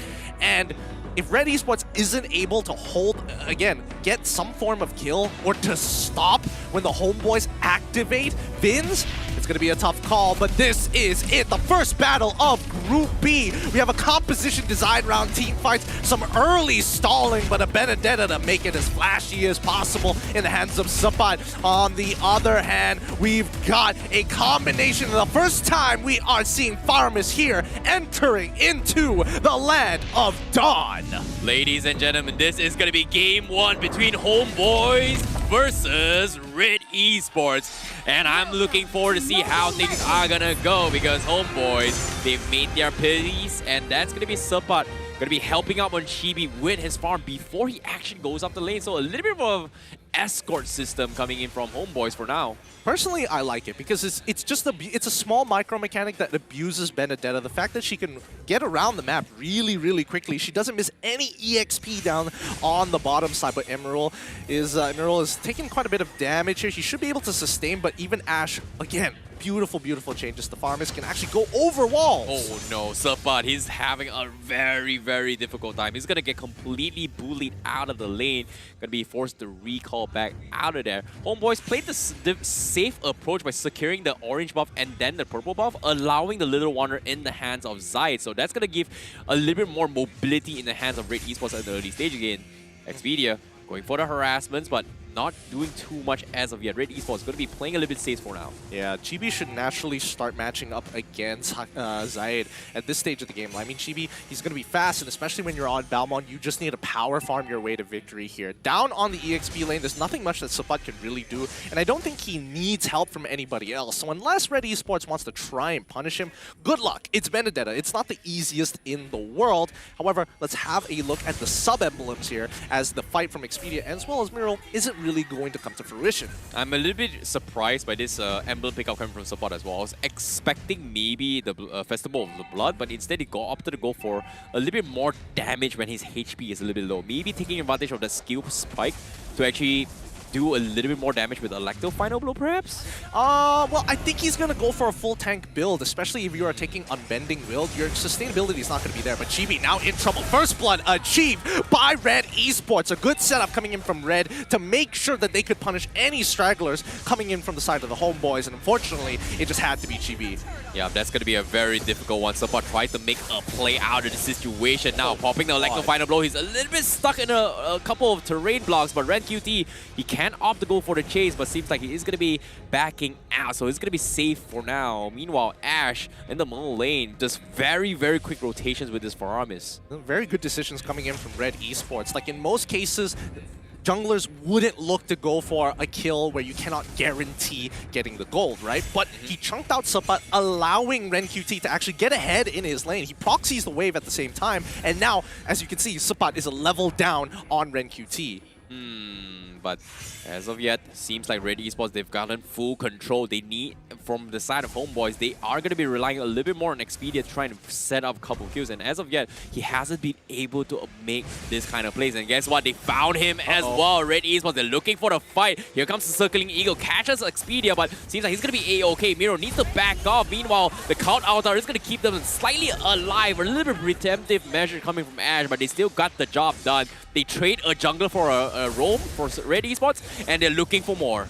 Oh, Red Esports are playing hyper aggressively here. They're just scouting out for Expedia, knowing that if he calls for help, they can take the overall fight. Clean rotations from Red Esports so far. Homeboys, I wasn't expecting them to be in a position like this. I thought they could get a little bit more, but the laners have been very, very efficient here for Red Esports. Until right now, Mal now in some trouble as he gets hit by the execution from Expedia, but it doesn't matter. He's way too low. And with Ash and as well as Zaid to back Mal up, it is a failed attempt. Oh, Expedia's timing could not be worse. As soon as he thought that Mao was alone, as soon as he made the jump out, everyone from side Red Esports was at the same time coming out to push the top lane. And because of that, he was caught with his pants down. That was just so unlucky. Meanwhile, Sapat taking a lot of damage coming from Red QT. Red Esports completely dominating on all lanes as of yet.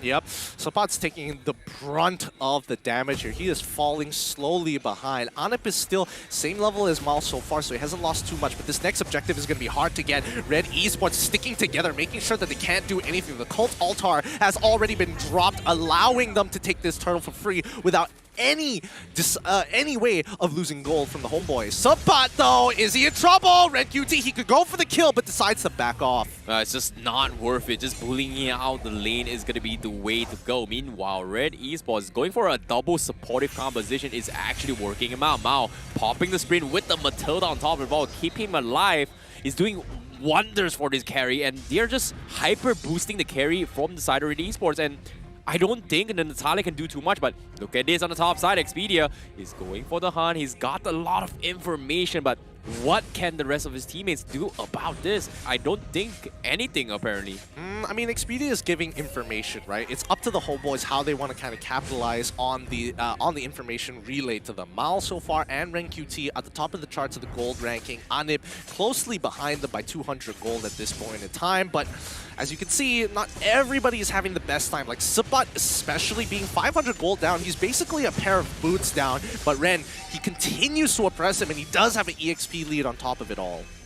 Seems like it's all about buying time. Homeboys, they will be able to scale a little bit better in the later stage of the game, but it feels like Red Esports, they're just playing very defensively rather early. And let's take a look at the items real quick as well, and because as of yet, Red QT, look at him, he's got a very early Dreadnought armor to actually tank his way through against Sapat. It's just very difficult to play against this. Yeah, no, it's extremely difficult. There's nothing much he can really do but just stall the lane as much as he can and minimize the damage he takes. Now, Expedia spots out the potential dive coming up. Anip is playing defensively, but Vince tries to look for the punish with a real one manipulation. They find it, and unfortunately, they can't do anything with a Cult Altar. Red Esports walk away with a free Tier 1 top turret. Oh, that's so annoying. They just needed some sort of kills, and Expedia right now he's hesitating to go for dives, and as of yet, looks like they are going to make an attempt against Mao, and they go for the dive. The sprint comes in. Mao walks out. They take down Expedia. What a clutch Camiro to save his teammates' life, and now Homeboys,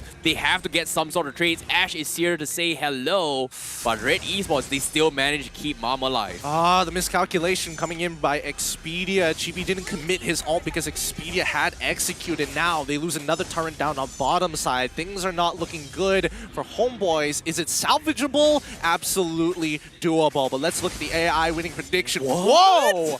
How? How did they calculate this? 2 turtles and now it's 25 to 75? That is the confidence. It's only been 2.5k economy, but it's not set in stone yet. It's only a prediction. Meanwhile, Expedia, they go for a dive onto his Ash. Ash is gonna be taken out. Supai goes in for the kill. He has Electro blow, but he needs to make a run for it. And fortunately for him, he's gonna be able to escape it. And on top of it all, Chibi steals the turtle right under the noses of Red Esports. Wow, nicely done coming in from the Homeboys. They took the initiative this time. They couldn't allow Red Esports to run in, so they dropped it early to create a safe zone that they can play in. Well done by the Homeboys. I think that's a good adaptation for these potential turtle fights. I want to see how Red Esports is going to resolve this in the next 95 seconds. Well, this is the mid-game stage and Homeboys has been looking forward to as well. They've been struggling for quite some time now. With a little bit more items, you can start to see that Chibi as well as Supat is starting to have this tankiness that they are required to kind of buy time and make space for Expedia to do his thing. But as of yet, Expedia, he's got a long way to go. He's 0-2-2. He hasn't been able to one-shot the supports and the backlines for Red Esports yet.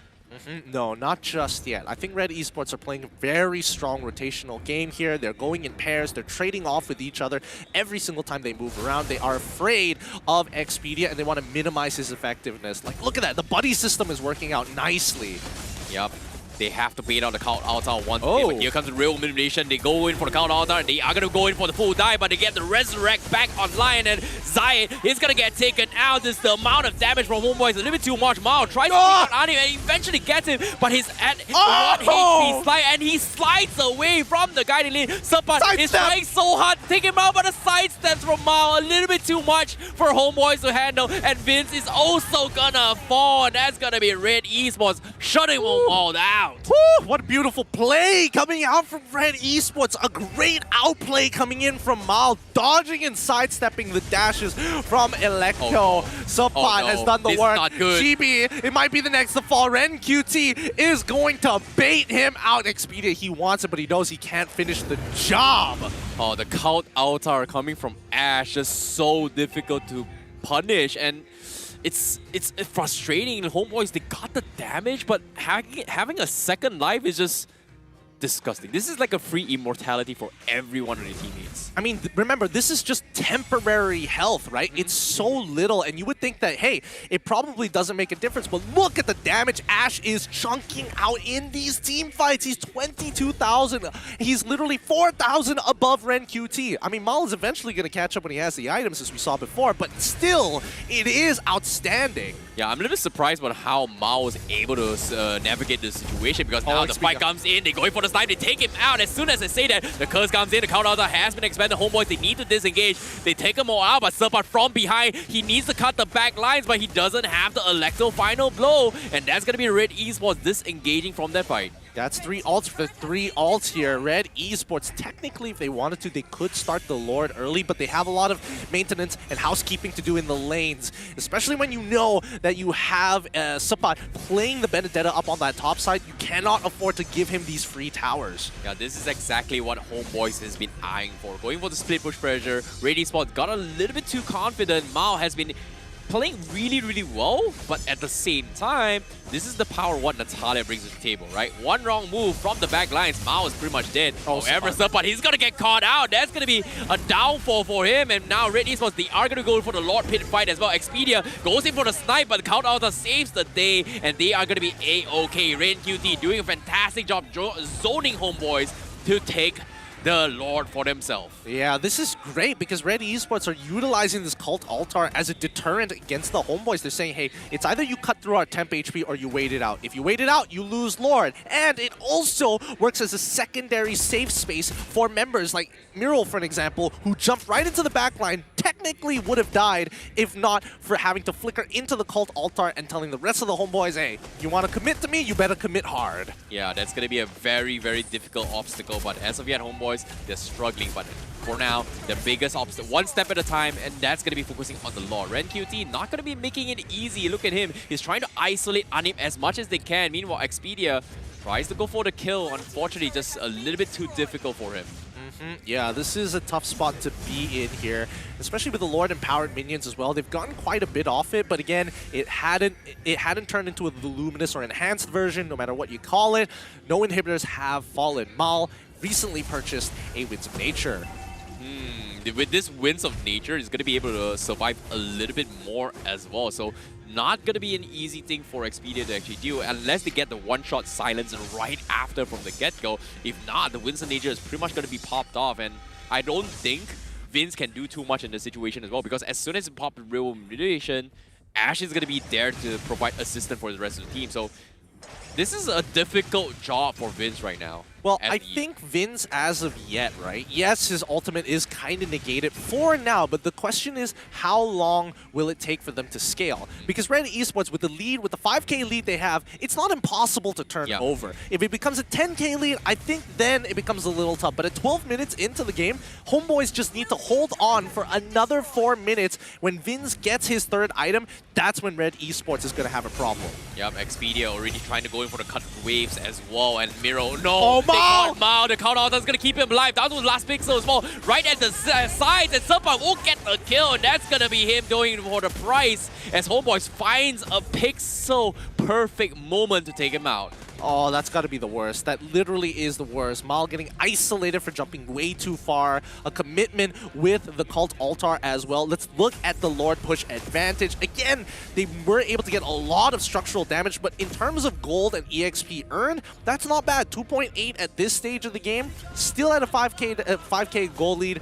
Somewhat of a 5K goal lead. Red Esports just needs to look for that big finisher. Agreed, but as of yet, they need to find a way to protect Mao as much as they can. Miro doesn't have the Aegis, so that's going to be flickers available, but Mao needs some way to survive the initial burst coming from everyone from the side of Homeboys. As long as he survives, all is well, because the counter is going to give him so much value in these team fights, and Homeboys, all they got to do is just play for time, play for objectives, play for catches, and they have been able to find opportunities like this. And if they keep finding it, Red Esports might actually lose the game. Nah, Red Esports is just a little bit better on the macro sense. Look at the top side; it's already shoved in pretty hard, and that wave is going to stack. When the next one crashes, it still should be a pushing wave towards Red Esports' favor. So they've got a deterrent here, and Homeboys need to make a decision right here, right now. Do they take this fight? Do they try to bait something out? If they can bait the Cult Altar, that would be great. But how do they disengage? Yeah, they are very afraid of Expedia. Look at him, Expedia going for the back lines. He wants to go in for the sniper on Mao. He's waiting patiently. As soon as he comes, they take him out. That's going to be Mao in the equation. Electro final blow zones out Red. The countouts are not able to save him out, and they're all stuck in a corner. The damage has been done, but the countouts gives them the second chance, and that's going to be the disengage coming in. And Homeboys are very happy with that pickoff. What a great synchronization between Expedia and as well as Supat. Supat jumping right in, Expedia starting off the engagement onto Mal. Both of them using their executes to ensure Mal's death, and with a lot of damage, a lot of just DPS being taken away from Red Esports. They are just left with Zayed, who can only burst one person down at a time. Yeah, that's going to be a little bit difficult on Ash. He's got to be wary of his ultimate timings. He's got to be a little bit quicker when it comes to saving him out, because once they hit really, really hard. Homeboys taking this advantage, equalizes the economy, and this time they are going to get a little bit more objectives out of it with this Lord. Yep, with the Luminous Lord, it has the passive to push through that 5K goal lead. We were talking about it. Absolutely gone now. It is now down to a 300 to 500 goal lead, and Homeboys could easily start cracking and thinking about the outer turrets. They already got bottom tier 2, and now it's just mid tier 2 left. Patience is going to be the key. Red Esports, they need the big jump once again, and as of yet, Homeboys just pummeling their way through. They need to find a way to make sure that Mao doesn't get picked off once again. And currently, we did see an itemization from Mao. Full 5-man items, damage items, but no defensive items up on him. So that's going to be a worrisome bunch for him. Yeah, that is a little bit worrisome, but I don't know. It's really going to come down to the precision of these team fights, right? Red Esports, it's about timing and how they protect their main carries. And I think Mal and Ash have to really work in tandem with each other, because if we're looking at damage, RenQT's still on top for his team, but Chibi caught up so very quickly despite the rough start that he got. How? Just how? His 1, 2, and 4, his top goal ranking, he's been farming really quickly.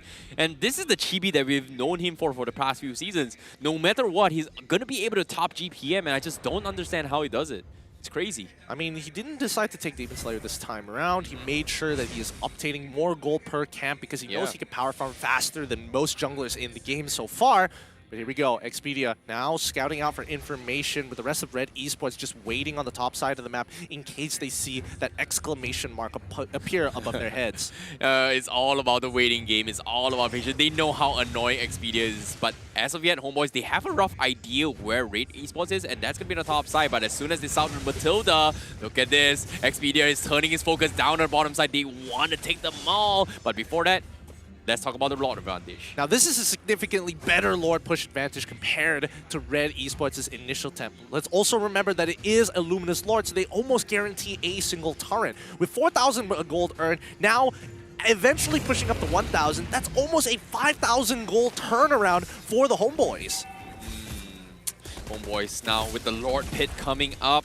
This time they are going to be on their ends to try and bait this out, but no reaction so far coming from Red Esports yet. Chibi going to be zoning them out. Miro going to be opening up the map, check things out, but seems like they are going to concede the Lord Pit and go in for the reset, but here comes the force fight. Let's see how they're going to commit to this. Miro so far taking way too much more, way more damage than he should. With Immortality up for him, he's a little bold, a little brave, but Expedia, they're looking for him. Where is he? Where is this Natalia? Mal is going to stay very close to Ash in case the Cult Altar needs to be procced right now.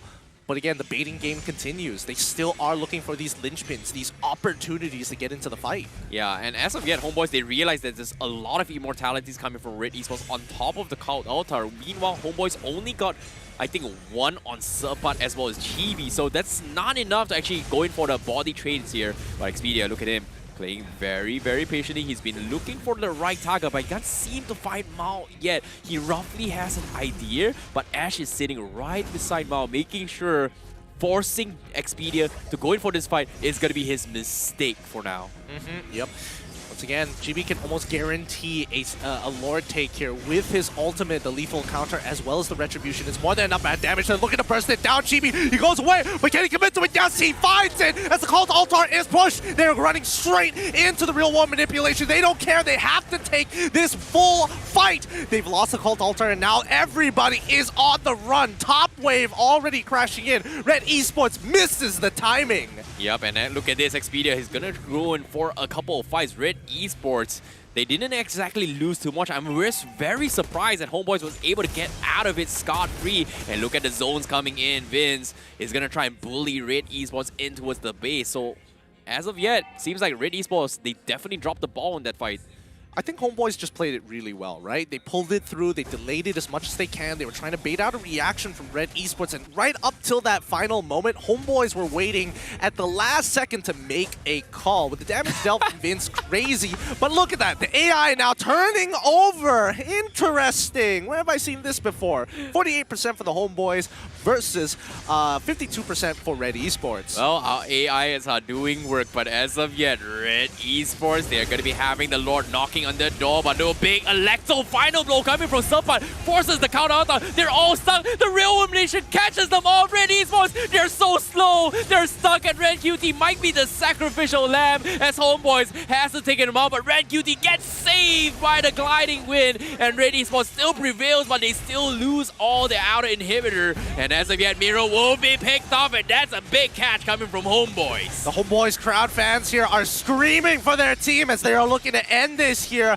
against Red Esports. One man down, no inhibitors to protect them. Homeboys, can they close this out? It looks like Ren QT is already down. They find Zion. Ash is still holding on, but he's seeing his members down one by one. A double kill as Vince has scaled. They end the crystal. That is going to be the Homeboys taking game number 1. GG, well played. I did not expect the turn around, and Homeboys Homebois, they found the opportunity, they played it patiently, and they got the big win against Red Esports. That was a unexpected turn of events here, Gideon. What did I say? Vins is gonna come online, give him 3 items, just enough time, and that temp health is not gonna be enough.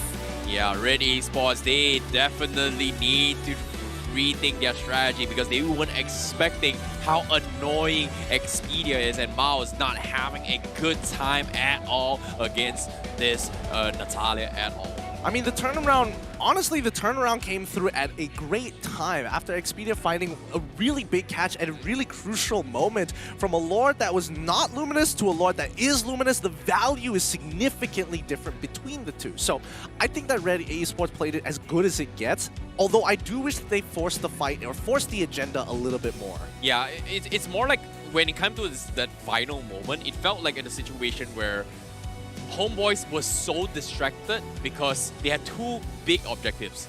1, focus on the Lord.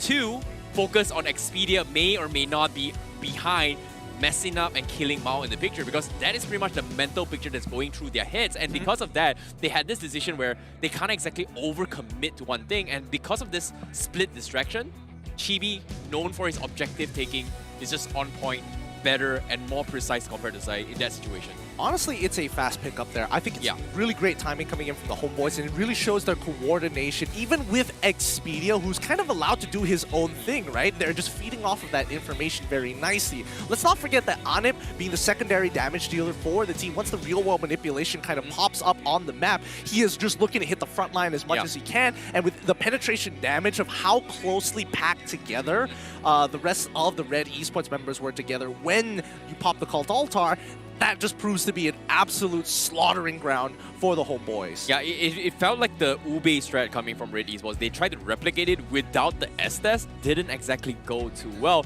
And I think that everything kind of changed ever since Vince got his Ice Queen 1 and Enchanted Talisman, right? You look at how slow Red Esports was, and they were so distracted to a point that there was only so much Miro can do in this kind of situation in terms of sustaining and providing mobility escapes for all the members from inside Red Esports. Yeah, but that's the thing, right? We saw that Vince was initially rushing the Ice Queen's wand. Immediately, he was looking to get the next 2 items. He wanted to sustain, he finds it, he gets the Genius Wand, and things start to change as soon as you get that Genius Wand, right? Because if we look back at what Red Esports, what are they building here?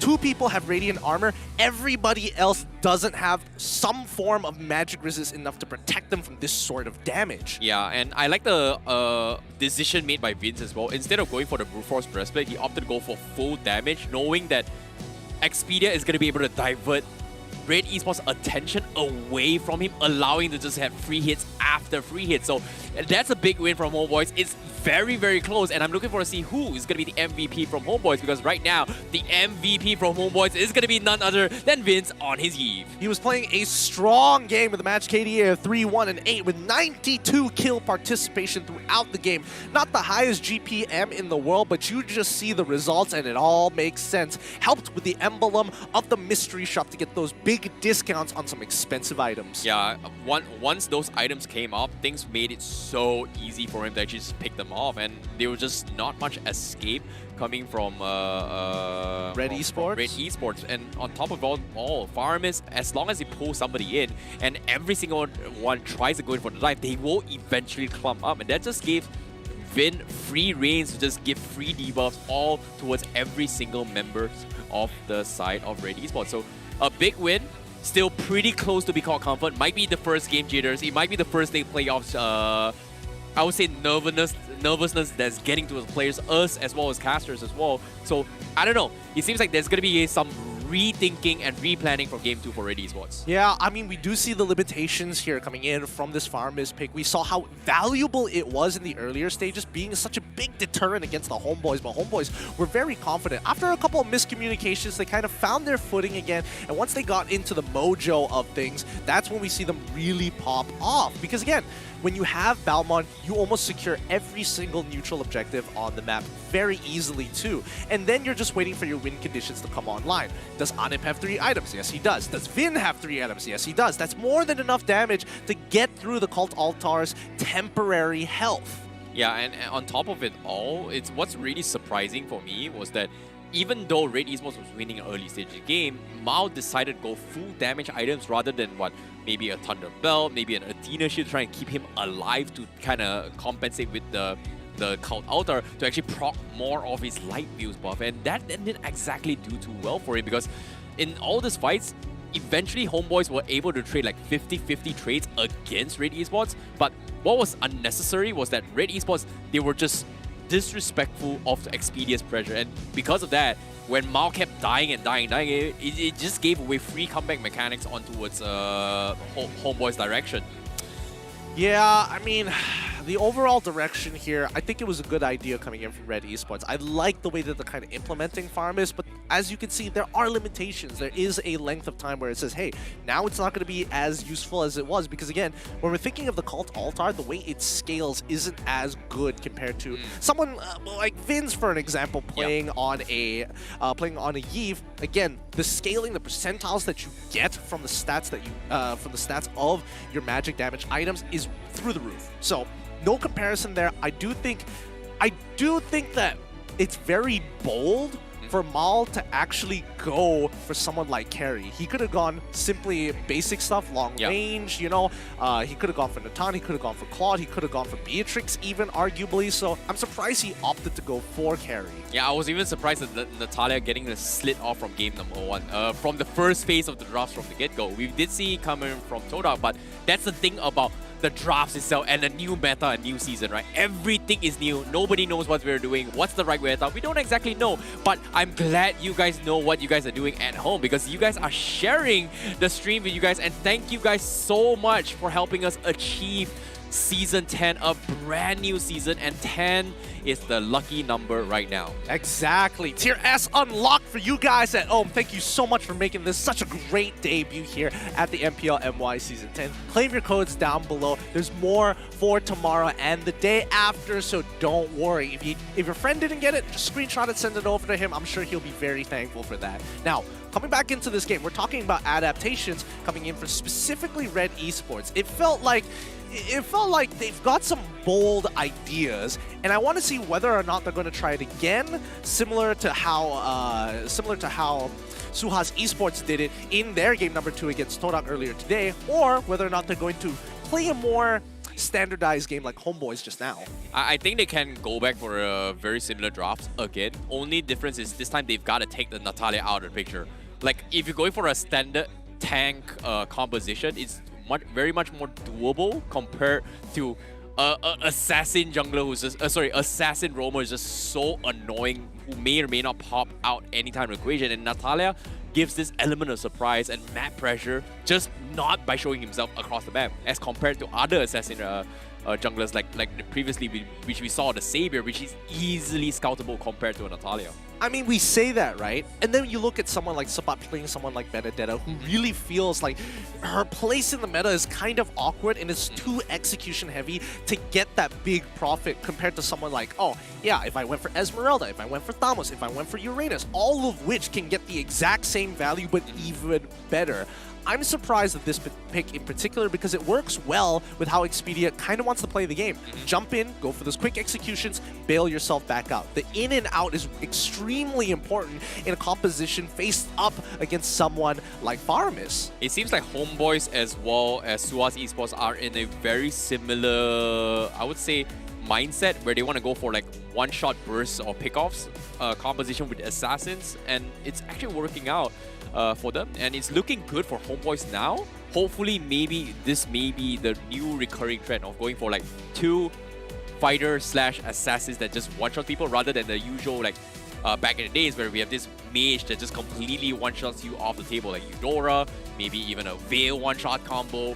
Kadita as well as a one-shot combo. So this is something that I think from the side of Homeboys, it's very, very smart, but is this the best?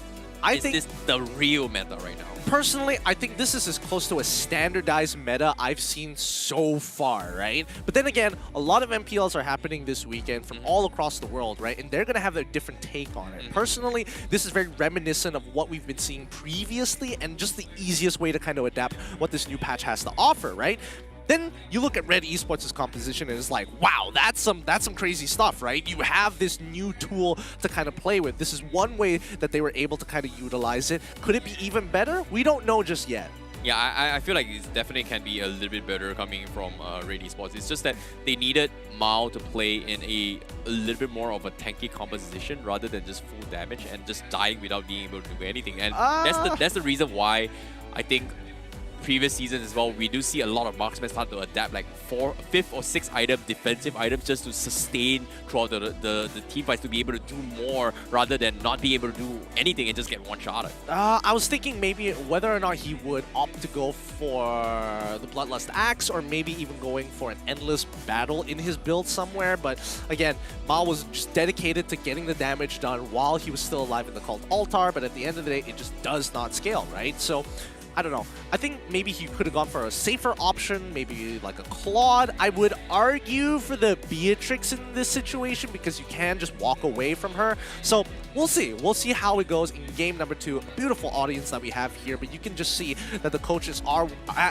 working hard for their teams to come up with something else for this upcoming game. Well, seems like this time they will be on the blue side, perhaps, coming from Red Esports. Hold up. The man's got a folder. He's got a folder with an Excel sheet with literally a flow chart on how to draft. Well, that's how important it is, man. Like, this is the M4 ticket on the line. Making it to playoffs in upper brackets and then making it towards the finals is going to be the way to go coming from both of these teams. So I don't know, man. They gotta play serious, man. I mean, I get that they want to play serious, but I'm really curious on what's inside it. We'll hopefully, maybe after the show, I'll have a look at it and I'll let you guys know the next time on. What now we can actually take a peek at it.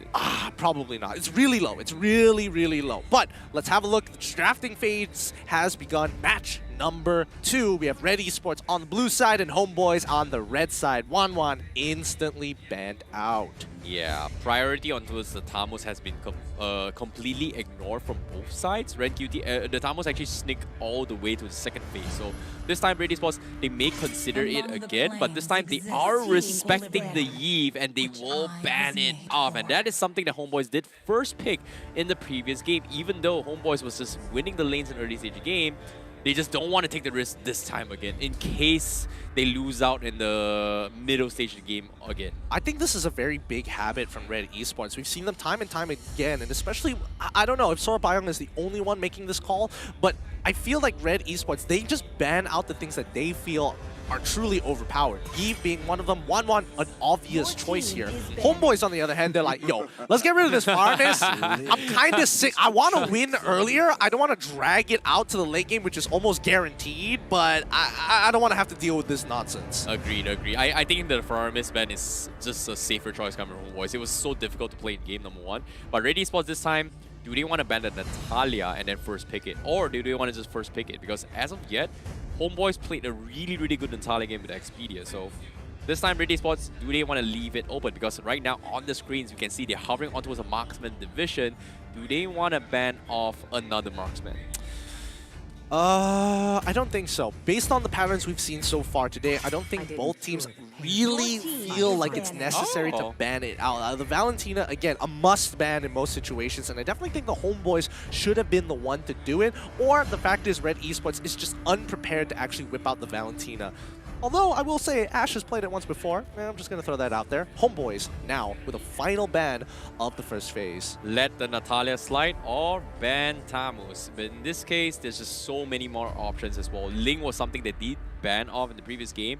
Do they want to let the Natalia slide or do they want to let the Ling slide? Which one is it? Are they just going to completely let both slide and then pick either or for their second phase picks for Homeboys? Personally, I would assume Homeboys is going to. Actually, they've taken a different. Yeah, they're taking a different approach. I would have expected them to ban out the Natalia, but I guess they're making a read on Red Esports. Either Red Esports is prepared for this or not. Regardless, they're going to get it if Red Esports lets it go. But focusing down on specifically getting rid of Beatrix does show a little bit of growth in Anip specifically. Because Anip, he's known for picking up either Beatrix and worst comes to worst, Claude or Sun. True. We haven't seen him do too well with the Popo and Koopa, but yeah, I definitely agree. Yeah, I mean, his clean was pretty His clean was pretty good. decent. His clean was pretty good. But Red Esports looks like they will prioritize on the Julian. Yeah, completely slipped out of mind. First pick Julian, Ling and Natalia out for grabs from Homeboys if they decide to go for it right here, right now. I don't think it's too bad picking up Natalia early. Question is, what else are they going to go for? Popo Koopa as well is pretty good as a safe choice. Well, if you want to go for it. Well, I'm thinking if Homeboys go for Natalia, I think Red Esports might just decide to go for Balmon this time. But Homeboys instead, there we go. That's the Claude. And we're also seeing, ooh, Akai getting picked up here as a flex. Okay, that's a pretty safe pick. Let Red Esports decide in case they get countered. So Homeboys keeping their options a little bit open in case they figure out a way to counter their Ling and Natalia, which is pretty much a deadlock opening pick for Homeboys if they decide to pick it just now. So, alright, playing it safe, I guess. But Red Esports, are they going to pick it?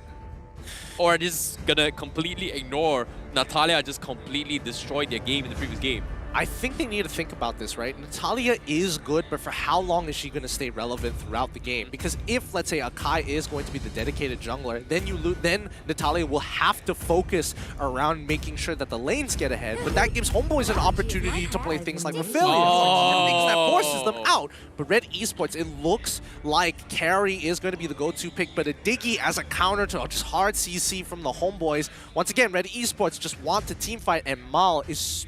Again, I would say being a little stubborn here, saying, I want to play carry and nothing else, and I can respect that to a certain degree. I have a weird feeling that, I don't know, it's just a sixth sense thing, right? We have talked about how Diggy can potentially be on a mage role. What are the chances that this is a mid Diggy? I know where you're going with. No, stop.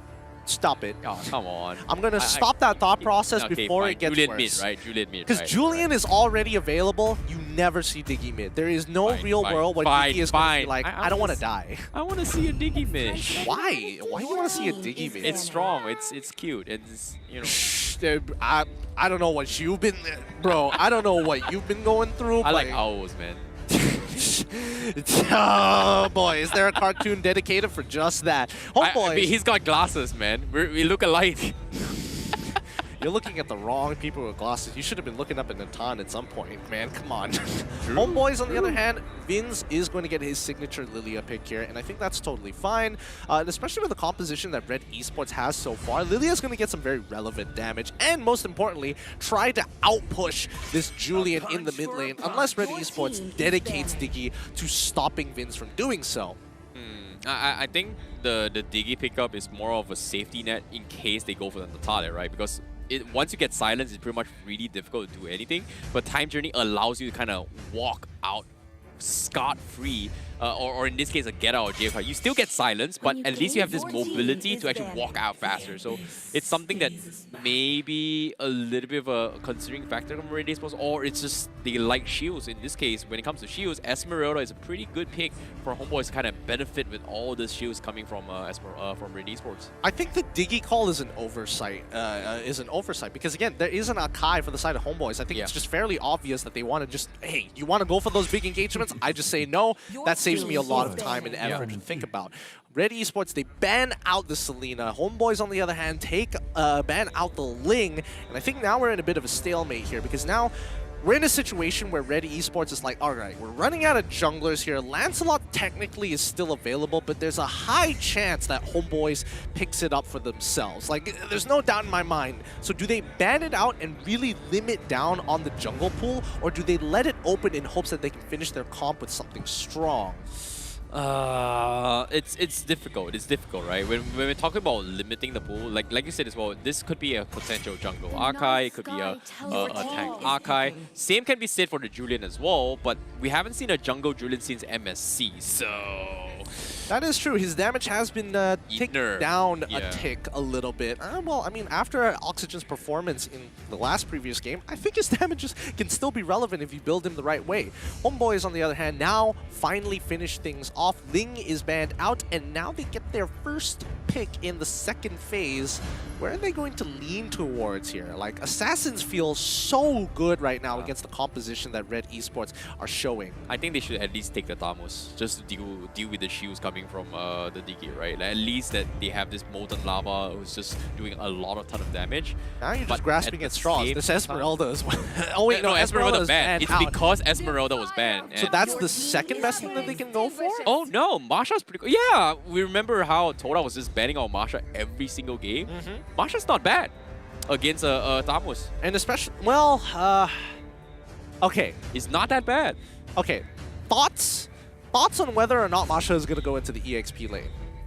Because I feel, no way. I feel like it's going to go into the EXP lane. Just the oddest feeling. Okay, I'm on the same wavelength, but I still remember Expedia, I think, the roaming Masha, right? We're talking about the roaming Masha. Well, so there is the roaming Masha and there's EXP Masha, which we've seen before during MSC. So there's two ways that this could go about. There's a lot of layers of thinking through these drafts coming from Homeboys, and I'm really surprised by this. Yeah. I'm very, very surprised with this. All right, Red Esports, they go for the safe options here. They're going to go with the Kagura as well as the Cho. They want to make sure that they don't get caught out in their rotations, even when Diggy isn't around, which does mean that Julian is most likely going to be their jungler. Now, Homeboys, on the other hand, they see this. They're like, okay, CC is going to be pretty tough for Akai to actually catch anybody. Do we want to shift our composition a little bit? What's left? Hayabusa, technically an assassin. Lancelot, also a pretty good assassin considering how squishy they are, but they don't want to get kicked. Well, seems like Homeboys, they go for the final pick. That's going to be the Angela, and yes, we are going to be seeing the XP Masha. So this is going to be a Masha versus Cho matchup? Yeah. Yes. Masha versus Cho matchup. Masha versus Cho. And he's a jungle Julian. And it is a jungle Julian. All right. So now that we've got some confirmations out of the way, what do you think about the compositions? Because I think Homeboys has a very clear win condition, and I think it's slightly better than Red Esports. Yeah, I definitely like Homeboys more just because of how Angela is able to adapt in so many situations with the hard guns. But as of yet, it's nothing set in stone yet. We are looking forward to see how Red Esports is going to be bouncing back from this game with this Diggy play. And it's going to be a very, very interesting one coming in from both these matchups. Yep, let's look at these focus players here in our second match between Red Esports versus the Homeboys. Zayed is going up against Chibi, and in the jungle matchup so far, Chibi is 1-0 against Zayed so far. But in this particular matchup, that's where it's going to get really interesting. It's going to be Julian versus an Akai. You don't get to see that very often. Exactly, but without further ado, we are jumping straight into the final game of today's first day's matchup. This is going to be Red Esports going up against Homeboys, game number 2. Yep. Immediately, you're seeing Expedia looking to get some information and starting his harass very early on, but looks like Julian started on his orange buff instead. Okay, see, the thing about how Homeboys played this in the previous game, right? They farmed the orange buff, they farmed the purple buff, and they just completely ignored the Little Wanderer. But in Red Esports game perspective, it's very safe to actually play this instead of just contesting a Little Wanderer, knowing that a matchup against Angela is not favorable for Red Esports. So they just play it safe, but somehow Ash stole the Little Wanderer. Oh, okay, who needs a jungler? Okay, alright, I did not expect that at all. I mean, it's interesting. You would have expected junglers to actually try and prioritize going for an early Little Wanderer. It's just free XP and gold and gets you that little bit of information in the river. But I think at this stage of the game, Homeboys understand that they have to play from mid to late. Expedia getting very, very low here, gets pulled back by the time reversal, but doesn't give away first blood, which is great because Homeboys want to minimize their interaction with Red Esports for as long as possible. Yep, let's take a look at the emblems real quick coming from both sides. Homeboys, seems like Avarice is going to be installed coming from both Anim as well as Expedia. But at the same time, middle lane, Red Esports, seems like they are going to have a little bit more mid lane pressure compared to the previous game. And they are going to be going a little bit more aggressive from the previous game as well. Yeah, and it looks like, I mean, Zayed's been doing a really good job here. Ash still same level with Vin so far, but Zayed, he has to find a kill at some point of time. RenQT is going to start chunking down Sapat as quickly as possible just to make him, pull him into lethal range for Zayed, essentially. But, well, with the River Crab gone, it's going to be a 4v2 so far until backup arrives. Yeah, Homeboys this time going to be securing the turtle for themselves, trying to make a little bit more play. RenQT trying to go for the setup, but the rest of Red Esports is just focused on the top side, making sure that Mao has his farm. And look at this, the blazing duet from Anip to try and keep him alive. The hard guards on top of it all. And Homeboys, they want to fight for more. And Expedia, whoa. He cancelled, he tried to go in for the stun, he wanted to try and force the issue, and Vince, he's going to buy enough time, and Ash is going to be able to disengage from this fight. And Expedia, what was that play? That was a risky one, but as of yet, Chibi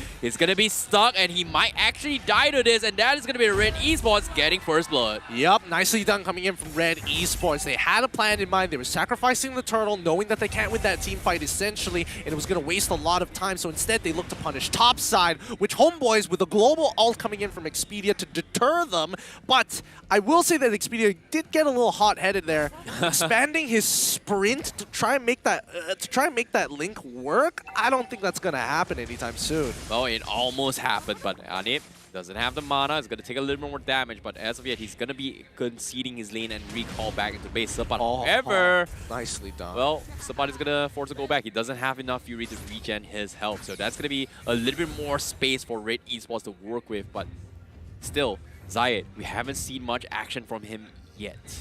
Yeah, Zayed is just power farming right now. He's just playing for the rest of the lanes, and I think Red Esports have kind of doubled down on their win condition of Mal. So they're making sure that he can get as far ahead as possible, and the rest of them just have to play for Peel. So far, no opportunities have presented themselves, and as expected from Homeboys, who have now become a very clinically strong, foundational team.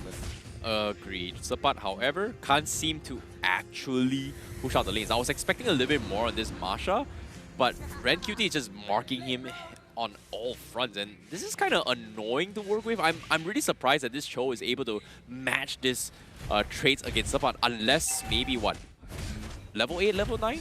I mean, until Sapat gets about like 2 items, I think that's the only... It also depends on what Ren QT. Is he building damage, or is he going to build full tank? And considering that it's Concussive Blast, I'm guessing it's going to be full tank, but we'll see now as we see Red Esports having to push back. Chibi deters them as well with the heavy blows, pushing them back in as Ane jumps right into the middle of the fight, finds one, gets away with the help of the Angela ult. My goodness. Oh wait, no, Red QT, he finds it once again. Expedia now in trouble, tries to get out of the way, quickly uses his own sprint to run at the speed of light. Doesn't get the return trade. Red Esports down 1 member to Homeboys, walking away for free and the turtle. Yeah, that was the confidence coming from Ani as well. Expedia just knowing that he can get the job done. Meanwhile, Red, whoo, that's gonna be a little bit of a close call. Expedia almost loses his life. However, on the top side, Ani is gonna be in a little bit of trouble as Red Esports got him surrounded. He doesn't have the blazing duet, and here comes Ash. He might actually fall, and that's gonna be his downfall as Red Esports gets a big pickup for himself. Yep, and now Chibi, he's here. He responded a little late to it, but he just wants to focus on that farm. Don't break the path that he has set so far. Red Esports now cracking that first tower, trying to break even against the Homeboys once again, similarly to game number 1. Now, looking at the items so far, we're seeing that a lot of the players haven't even really completed their first item, right? Except for Ash right now. He's fairly happy with his Clock of Destiny. He's 5 minutes into the game. He is hitting his timings. Would he like it to be a bit faster? Yes, but he doesn't have Mystery Shop, so it's fair. Yeah, it's going to be a little bit difficult point right now, but Homeboys, they do have a little bit advantage early on, but at the same time, I feel like having the farm up on Anip is going to be the priority from Homeboys. As long as he doesn't die too much, eventually he's going to be able to do some serious AoE damage that kind of offsets the shields that the time journey is going to be bringing to the table. Whereas compared to Mao, he's got a lot of obstacles to chunk, right? We talked about how carry is benefiting against tanky compositions. Against Akai, it's strong. But against a Masha with 3 bars of health, that's a complete different story. Yeah, no, again, I think Mao can get a lot of damage done. Miro now in some trouble here. Expedia's looking to lock him down, but he manages to get out just in time, forcing the sprint out of him, which is great because now Homeboys don't have to worry about Miro for a little bit, and they can try and secure this turtle as soon as possible. Ren QT in position to go for a kick onto Chibi potentially, but Vince taking most of his life down, takes the black shoes away as we see Anip running into the middle of that fight. Immediately, Ash is taken out of existence. Ren QT still looking for an opportunity to get onto Anip, but it's a little too late. The Heart Guard is just way too good. Time Journey bails him out of a tough spot, but Expedia will not let him live long enough to see the light of day. Zayed could look to clean this up. He's cutting off their exits. Expedia and Vince working together as one, but Zayed finds the enhanced chains on one. Looks for his second. Ren QT, he needs to get back into this fight. He's gonna get locked down. Zayed can't get into that fight. Ren QT looks for Anip. Anip doesn't have the battle mirror image, and that should be the kill there. Coming in from Julian. That's a big catch coming from Red Esports in that situation as well. Zai just played really, really well, but you have to give props to his Ren QT because he was the one that threatened Anip so far back to a point that Anip wasn't able to do the damage that he needs to get the job done, and because of that, he was just stranded, and he even found Anip while trying to recall. That's just so unfortunate.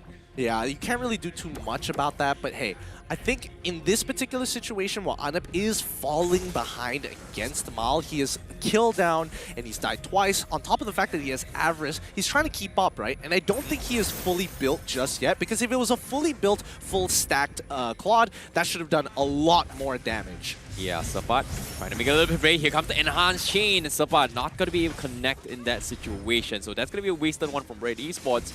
But Homeboys, they have to play this a little bit safer right now. Chibi can't seem to be able to do too much with the heavy speed just because of the time journey, just saving Red Esports' life time and time again. And even without a time journey, you've got a Kagura can kind of zip out of the situation anytime he wants. Yeah, so again, it's about that push and pull. It's about timings with their ultimates for the side of Red Esports. I just saw Anip purchasing at the 8-minute, 6-second mark the Golden Staff. Yeah. And that means now he's got some form of damage, which is not too bad, but now that Mal has purchased a Winds of Nature, we'll see. We'll see how this plays out. Yeah, there's going to be a lot of emphasis for Vince to actually shut him down. It's going to be difficult. Meanwhile, the Lord Pit is going to be contested as well. Ren QT zoning up the boys for Homeboys, but you can see Hot Scott being hovered around. They're trying to make a right play, but Mao is going to get caught out. Wind of Nature and Sprint is going to get him out of the situation, but Ash will also disengage, and Mao manages to proc the light wheel and take down Chibi. Ren QT tries to go for the kick, unfortunately has to disengage, and that's going to be Homeboys backing out of that fight. Yeah, that was a 1-for-0 in favor of Red Esports. I think that was some really great timing from the Homeboys. However, they didn't have to commit to everything just yet. Mal was already out of that fight, whether they liked it or not. Sapat, he sees this happening, right? He's looking for Emerald, and he's going to get the kill onto Emerald. Sapat wants to get one more, but it's the time journey that pulls him back, allowing Mal to kite the way that he wants to. Homeboys now, it's an even playing field, 4 versus 4. Yeah, a little bit of a miscommunication in Sapat. He could have backed out rather early, but they did buy enough time. They took down Miro, who was out of the equation, but this is a Diggy we're talking about. Even if you die, a relatively low respawn time means that you are going to be in the fight right from the get-go rather than walking back from the base. So this is not actually helpful for Homeboys in this situation right now. I mean, Miro has got himself together as this emblem, right? So it just makes sense that he's just naturally, if I die, whatever, I lose a couple of stacks, but at the end of the day, I just need to protect my team. Agreed. Now Zayed, he just got a Holy Glaive himself. He's looking for those big one-shots onto Anip if he gets a little too close. So again, this game of footsies between the two teams, looking for who is going to make that very first move. Yeah, this feels like a repeat from game 1, right? Mao was able to get out of all this sticky situation and get damage and value out of it. But as soon as Homeboys does have enough damage to shut him out, things might be a little bit south here because Red Esports, they are very, very protective of Mao's positioning, and Homeboys, they are getting annoyed by this decision as well. Oh, good choice by Vince to actually not face check it and to use his Shadow Orbs as a way, as a means to discover whether or not somebody's in the bush. Sapat, however, he's absorbing the damage. He totally doesn't mind, but notice on the opposite side, it's going to be Expedia who is down, giving the full green light for Red Esports to commit to any fight they take. Vince now in trouble, forcing out the black shoes from Ren, as Ren QT saves his kick. He still has the way of the dragon here, and is going to be too much of a threat for Homeboys to even contest. They back away. Ren QT finds the kick onto Anip, but it's too late. It's going to be the Purify that gets him off of this situation. Miro saves his life, and a time reversal to put the final nail in the coffin. Anip, without the help of the Heart Guard, mistimes the engagement. Oh, beautiful execution, but it's not over yet. Sapat tries to make a play with the Hard Guys. Well, look at him giving chase. He tries to go for a couple of trades, but he's diving towers. He's got 2 bars of health, but the rest of Red Esports are here to back the mates out. And that's going to be Sapat not going to get any sort of value out of this trade-off. can they find a different angle here? I mean, now with the Lord pushing, it's a little tough, but I think HOMEBOIS should be able to get this first defense off with no issues whatsoever. However, Red Esports, this is a very similar position we've seen before, right? If the HOMEBOIS are able to get the right timings and the right tempo to attack Red Esports, this could turn around in a single fight. Yeah, this is going to be very, very difficult because it's all up to Chibi to set up this big plays, and this Akai hasn't been able to do too much because of this time journey, and it's just frustrating to see that HOMEBOIS, they've got good executions, but what can you do when a time journey just gets you gives you a get out of a jail free card every single time when they try and go for engagements? Yes, they just have to slow roll it, right? I think HOMEBOIS, most importantly, Chibi needs to look and try to bait these abilities out. And not only that, they have to time, because again, their composition is heavily executional. And as much as Vince wants to try to slow them down, it's tough with the time journey. Now, the AI has predicted that Red Esports is going to take this game away 80% to 20%, but we've seen how it changes its preference for a team once the tables have turned.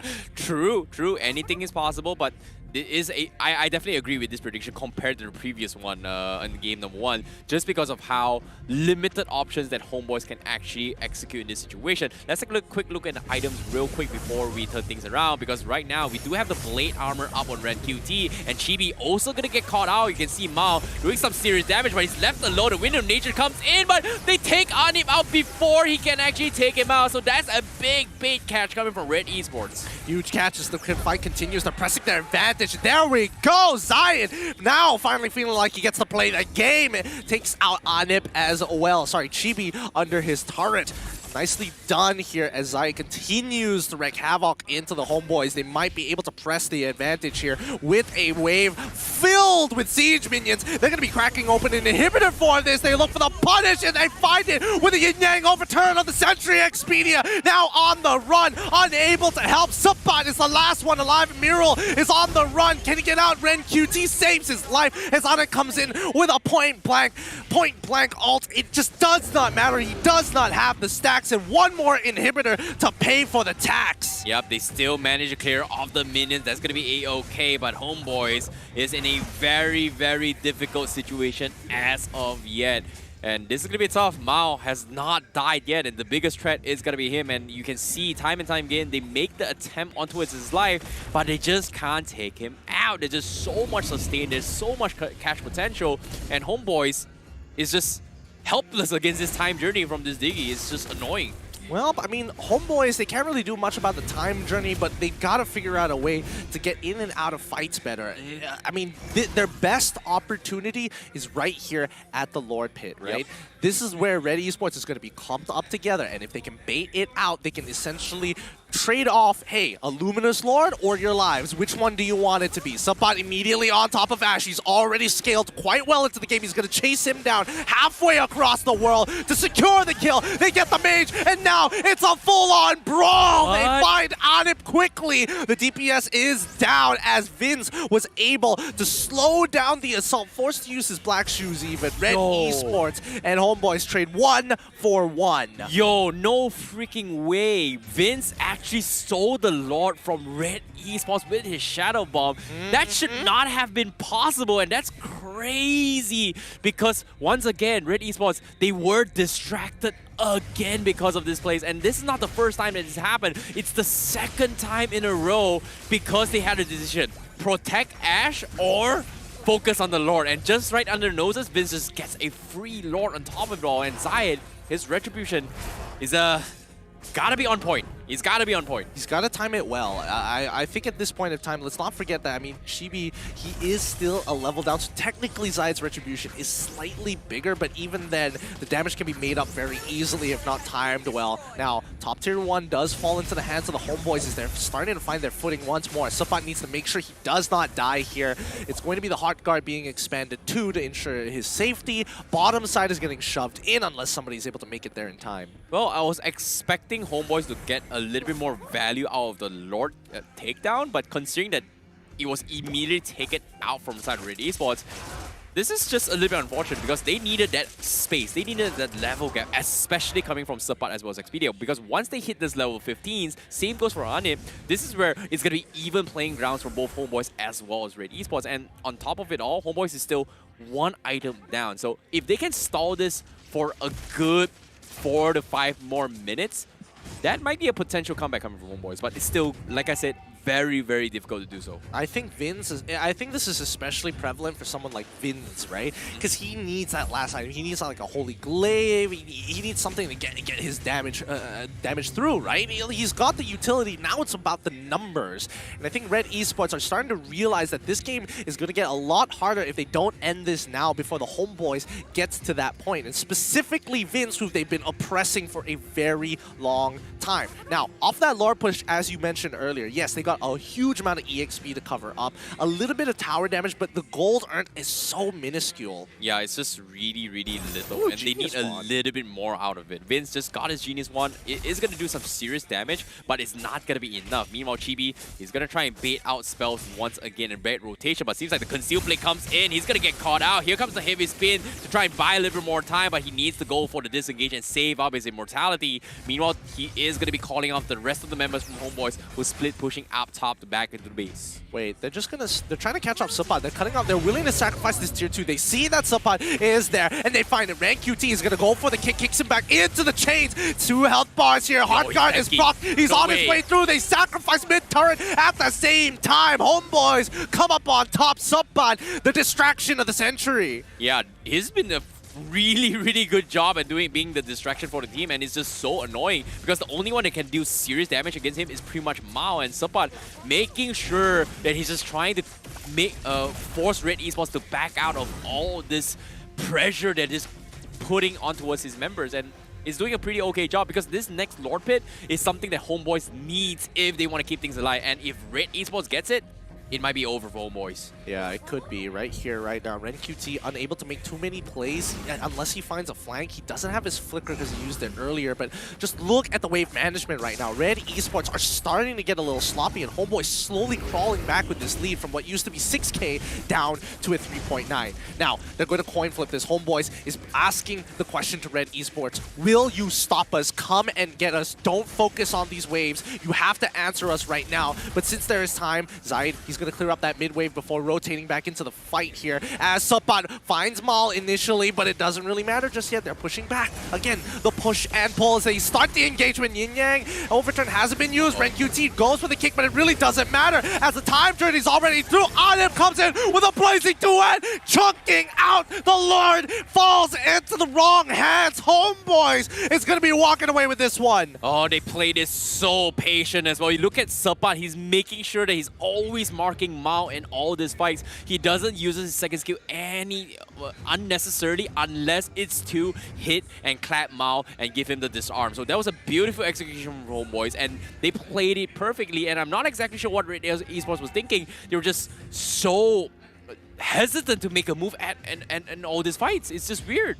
Well, I mean, there's just too much on the line. There's so many factors running through their minds, and with this new Lord coming through it 20 minutes into the game, it's not going to be that easy to take it out. Only Mal has the capabilities to chunk it out consistently. The rest of Homeboys will start taking all the gold all across the map. Every camp, every minion, every tower that they can. And Suppad is going to escort the Lord as they can almost guarantee a synchronized push on the second wave. Let's see how Homeboys wants to play it. First, they encapsulate. They surround the enemies. Red Esports forced to go back into their base. They don't want to push out too far and are willing to sacrifice the outer turrets. Yeah, this is going to be a difficult one. They managed to save the top inhibitor, but the middle turret is probably going to be gone because the rest of Homeboys, they are going to be trying to make a play, or do they play it safe? Because as of yet, they finally equalize the economy. So that's going to be big items on Suppad, big damage by our spikes from Anip, especially for Expedia, who's super underrated because he also got an Ice Queen once prior to that lot takedown just now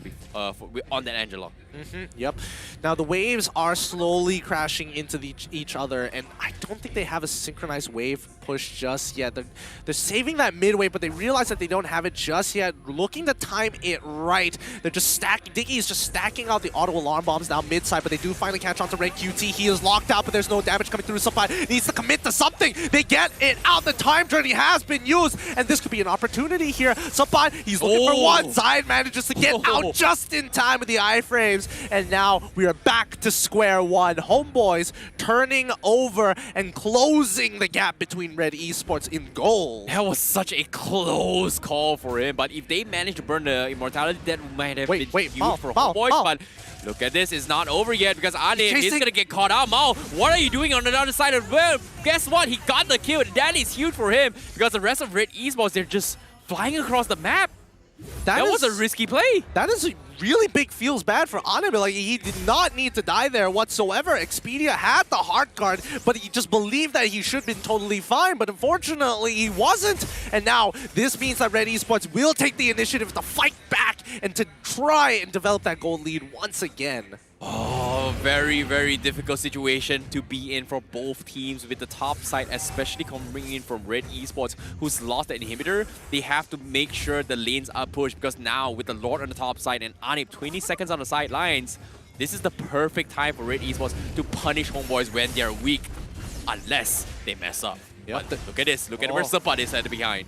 I mean, RenQT, he's on his way, right? Sapat, he's got the flank, but RenQT is rotating very slowly into the middle of that fight. They're waiting to show positions here. Heartguard has been expanded. Sapat, they know it already. Sapat has revealed himself. They could look to 50-50 here, but Sapat, he's on the run. He wants Ash. He almost takes him out with a single thunderclap here as they run into the middle of the fight. Chibi gets kicked. Unfortunately, it's still a 50-50, and it's Zion who manages to walk away. Expedia is going to lose his life in the middle of that fight, but now Anip manages to rotate just in time. Take out one more. That's all they need. The shutdown on Zion as he takes his life for Sabat. 60 seconds on the clock, a 4v4 of the century. Yo, my guy, Ren QT, got the sickest Chikundo to cancel the Blazing Duet. If that did not happen, that would have been it for Red Esports. That was not possible, but he held it patiently. Such micro decision. My goodness, I did not expect that at all. Well done, but it's not over yet because right now with the Wave of the Dragon kicking on Chibi with the heavy spin on top of it all, Anip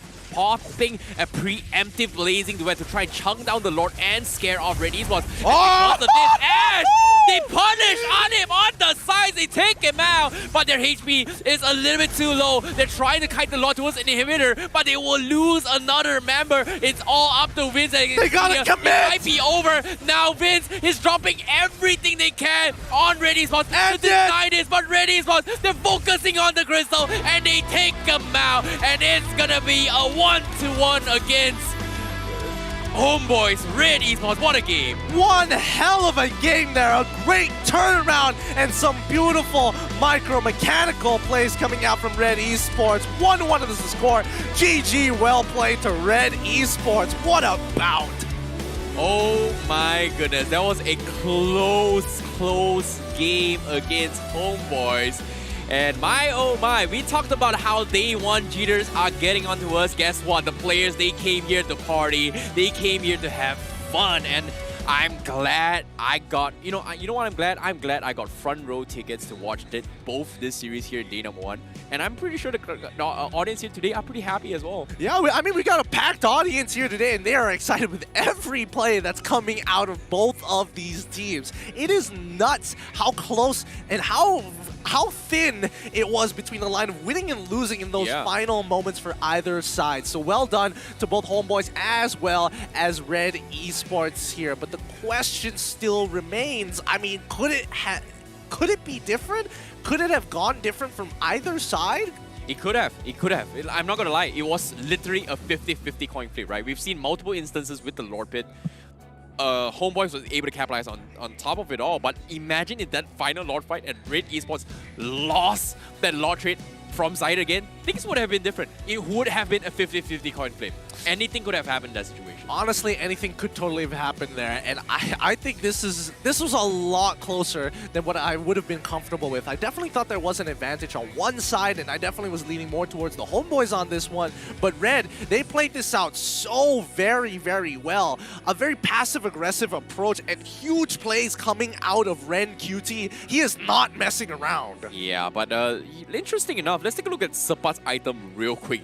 Double Sky Garden Hammer and double Twilight Armor just to get that one-shot punch on towards Mao. And unfortunately, say Mao just had the best protection of his life. He's 6-0 and 9 entirety of the game. And every single time Homeboys loses a fight, it's because they could not kill Mao. Exactly, and I think honestly, it came down to whether Mal had used his Winsome Nature to enable Anip to just jump in with all that damage. And unfortunately, it just wasn't enough. I think, you know, Ash getting those big catches on Anip and the cancellation of the real, sorry, not the real war manipulation, but the Blazing Duet with the Jeet Kune Do, such a big game changer, especially when Diggy utilized his ult already. That's got to be the flashiest play. I'm not going to lie. That was got to be... Okay, it's very messy and chaotic, but that's the clutch moment that kind of saved Red Esports from losing more against Anip. So I've got to give props to him. However, let's talk a little bit more on Mao's itemization compared to Game 1. Game 1, full glass cannon build. This time, opted to go for Antikyras, opted to go for Immortality, kept him alive to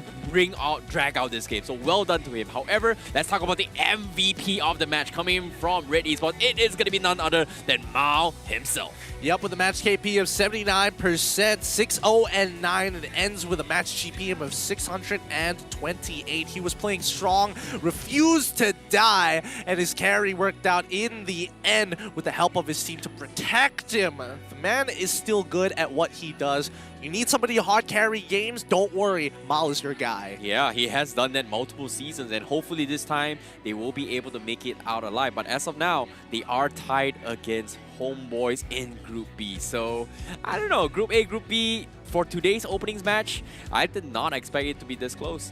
Yeah. And I feel like it's Season 10 has got to be one of the toughest seasons thus far out of all the MPL MY seasons. I'm not going to lie, we always say that about every season that comes through, but this one, it's looking to shape up. We really have developed for such a long time, and Season 10 has been looking great so far. Let's check out these highlights one more time. Yep, this is pretty much the highlight for game number 2, where we see how Homeboys was kind of in a situation where they were able to come up on top because of all this damage output which we have. Miro wasn't able to do too much with his time journey because he's most of the time getting popped off rather early.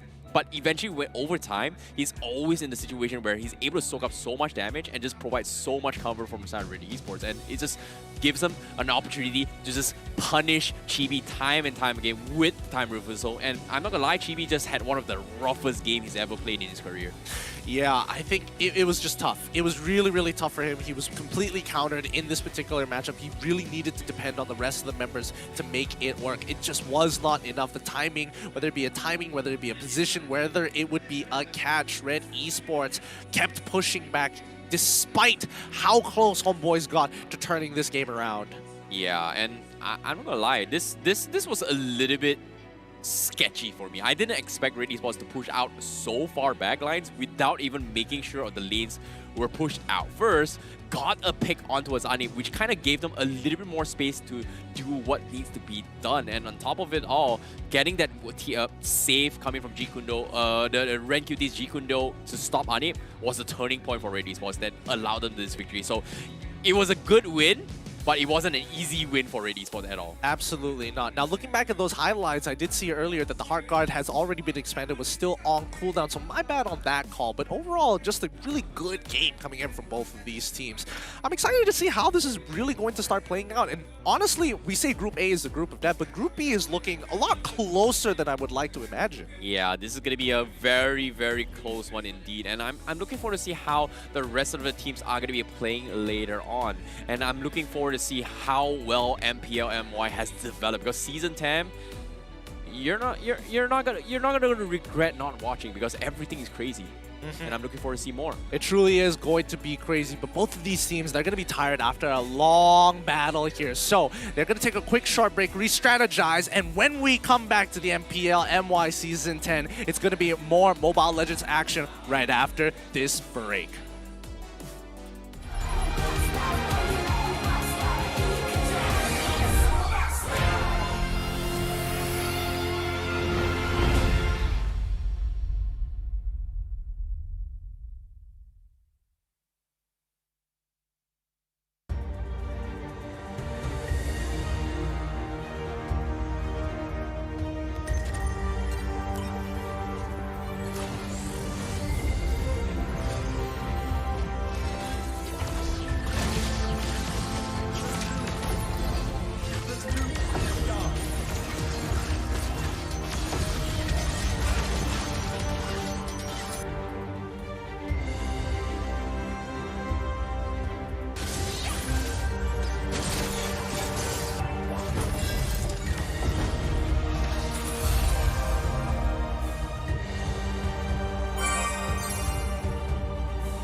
Reporting for duty.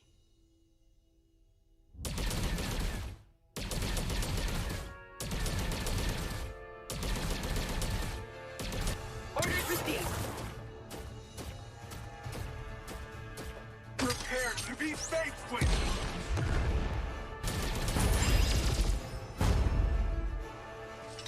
Orders received. Time for a high caliber shot. I've spotted the fugitive. Time for a high caliber shot.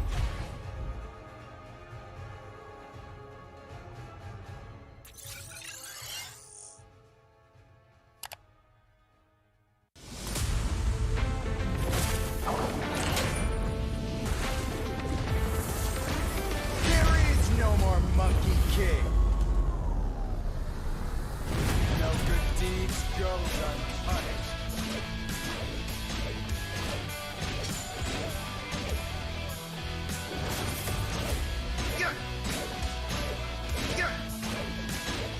Cool.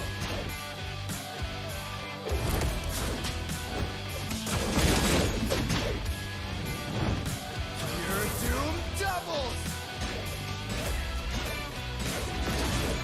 Cool.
I'm a rock star.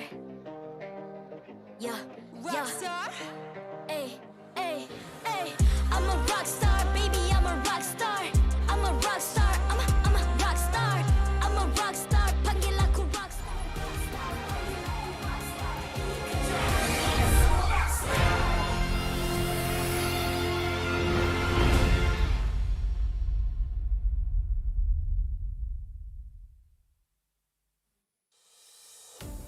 Welcome back to MPL MY Season 10, the final game on its way. This is going to be Game 3 between HOMEBOIS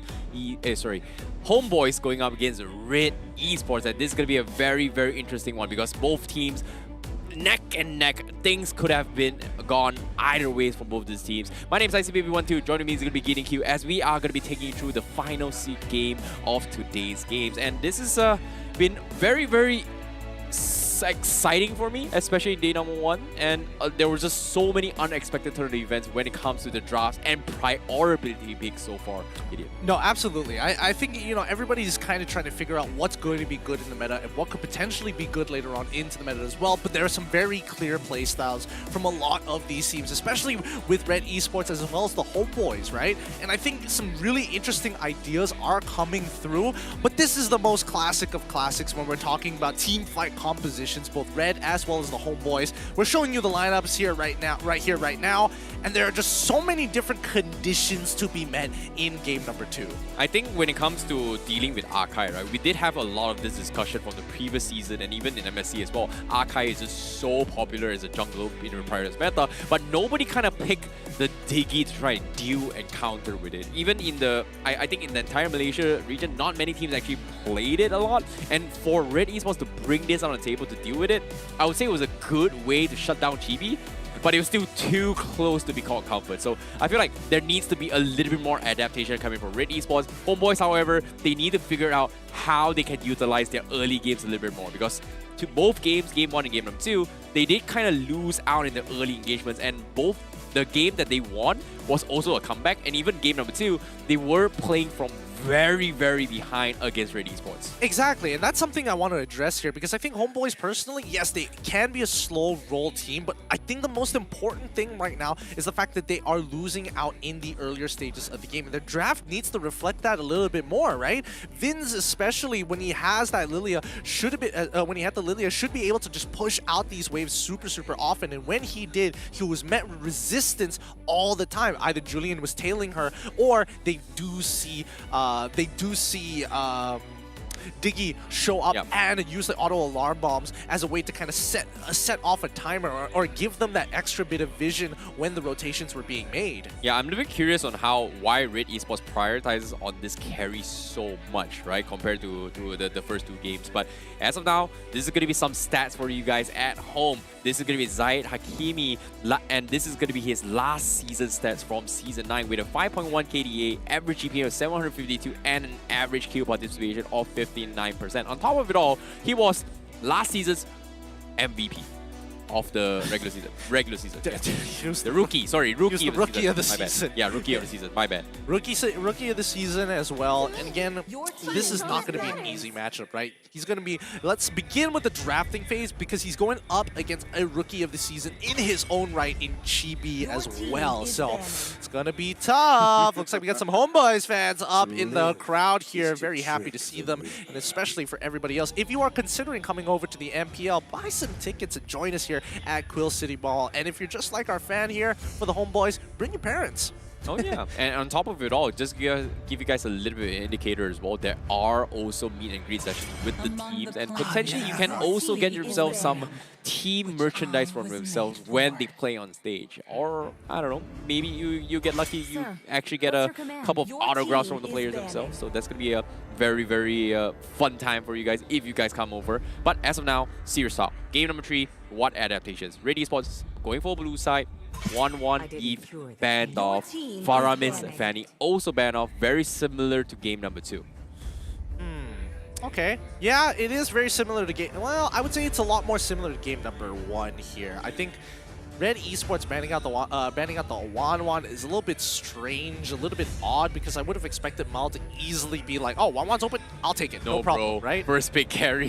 That's going to be the good way to go for Red Esports again, man. That's the thing. I feel like Mal is not going to change, is not really going to change. I cannot deny that he is good on this hero, and if he wants the damage to come out, carry is absolutely a powerhouse when it comes to damage. But if we look back at the Homeboys, right, are they going to say, is it worth banning out? I personally don't think so. And I think here is where the adaptations start to come in. Well, seems like the Homeboys, they are going to ban off the Cho as a respect ban to Ren QT, and it makes sense, right? Considering how annoying he was in the previous game, and that clutch Jikundo was something that just completely threw Homeboys off guard. And right now, I feel like Red Esports in a situation where they can actually bargain for the Julian again for Zai if they decide to go for it.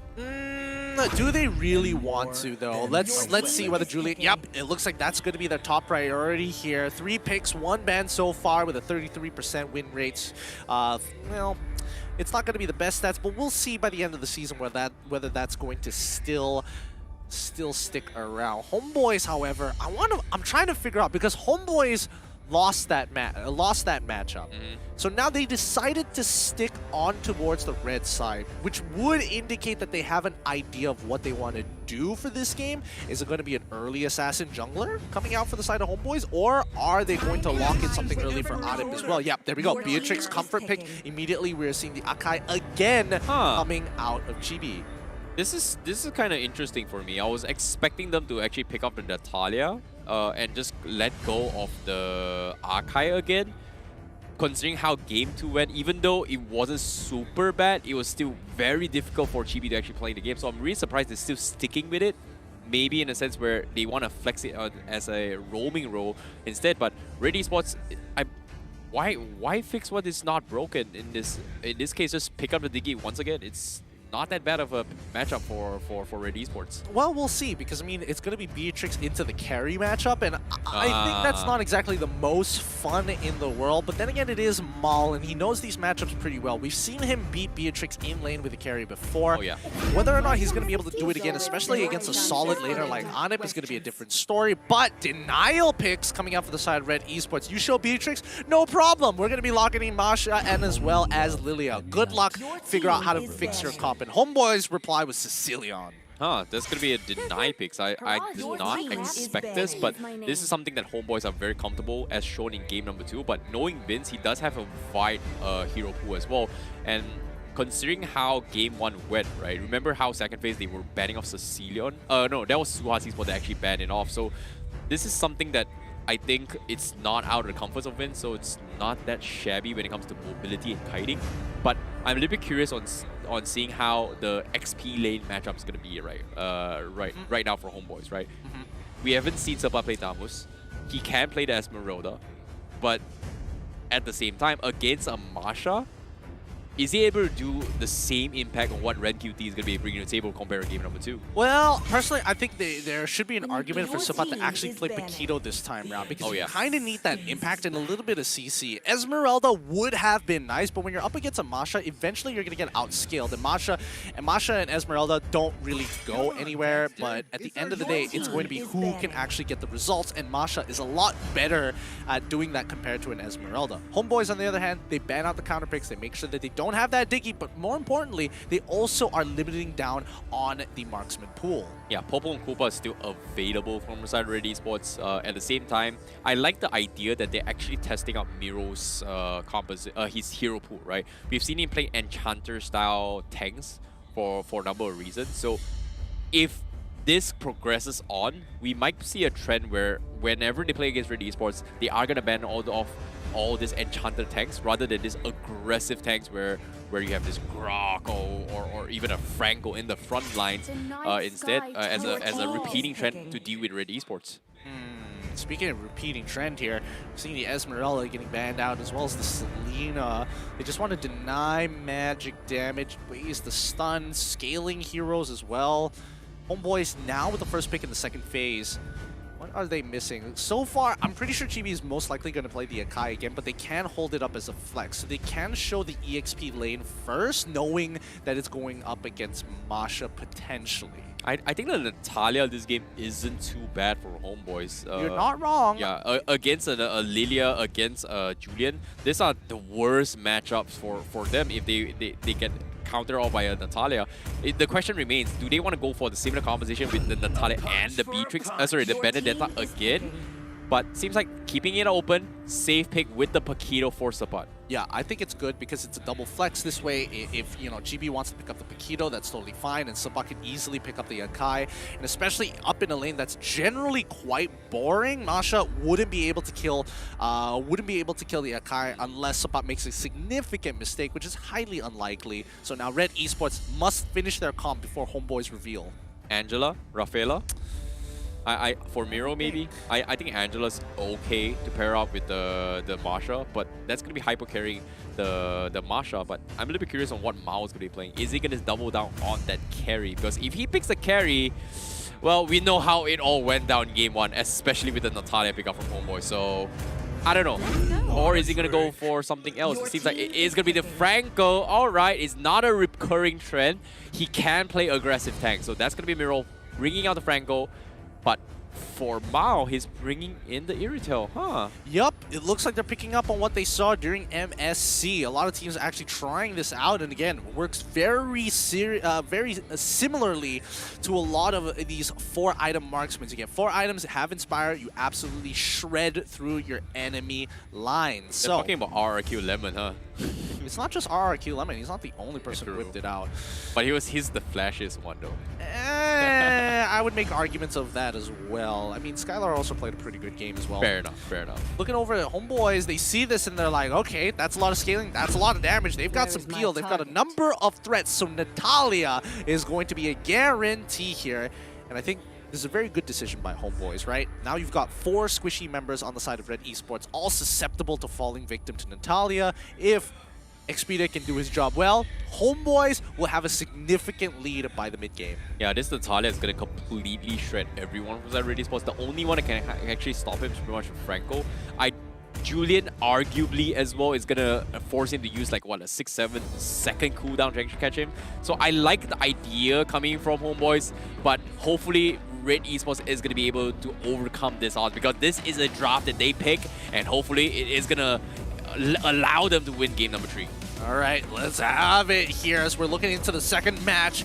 The third match of this best of 3. Zion once again going up against Chibi. The score is 1-1. This matchup is all going to boil down to whether it's going to be Expedia or Miral to make it through the day. That early to mid game is all Expedia unless Miral can slow things down. Well, ladies and gentlemen, this is going to be the decider match for Red Esports and Homeboys. Who is going to be the ones that come up on top? And as of yet, you can see Expedia is already starting his work on that Natalia. It's the annoying Natalia he is. I mean, as annoying as Natalia is, I'm surprised that Franco is on the top side of the map, right? You would have imagined that he probably would have wanted to go for a bit of a trade, like, hey, Natalia, come, attack me. I don't care, because as long as I get this hook on towards the right targets, it does not matter. He is going to just babysit this Irithel for as long as possible. Natalia spots Miral, and it really doesn't matter. Oh, this is not a good trade. This is not a good trade at all. Yeah. Miral loses a little bit of health, and Expedia can keep abusing him, but it's good to know that he's just babysitting here. Potential punish almost gets the kill, but oh, can he? I think he can. Oh! You don't want to go for it right at the very end. That is very lucky, because Miral should have died, but he hit level 2 all of a sudden. Yeah, that was so close coming in from him. But Expedia doing a fantastic job just zoning mob, and you can see the confidence coming from Homeboys to tackle this as well. Look at this, Zai. He's gonna get caught out with heavy speed. Expedia is there. The hook comes in to hit Expedia. And okay, that was a save from Miral. The timing of that couldn't have been worse, and Expedia is probably like, ah, man, that's a little unfortunate, but at least as a support, it doesn't feel too bad dying this early. But Chibi gets pulled back. It's going to be Zion who finds the initiation, and Miral who refuses to miss his hook. Nanib now in some trouble. The enhanced chains knocks him up from under the tower, and this early game is now non-existent for Homeboys. Oh, the confidence coming from Red Esports. That was a sick play from Miral. That's completely turned the tides for Red Esports to completely get more. And another hook from Miral. What am I watching? What happened? Where is this Miral from for the first 2 games? Oh boy, this Franco is starting to look mighty fine here for Red Esports. Just keep up the accuracy. Right now he's basically 4 for 4 on each of his hooks. He hasn't missed one just yet.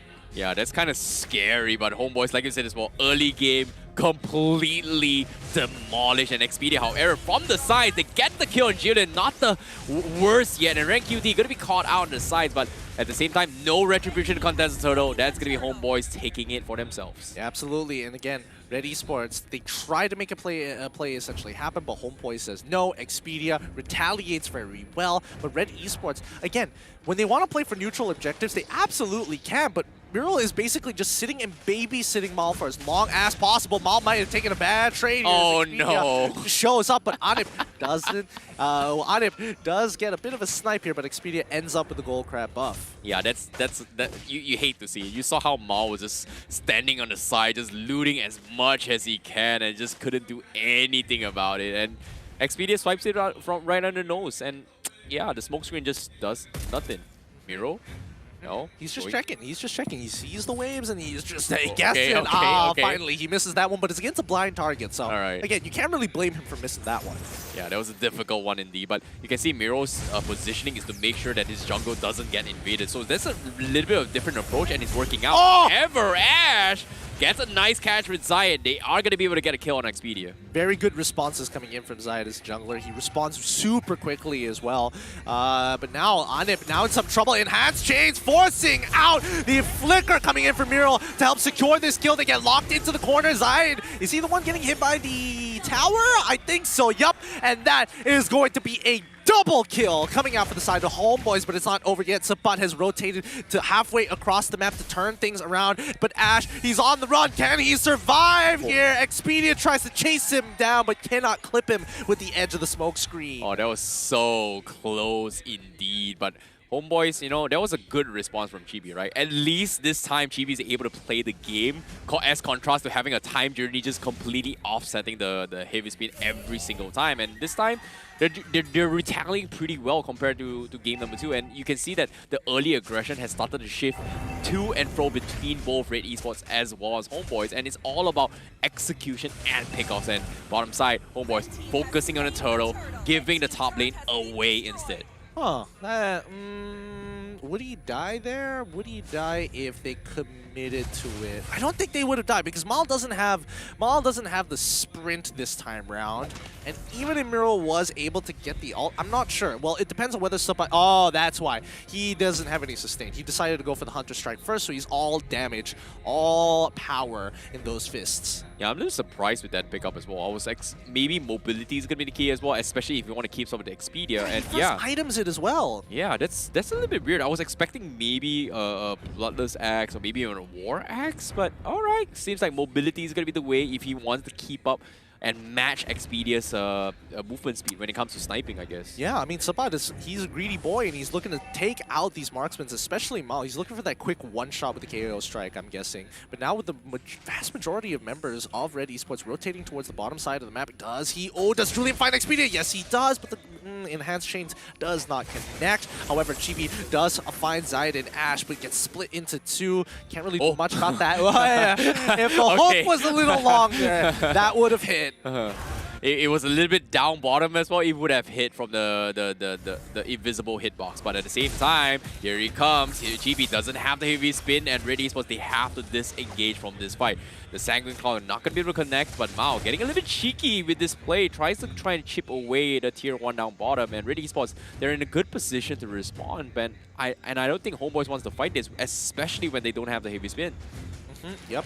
And I mean, the timing is looking good here because they've already gotten the top tier 1. And are they sending Basha up? Yeah, Basha is about to collide with that top side. Now, they need to just commit to breaking this bottom tier 1. Oh no, the Sanguine Claw pulls Ash back. It's too late, but he finds a killing spree onto Anib, who walks, unfortunately, into the shadows.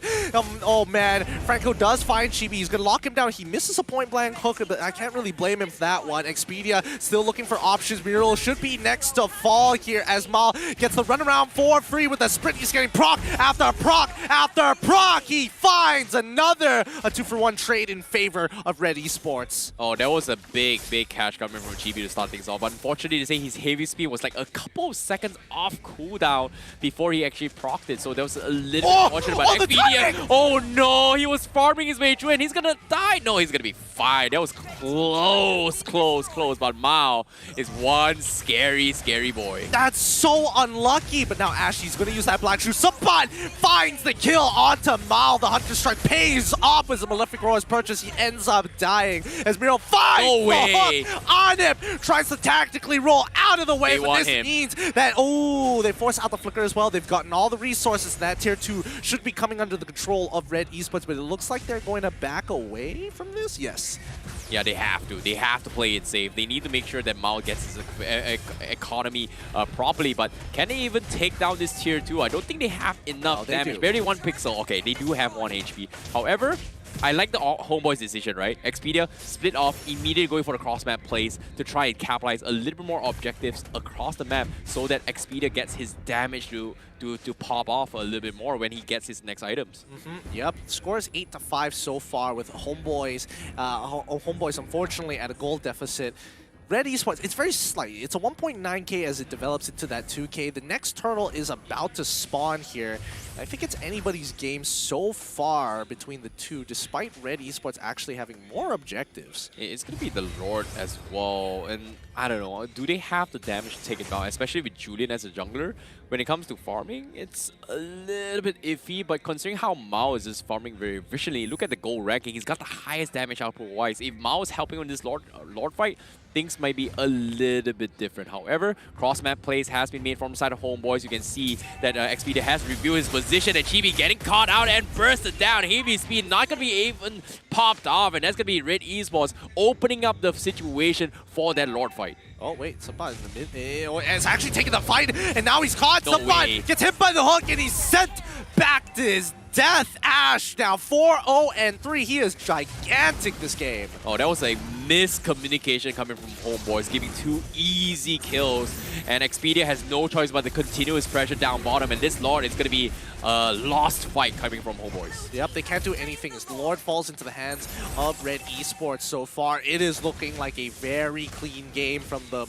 But Homeboys, they can pull this back here. They just need to find the right opportunities. Yeah, and I feel like it's all up to Expedia now. He's playing in a role where he's going for this kind of cross-map plays, but at the same time, the Lord's pushing down bottom. If he finds a pickoff on the sides, or anyone in particular, it's going to be huge. And it seems like he is going to see Ash, but doesn't want to risk over-committing, as everyone from side of Red Esports is kind of off the map. In this case, Red QT is just hiding around, just opening up the map, finding for the right target to actually go in for the kill. And you can see Expedia, he's opening his minds for an easy pickoff. And I'm not sure what's going on, but top side, easy tier 2 as well. Yep, I mean, everything is going to collapse. All the outer turrets should be destroyed here. As we look at the items so far, Vince, he's almost there. He needs that Ice Queen's wand so badly to stay relevant and keep on stacking, because the late game should fall into the hands of the Homeboys here. But it's tough. Now they're looking to press their advantage into the inhibitors. Bottom side is getting contested heavily as Mal is trying to get as many procs off onto the inhibitor turret as possible. Miro tries to go for a hook, but Chibi now initiates. Miro forcing the flicker away here, gets the slow, but can they do the follow-up? Mal is too low. Sanguine Claw doesn't connect as the Black Shoes is already out. Enhanced chains onto Chibi, but no Folly just yet. Cannot finish this off, and even Expedia, he's giving the information. Can he find Ren? No way. No way. He jumps on it, takes the opportunity, can't do anything in the smoke screen, falls to the bloody hunt. Oh, this is, you hate to see these moments. Like Homeboys, they got Red Esports where they wanted to, but Expedia was completely zoned out by Zai in the entirety of that fight. And because of that, Homeboys was somehow not able to do too much and overcommit. But despite that, a beautiful defense against the Lord push from the side of Red Esports, and coming on top of it, oh, Mao. Ooh, okay, that's some serious damage. That is a lot of damage, in fact. But speaking of which, the scaling coming in from Vince, it started to push through. He has out-damaged Mal so far, and Mal, unfortunately, he hasn't been getting too many kills. He's been farming really, really hard, and Red Esports, you know how they're like. When Mal is on a team, people play for Mal. Yeah, I definitely agree. And in this situation, he's been playing very, very safely. He's able to do a little more damage, but the biggest threat right now is still Expedia, right? You can see he's positioning very, very safely. He's not going for this kind of over-aggressive cross-map solo farms, which he's known for, just because of how Expedia has been trying to go for the hunt. And now Miro is going to find him off. Expedia tries to go for another this mob, and Miro is trying to conceal his way through, but Expedia, he's trapped, and he's dead, and they know his trap, and a big catch, and Chibi has no choice but to try and trade a fight, pulls Miro back all the way to the base, and takes him out. 1-for-1 trade at the expense of losing Serpent in the process, and Red Esports gets 2-for-1. Oh, that's a feels bad here. Can they look to break this inhibitor? Yes, they can! Break it already as Ren QT cracks it open. Homeboys can't do much about it. A 5k goal lead in favor of Red Esports, as now they look to solo the Lord. Miles blocks his sprint. He's gonna run him down. Chibi's the next to fall. Ren QT says hello and goodbye. Yep, Red Esports doing a fantastic job in game number 3, and Takasai gonna be able to take this Lord very, very easily compared to game number 1 and 2. So, Homeboys, now what's the play right now? Expedia, Homeboys is down by 7.4k. Expedia hasn't been able to do too much in all of these situations, realizing that this guy is one of the biggest threats from the side of Red Esports. While Miro, has so much awareness to make sure that Expedia doesn't get super crazy on what he needs to be doing. Well, here's the problem, I think, because the 3 damage dealers who are supposed to take out these primary targets are getting either sniped or killed way too quickly. Anip, in particular, can't really play this game. Vince is trying his best, but he's the safest damage dealer out of them all. The 2 big ones is supposed to be Supan and Expedia, who are looking to make these plays, but as they're getting pressed and losing map control, it's harder for them to look for these flanks. Expedia, he's got a flanking position, but can he actually profit off of this? Another mid inhibitor falls down, and I think the last one is about to fall right here, as you see Ren QT, Miro, and as well as Ash walk right in. They're looking to go for the end here. Vince tries his best. He even is popping a sprint to ensure this fight. Jimmy looks for it. He pushes Mal away, but cannot secure this kill. Vince is trying his best to protect himself. Zion, he looks to end it, and they find it. Red Esports take the game 2-1 against the Homeboys and walk away with a victory. What a game coming from Red Esports. Being down 1 game, they make their debut here with Miro coming into his picture, just doing a fantastic job, getting a 2-0 comeback against Homeboys. That is a big statement here in the regular seasons for MPL MY Season 10. Who would have thought that this would be happening? Because that was as close as it gets. Yep, I mean, Homeboys, they lost steam. They lost steam in those last few moments and couldn't coordinate together for a final fight. They were so close into taking out Mal, but Red Esports, and especially Miro, his debut game, congratulations, a GG well played for Red Esports.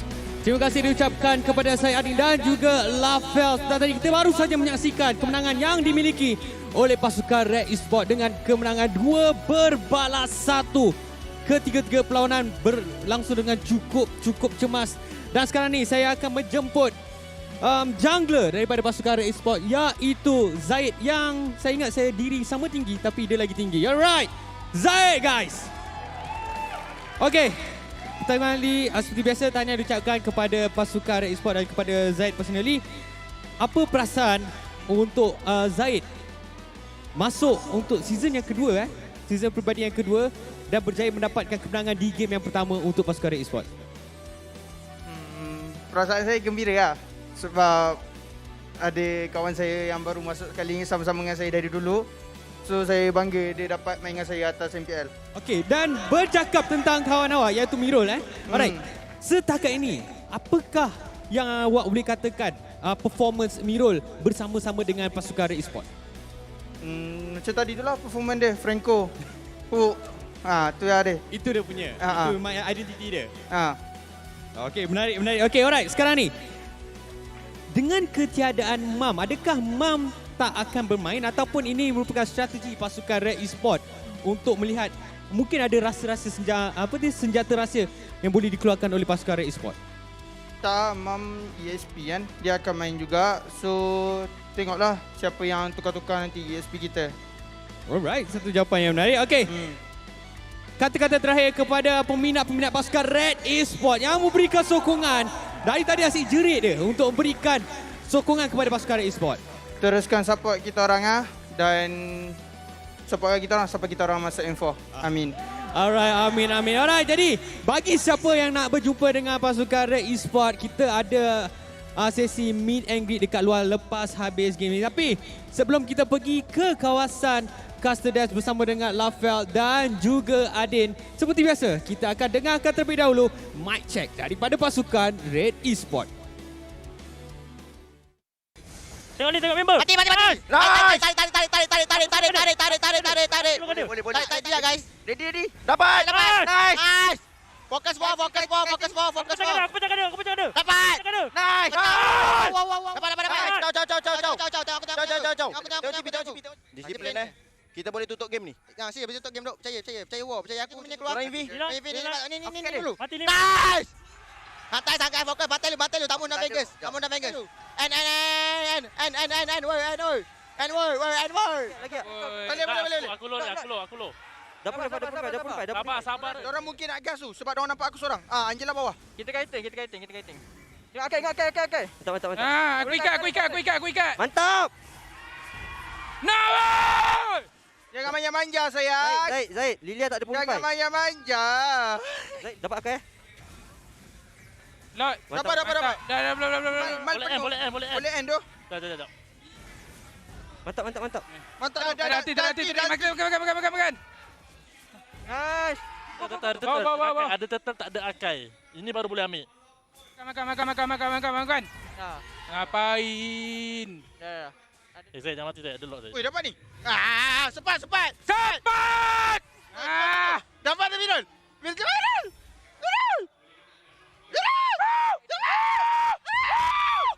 Tahu tak? Ada konsel tak?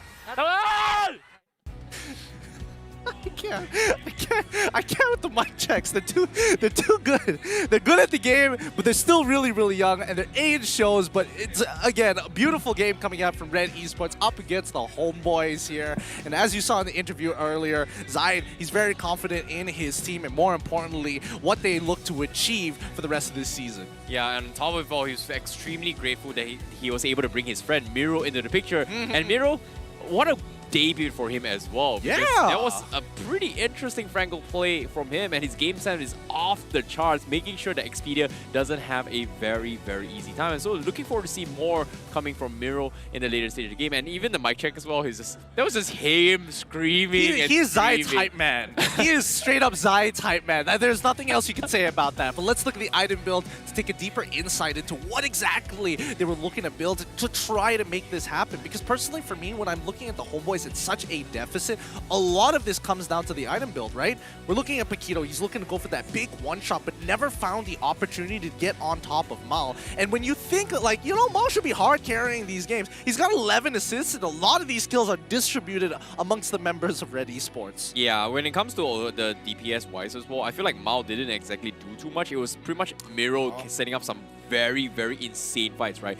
Mal, even though he was just there, he's providing this kind of damage output here and there. But I feel like the entire tempo coming from Homeboys was completely shut down because of this Franco hooks and his positioning and making sure that Expedia doesn't have the easiest of time. And you can see the rotations from game number 3. He looks a little bit lost compared to game number 1 just because of how they spread out the map compared to the games that they won from Homeboys. Well, we'll see whether or not Mal did more damage than what we would have expected in the following page, but based on the item builds that we're seeing so far, I think it's just really well done for the side of Red Esports, right? They stuck to their builds, they knew exactly what they wanted to do, they needed to minimize the damage coming in from the Homeboys, and the majority of it was going to be physical, right? Because you can kind of tell with the fixed distance that those bat impacts come from Vins especially, that they can play around, they have a little bit of leeway, right? If we're looking at everybody, the only person who actually has magic resist is both Zaid as well as Ren QT. Miro obviously because he is a support, but everybody else didn't really need to focus on it, especially when you are playing Irithel and as well as Lilia. Now, looking at the post-game stats, this is the important one. How much damage? There we go. Telling me Mal's not doing damage? I beg to defer. Fair enough. Mal's been doing a lot of damage. 51k, Zaid is doing 41,000. So in this case, I feel like it's more like they are just setting up for Mal in a lot of this situation. Late game-wise, he was doing some serious damage against, I think it was Anip as well. Anip wasn't able to do a lot in his setups. And the thing about the B-Trade composition, right? You need a way to set up for him to go for those wombo combos. Chibi and him hasn't been enough, and I feel like every single time they're missing one more chain CC. And it's just so difficult, especially with Expedia, who's playing the Tatalia role. Instead of opening up the man and start setting up for fights, he's the one trying to flank and compensate on Chibi starting in the fight instead. Well, I mean, can you really blame them? If they were trying to go head-to-head against a composition that Red has looked to do, most times you would expect to see Red to actually get this victory, right? Because a lot of it is going to be the driving force from Homeboys is going to be by those playmakers. Now, our MVP of this game coming in from Red Esports, going over to Ash from the mid lane. Look at the size of his fist there. Oh, his biceps so huge, he's blocking half of Lilia's face. 73% KP with a match KDA perfectly, 0 deaths, 4-0 and 7 with a match GPM of 662. Well, I was hoping for Miro, but Ash definitely did do a lot when it comes to sustaining and surviving a lot of his team fights as well, especially when Expedia tries to go in for the dive. His black shoes has been on point, and he's been zoning really, really well. So nicely done coming from him. And on top of it all, a very early anti-Kiras coming in from Ash instead of going for full glass cannon build or even a winter trunket. So this was a very interesting choice coming from him, and it worked out perfectly well. So well done to Ash from Red Esports. Yeah, I think this is the optimal way of going about it. You get a little bit of health and making sure you get the anti-Cures to ensure that you don't die. Let's check out these highlights to see it all over again, and I think we can explain why, you know, Expedia and as well as Suppot were not able to kind of look for those big plants and take out the big guns for the side of Red Esports. Yeah, Ash getting all these kills with the wraparound, capitalizing on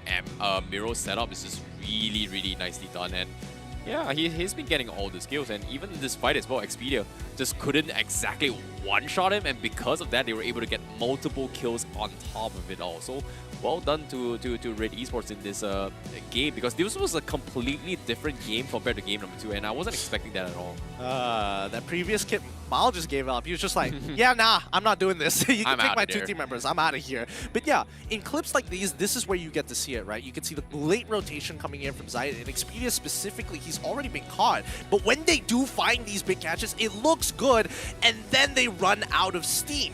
That's when you notice that they're so cooldown based more than you would like to believe. And these small catches and these hard face checks coming in from the Homeboys leading up to very big punishes makes it difficult for Homeboys to really have any control of the map whatsoever. With their outer turrets already gone and a very early lane rotation for some reason from the Homeboys, things spiraled out of control. Well, what a way to close things out in day number 1. And that was a pretty interesting game. All the games so far today has been very, very close, neck and neck, and it could have gone either ways. And I'm looking forward to see more games to come. But as of yet, there is still no clear cut of the current meta yet. But we do see a little bit of repeating trends of assassins being played on the roaming role and a couple of enchanter styles. What are your thoughts? What has sold you right now? What has sold me right now is that Farmus is kind of interesting, especially with temporary health and how it's being abused, but it doesn't scale too well into the later stages of the game. That's something, you know, even for me, I can learn a little bit from it. I think overall, I am interested to see the double assassin composition utilizing Natalia or arguably even Saber because of SUHAZ Esports' overall performance in against TODAK. It was a lot closer than I would like to admit, but again, there are still some, you know, couple of hiccups that need to be cleaned up before we see that hard-hitting, clean executions. Agreed, I definitely agree. Even in the previous game as well with Homeboys, they played this assassin playstyle. Game 1 looks very, very convincing. It was still too close to be called comfort. Game 3 didn't exactly go too well in their favor. That was just a little bit unfortunate. But the difference is, like you said as well, Julian with Natalia might be a play to be watching out for. Well, with that being said, here Julian still feels like he's relevant despite the hot fixes to him, and he's got a lot of work to do. A lot of work to do, especially with the full damage build. He is looking mighty fine. Same goes for Karina even.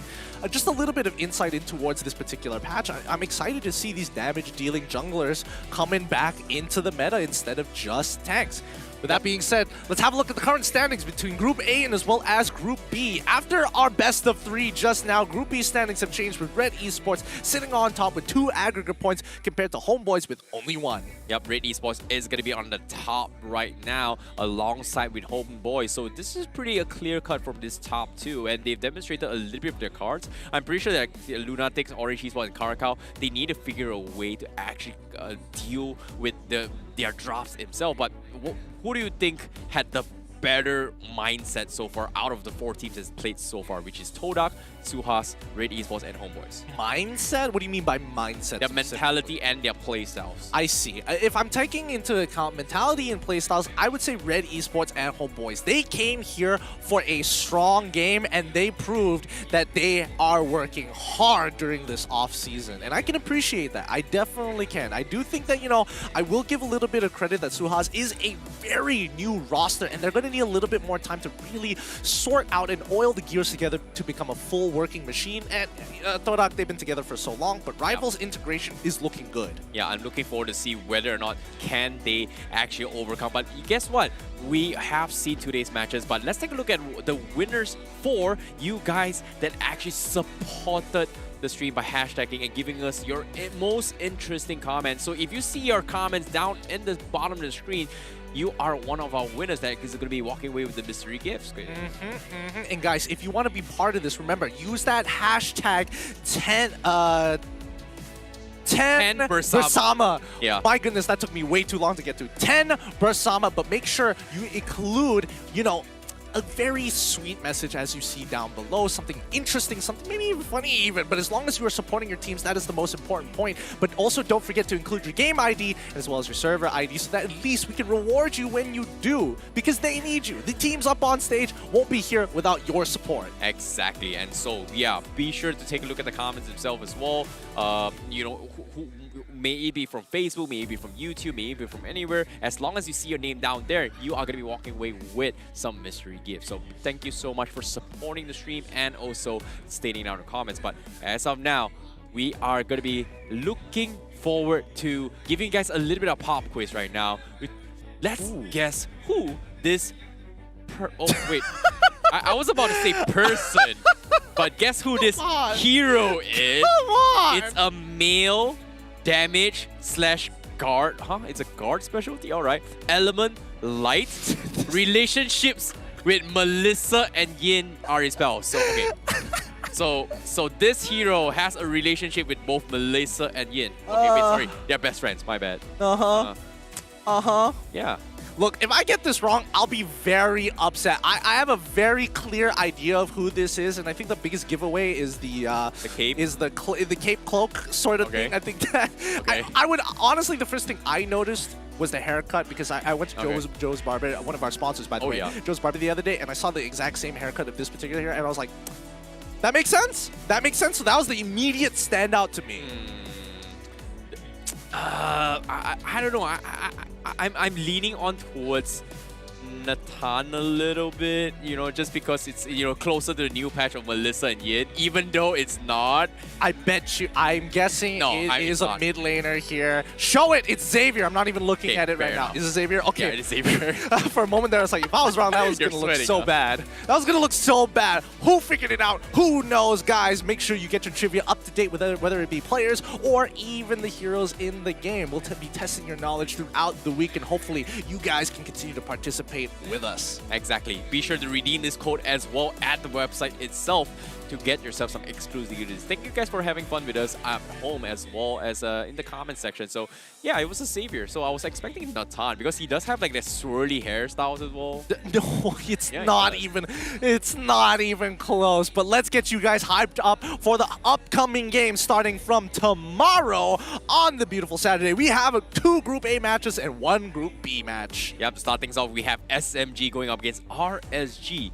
and then SUHAZ Esports going up against Team Hawk, and last but not least, Team Karakal going up against Team Lunatic. So this is going to be the 3 series for day number 2 in this first week. And this is something that I'm looking forward to watch, especially coming from SUHAZ Esports against Team Up. That's going to be a pretty okay-ish debut for SUHAZ Esports to demonstrate. I'm not going to lie. I'm pretty excited just to see Team, THQ and as well as Team Lunatics showing off what they got to prove that they belong here at the MPL, especially with the THQ that doesn't include Valence. So, well, let's keep that in mind here. And Team Lunatics, I've heard so much from the semi-professional scene that they are worth it. Hopefully, it's going to be as much as we have expected. Yeah, we're not just going to talk about RSG and SMG, right? Previous MPL champions. You know, everybody knows them. We got to give love to everybody else, right? Look, it's week 1. It's like they're going to do, whether they do badly or good, they're going to eventually ramp up. For day 1 here in MPL MY Season 10. I hope you guys enjoyed the show. Be sure to come back tomorrow because we are going to be signing out. My name is ICBP12. He's getting Q. Bye-bye.